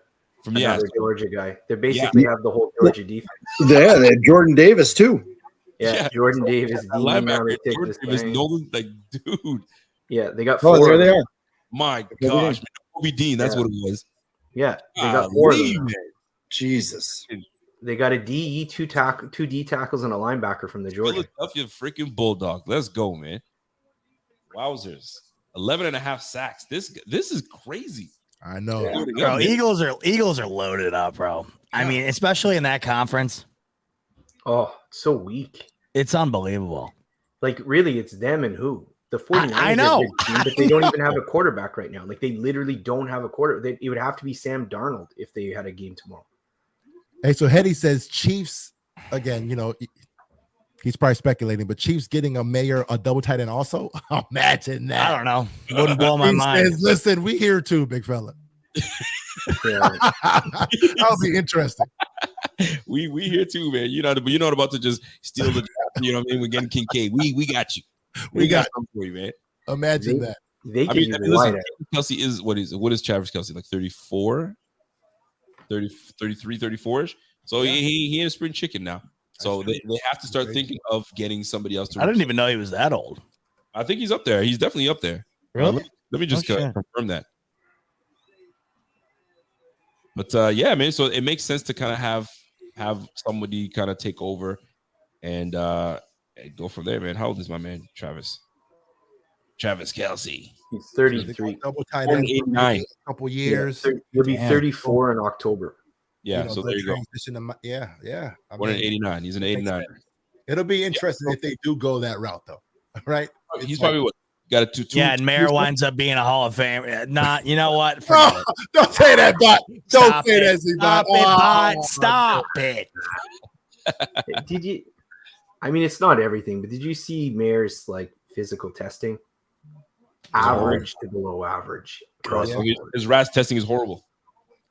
Yeah. Hey, how did I'd like to see how Kincaid did on the RAS test. I gotta look that up.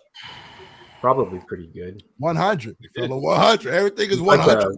What is he? He's a 4'7" guy, but he's size wise, he's pretty. Yeah. Yo, this is something, man. Kincaid out of Utah. You guys, your Canadian boys tonight in hockey are getting their ass handed to them. By the way. Yeah, I know. So how about Will Levis being left out of the first round? Yeah, everyone was saying there's Yeah. gonna be 5 quarterbacks, and I knew Hendon Hooker was not going in the first round. You're not picking Teddy Bridgewater 2.0. He's going to be 30 years old when his option year hits in the first round, coming off a major knee surgery. Jeez, I thought someone was taking a flyer on Levis, though, for sure. I'm shocked. Oh yeah. Like, why would the Vikings have not have taken? I know they took Addison, but why wouldn't they have taken Levis? Like, Cousins is how old now? That's not a bad point. I mean, especially at that Probably pick, too. Waiting for you in a second. I'll get Yeah. you in a second. You're going to see a lot of teams start trading up and moving things around in the second round. Yeah. Yeah. And making Oh, things yeah. I think KC should do it right here and just call it quits on the Mahomes era. They've had their fun. True, you could reunite him with Hill. Yeah, it would not be something. Huh? How many Oh fourth, no, how many fourth quarter touchdowns does Cousins have to pull in order for the Vikings to understand that Cousins is not that guy? Like, come on now. Yeah, no, I love him though. And his age, It's right? just got nothing to do with me. I just How do you guys feel about this comment here? They said, well, why the F would you pay Knox if you're targeting tight end in the first round? That money should have gone to Edmonds. How do you guys feel about that? As far as Knox, if you don't pay Knox at the time and a tight end is not there in the first, who are you left with? So I understand the fact that you kind of, I mean, the Bills were in a bad spot. It's like we kind of had no choice but to pay Knox. Now, again, it's a rookie that we signed. It's not going to be that much money. So it's irrelevant as far as the number of what we paid Knox because it's only a 2-year deal at the end of the day. After 2 years, we can get out of that deal, no problem. And if you asked Bean last night if he thought Kincaid was going to be there at 27, or even whatever it was, 25, no shot. Yep. So that's irrelevant because there was no way they thought that was happening. Yeah. The Bryce Daddy says, why are we pooping on Dalton? He was my pick. He is him. He's him. I mean, we're not pooping it at all. I think we're excited about this. Opens up the offense. Who? Yeah, this opens up the offense not only for the receivers, it opens up the offense for the run game. I think this is great. Everything. Yeah, for sure. You know what I'm saying? And we screwed the Cowboys. I mean, don't overlook that either. That is Absolutely. also great. That is by true. the way. I just love doing that. So the final pick of the draft, the pick is in for the Kansas City Chiefs. So there's no trade here. So it's gonna be I already did. Ulster, the It has to be tight end, right? line. They get a second tight end, great depth, great value piece. They don't need a running back. I said has to be as if they don't have Kelsey already, but They did lose a pass rush in Frank Clark. they did. Frank They Clark. did. That's a good point. They might pick up a pass rusher. That's why I thought they were going to go Nolan Smith, but So pass rush might be in play here. they also lost Juju, so they don't have that much and they lost Hardman, so they don't have much at wideout. Maybe Jalen Josh Downs here. Hyatt might be a nice pick for them here to give them some downfield threat. I mean, maybe safety. Yeah, I don't know, man. Brian Branch. Exactly. That would be a good pick. Right. That would be. That'd be a really good pick. Let's see. God, I hate the Chiefs so much. Oh my God. They're definitely becoming one of the teams to kind of like, oh, come on now.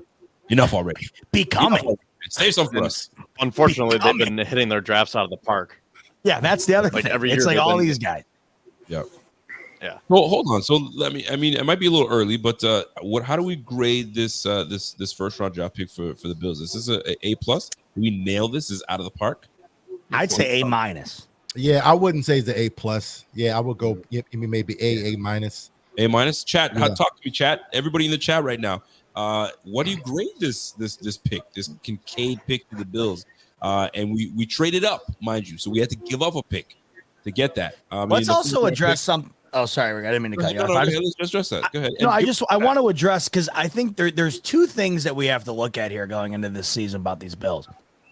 Number one is Sean McDermott now calling the defense. We've been over this ad nauseum, but this is now the biggest year of his career, bar none. This is a make or break year for Sean McDermott.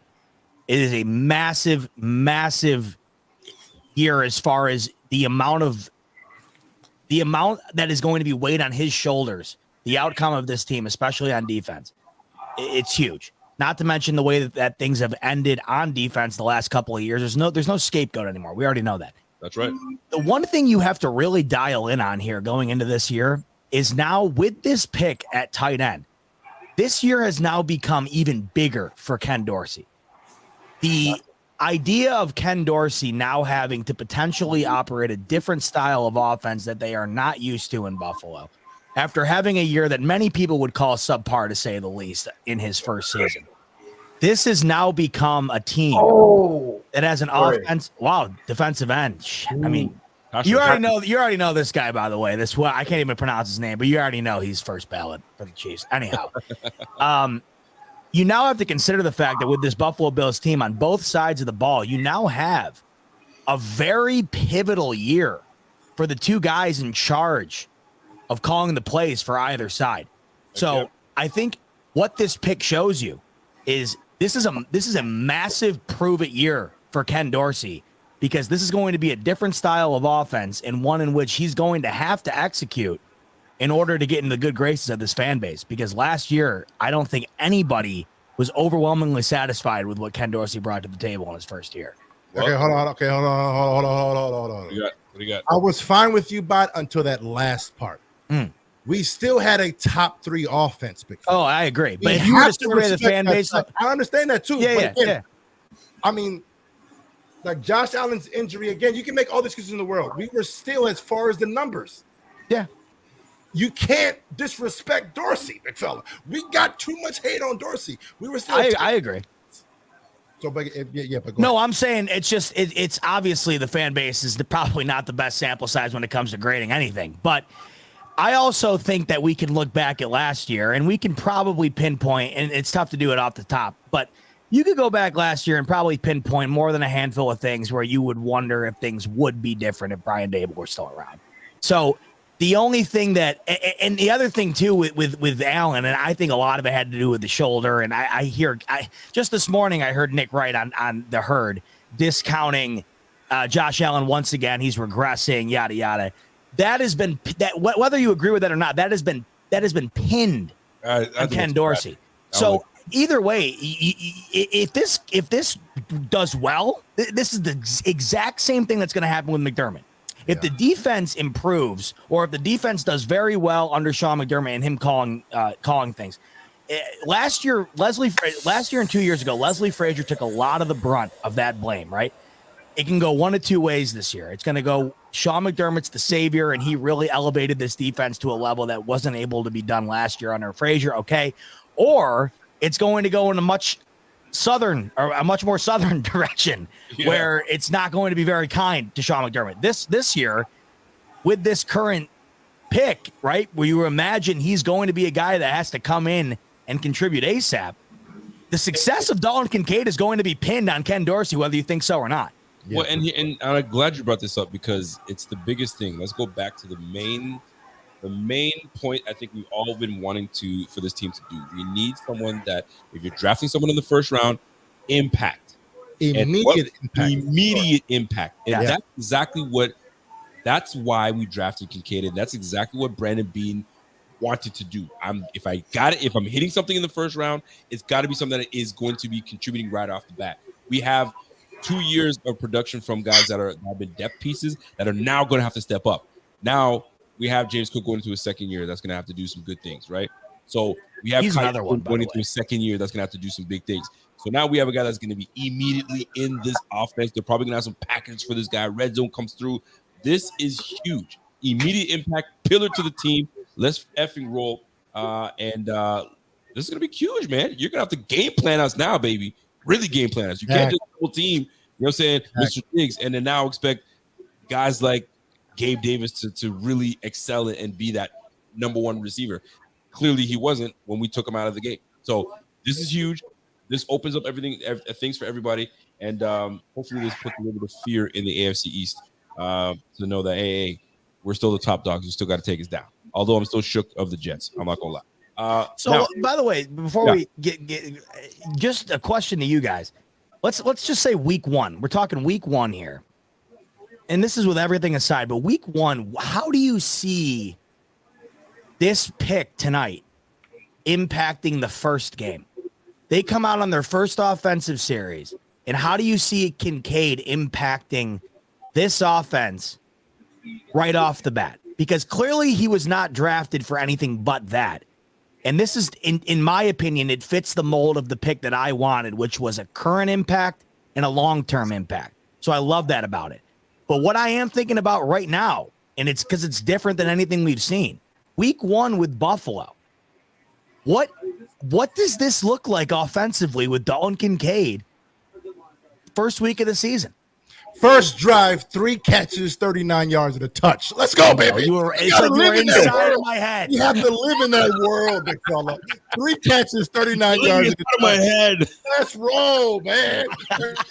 Well, I kind of like it, man. So just to kind of finish off on the last pick of the draft. So Felix Anudike Uzoma. He's going to be a problem. State. Yeah. Relentless, springy edge rusher with long arms. 46 tackles. He had 8.5 sacks last year. 21 athleticism. So short area quickness, relentless mourner, and he's a pass rush talent. They say he's a little stiff, but he gets the job done. So they got a pass rusher in Kansas City. So that's it. On to round 2 tomorrow. Oh, man, and it's going to be a massive.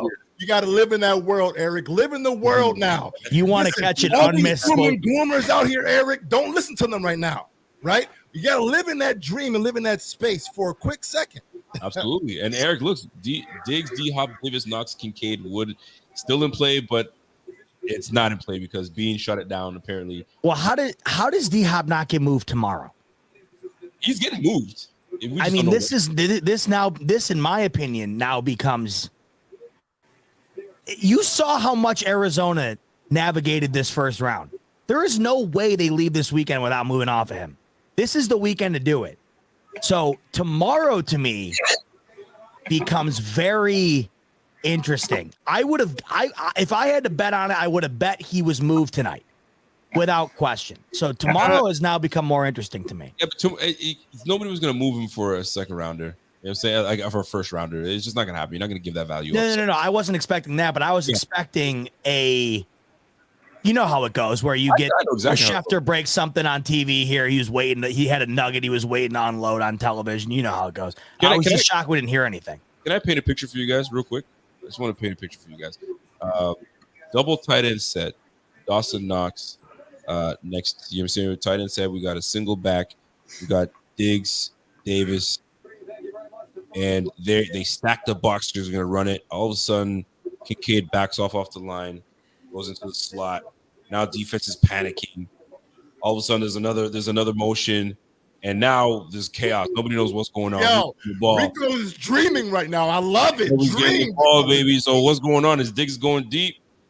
Is Gabe Davis going? Are you saying is this at Hard Rock Stadium? By the way, I was just wondering. This might be at Hard Rock Stadium. Who knows what's happening? I love it. Cars in the background. Another 4 turnovers. Come on, Kev. Hopefully, Shaq Thompson's there. Nice fumble TD for you to start the half. Kev will gift you one.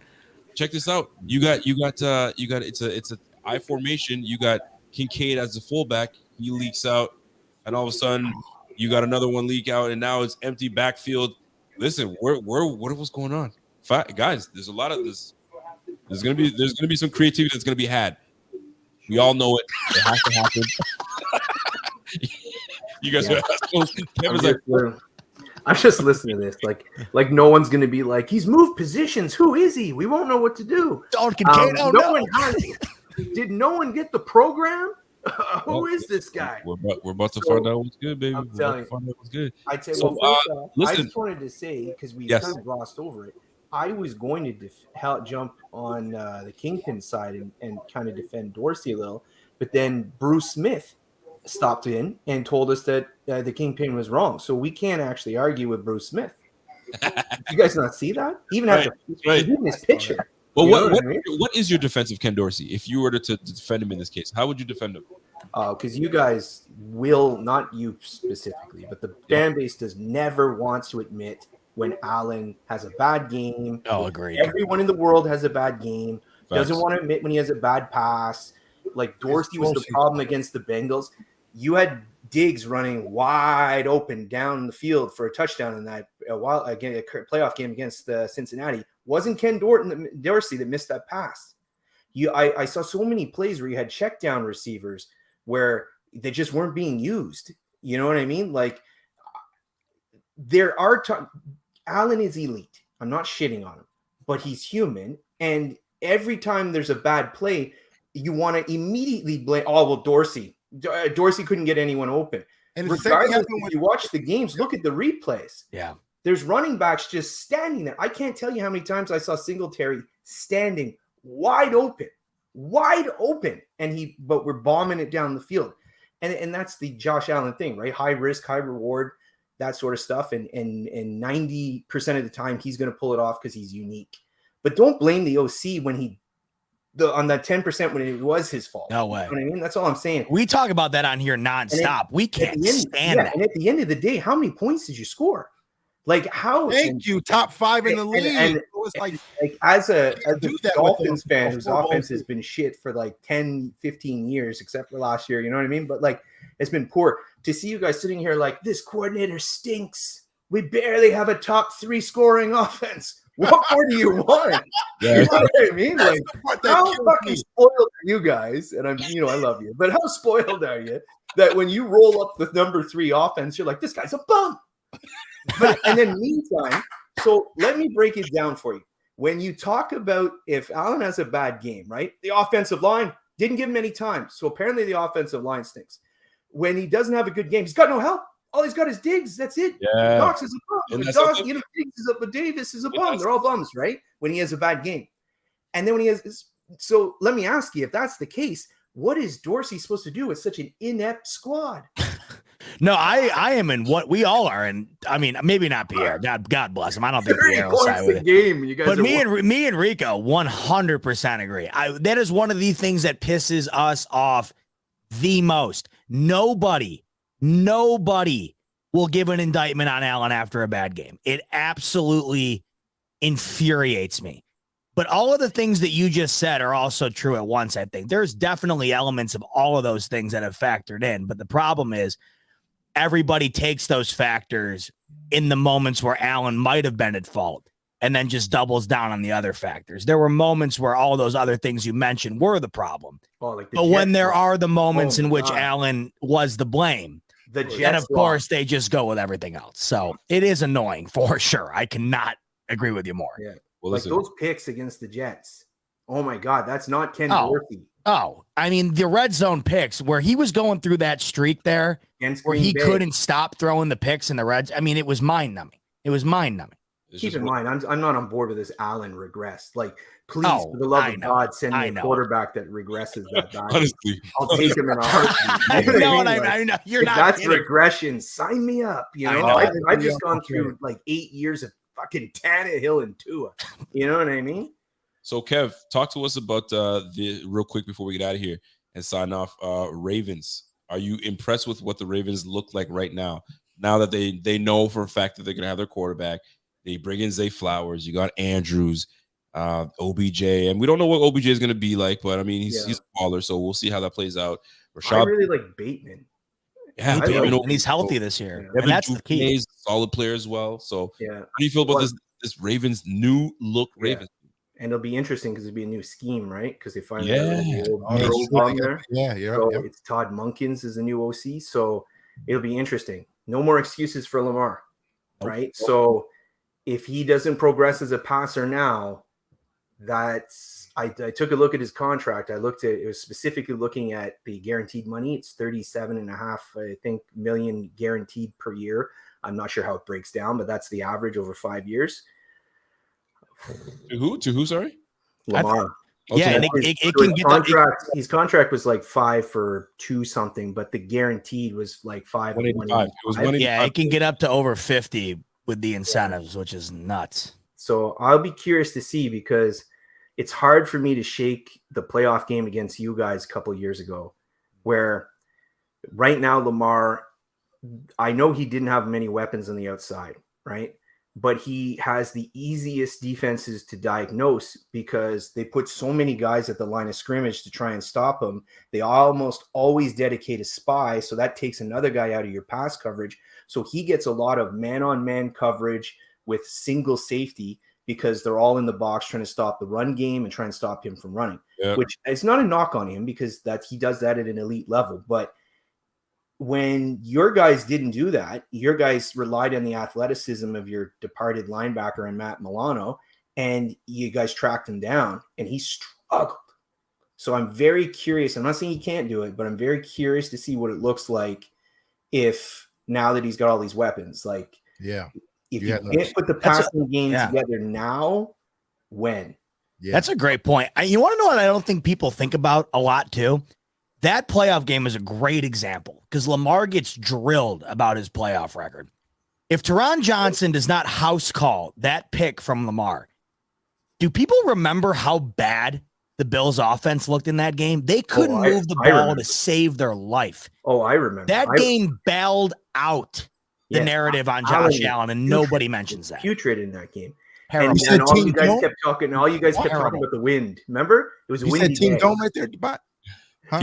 Oh, you know where I stand. Team I'm Dome? done talking about that bullshit. I can't get in that argument again to save my life. It's unbelievable. But that point is so accurate. And there's two things I look at when I think about Lamar from the Bills' perspective. One, there's been nobody who's defended him better over the course of his career than Leslie Frazier. So who know? I mean, that is a fact. They have absolutely locked him down. Yeah. Two, it is amazing how much we forget. A lot of the negative narrative on Lamar falls back on a Teron Johnson pick six that could have easily have been the complete opposite. Because think about it like this, that game, they were neck and neck, and the Ravens were going to win that game if not for that top five play in Bills history. Okay, they were moving the ball. Yes, I don't know about win, but they were moving the ball. They were moving the ball. All right. It wasn't looking good. Either way, all right. Yeah, all right. Top 10 moment in Bills history. Come on, I would say. I agree with you, Z-Bot. Yeah. Either way. You got to remember, I'm a pup here. That was like maybe number two. So just saying. Either way, though, I don't think people think about the fact that if that was reversed, because that game was very linear. It was. The narrative is wild on Lamar, and he gets shit on so much. It's so unnecessary. The guy is great.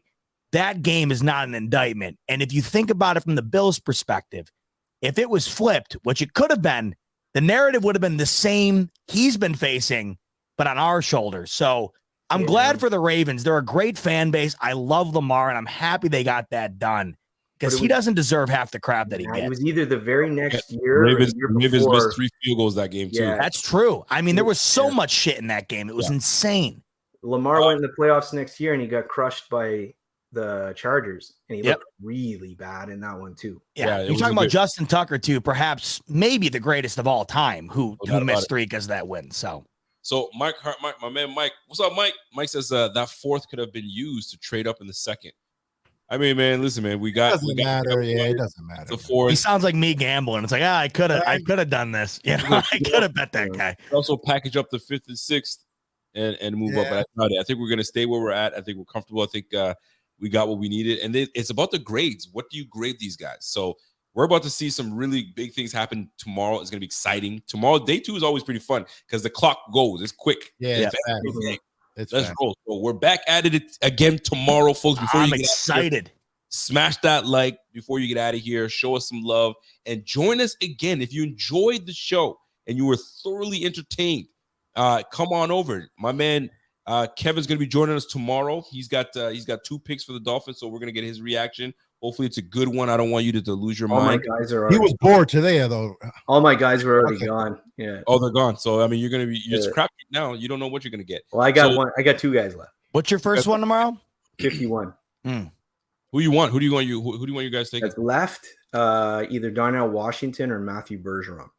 So the tight end from Georgia or the offensive tackle from Syracuse. Bergeron. Where's Bergeron? Hockey boy? He's a Canadian boy. He's got to be, right? I was just going to say, like, not an American, for sure. Yeah. And then if the other one I like is Sidney Brown, safety from Illinois, who is also a Canadian boy. There you go. So Sidney and Bergeron, man, it doesn't get more north than that. I'll tell you that.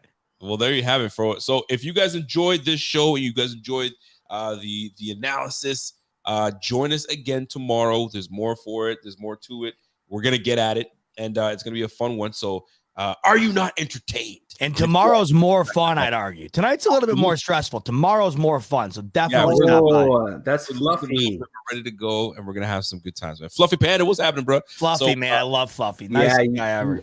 I like that guy. That guy right there. That is it for us, folks. So let's listen, man. The Buffalo Bills draft Cade. What's his name? Dalton Kincaid. Get it right. We gonna get it right, big fella. Come on, Dalton Kincaid. He goes like, "Oh, his name's not Bijan Robinson." I hate it.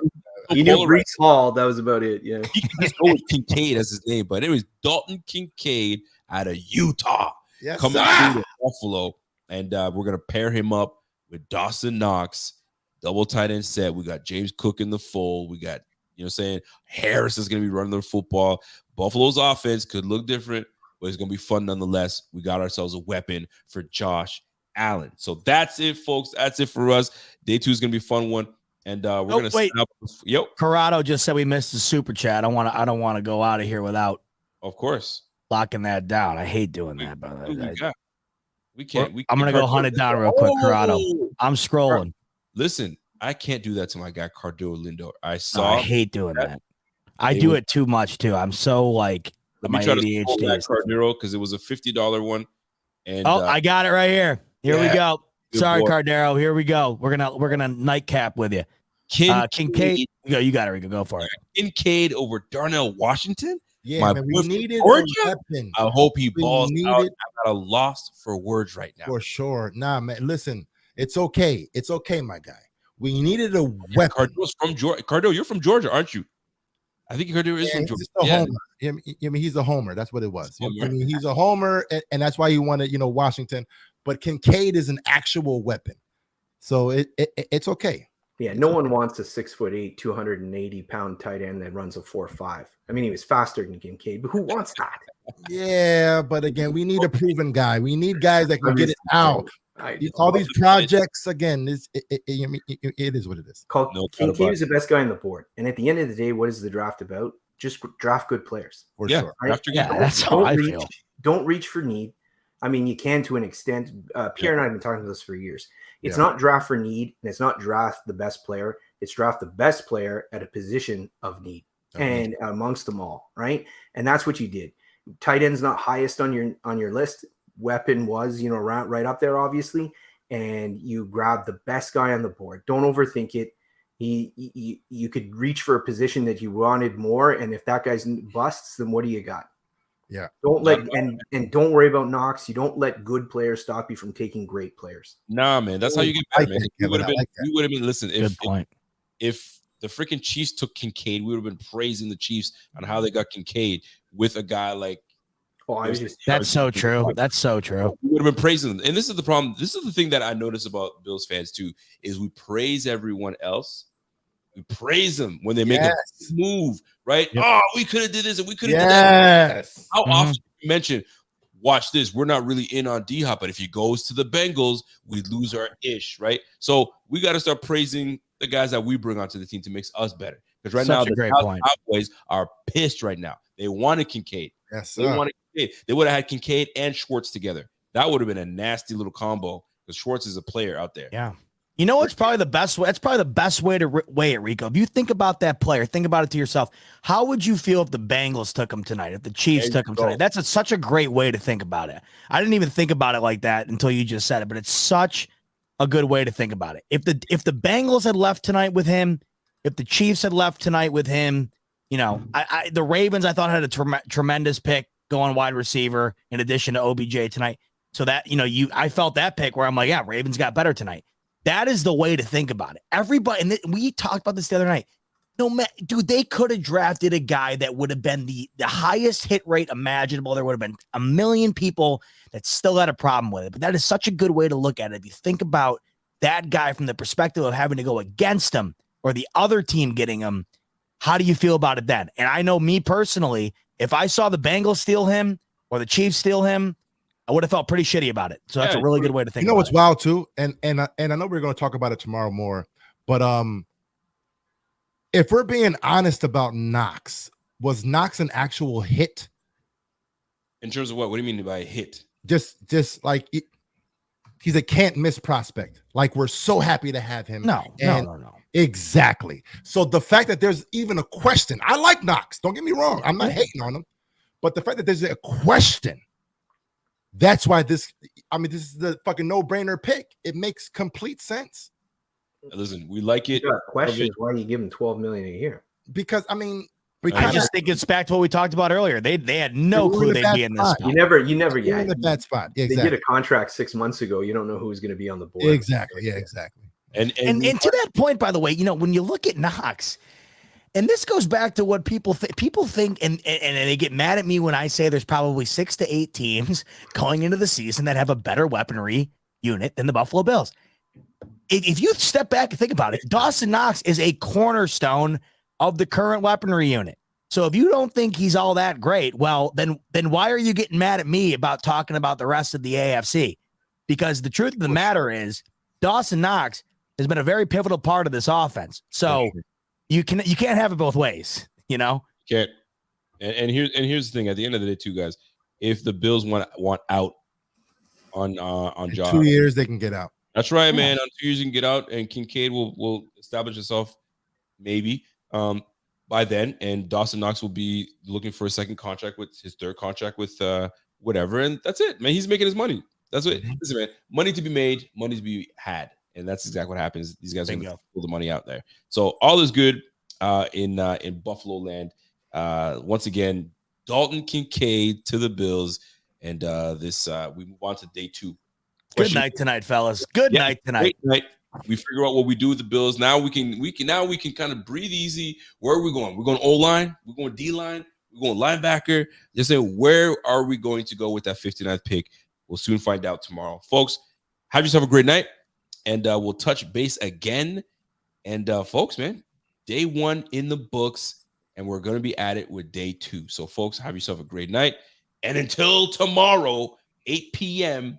Eastern time, 9 p.m. Atlantic for me, 8 p.m. Atlantic, 7 p.m. for you guys.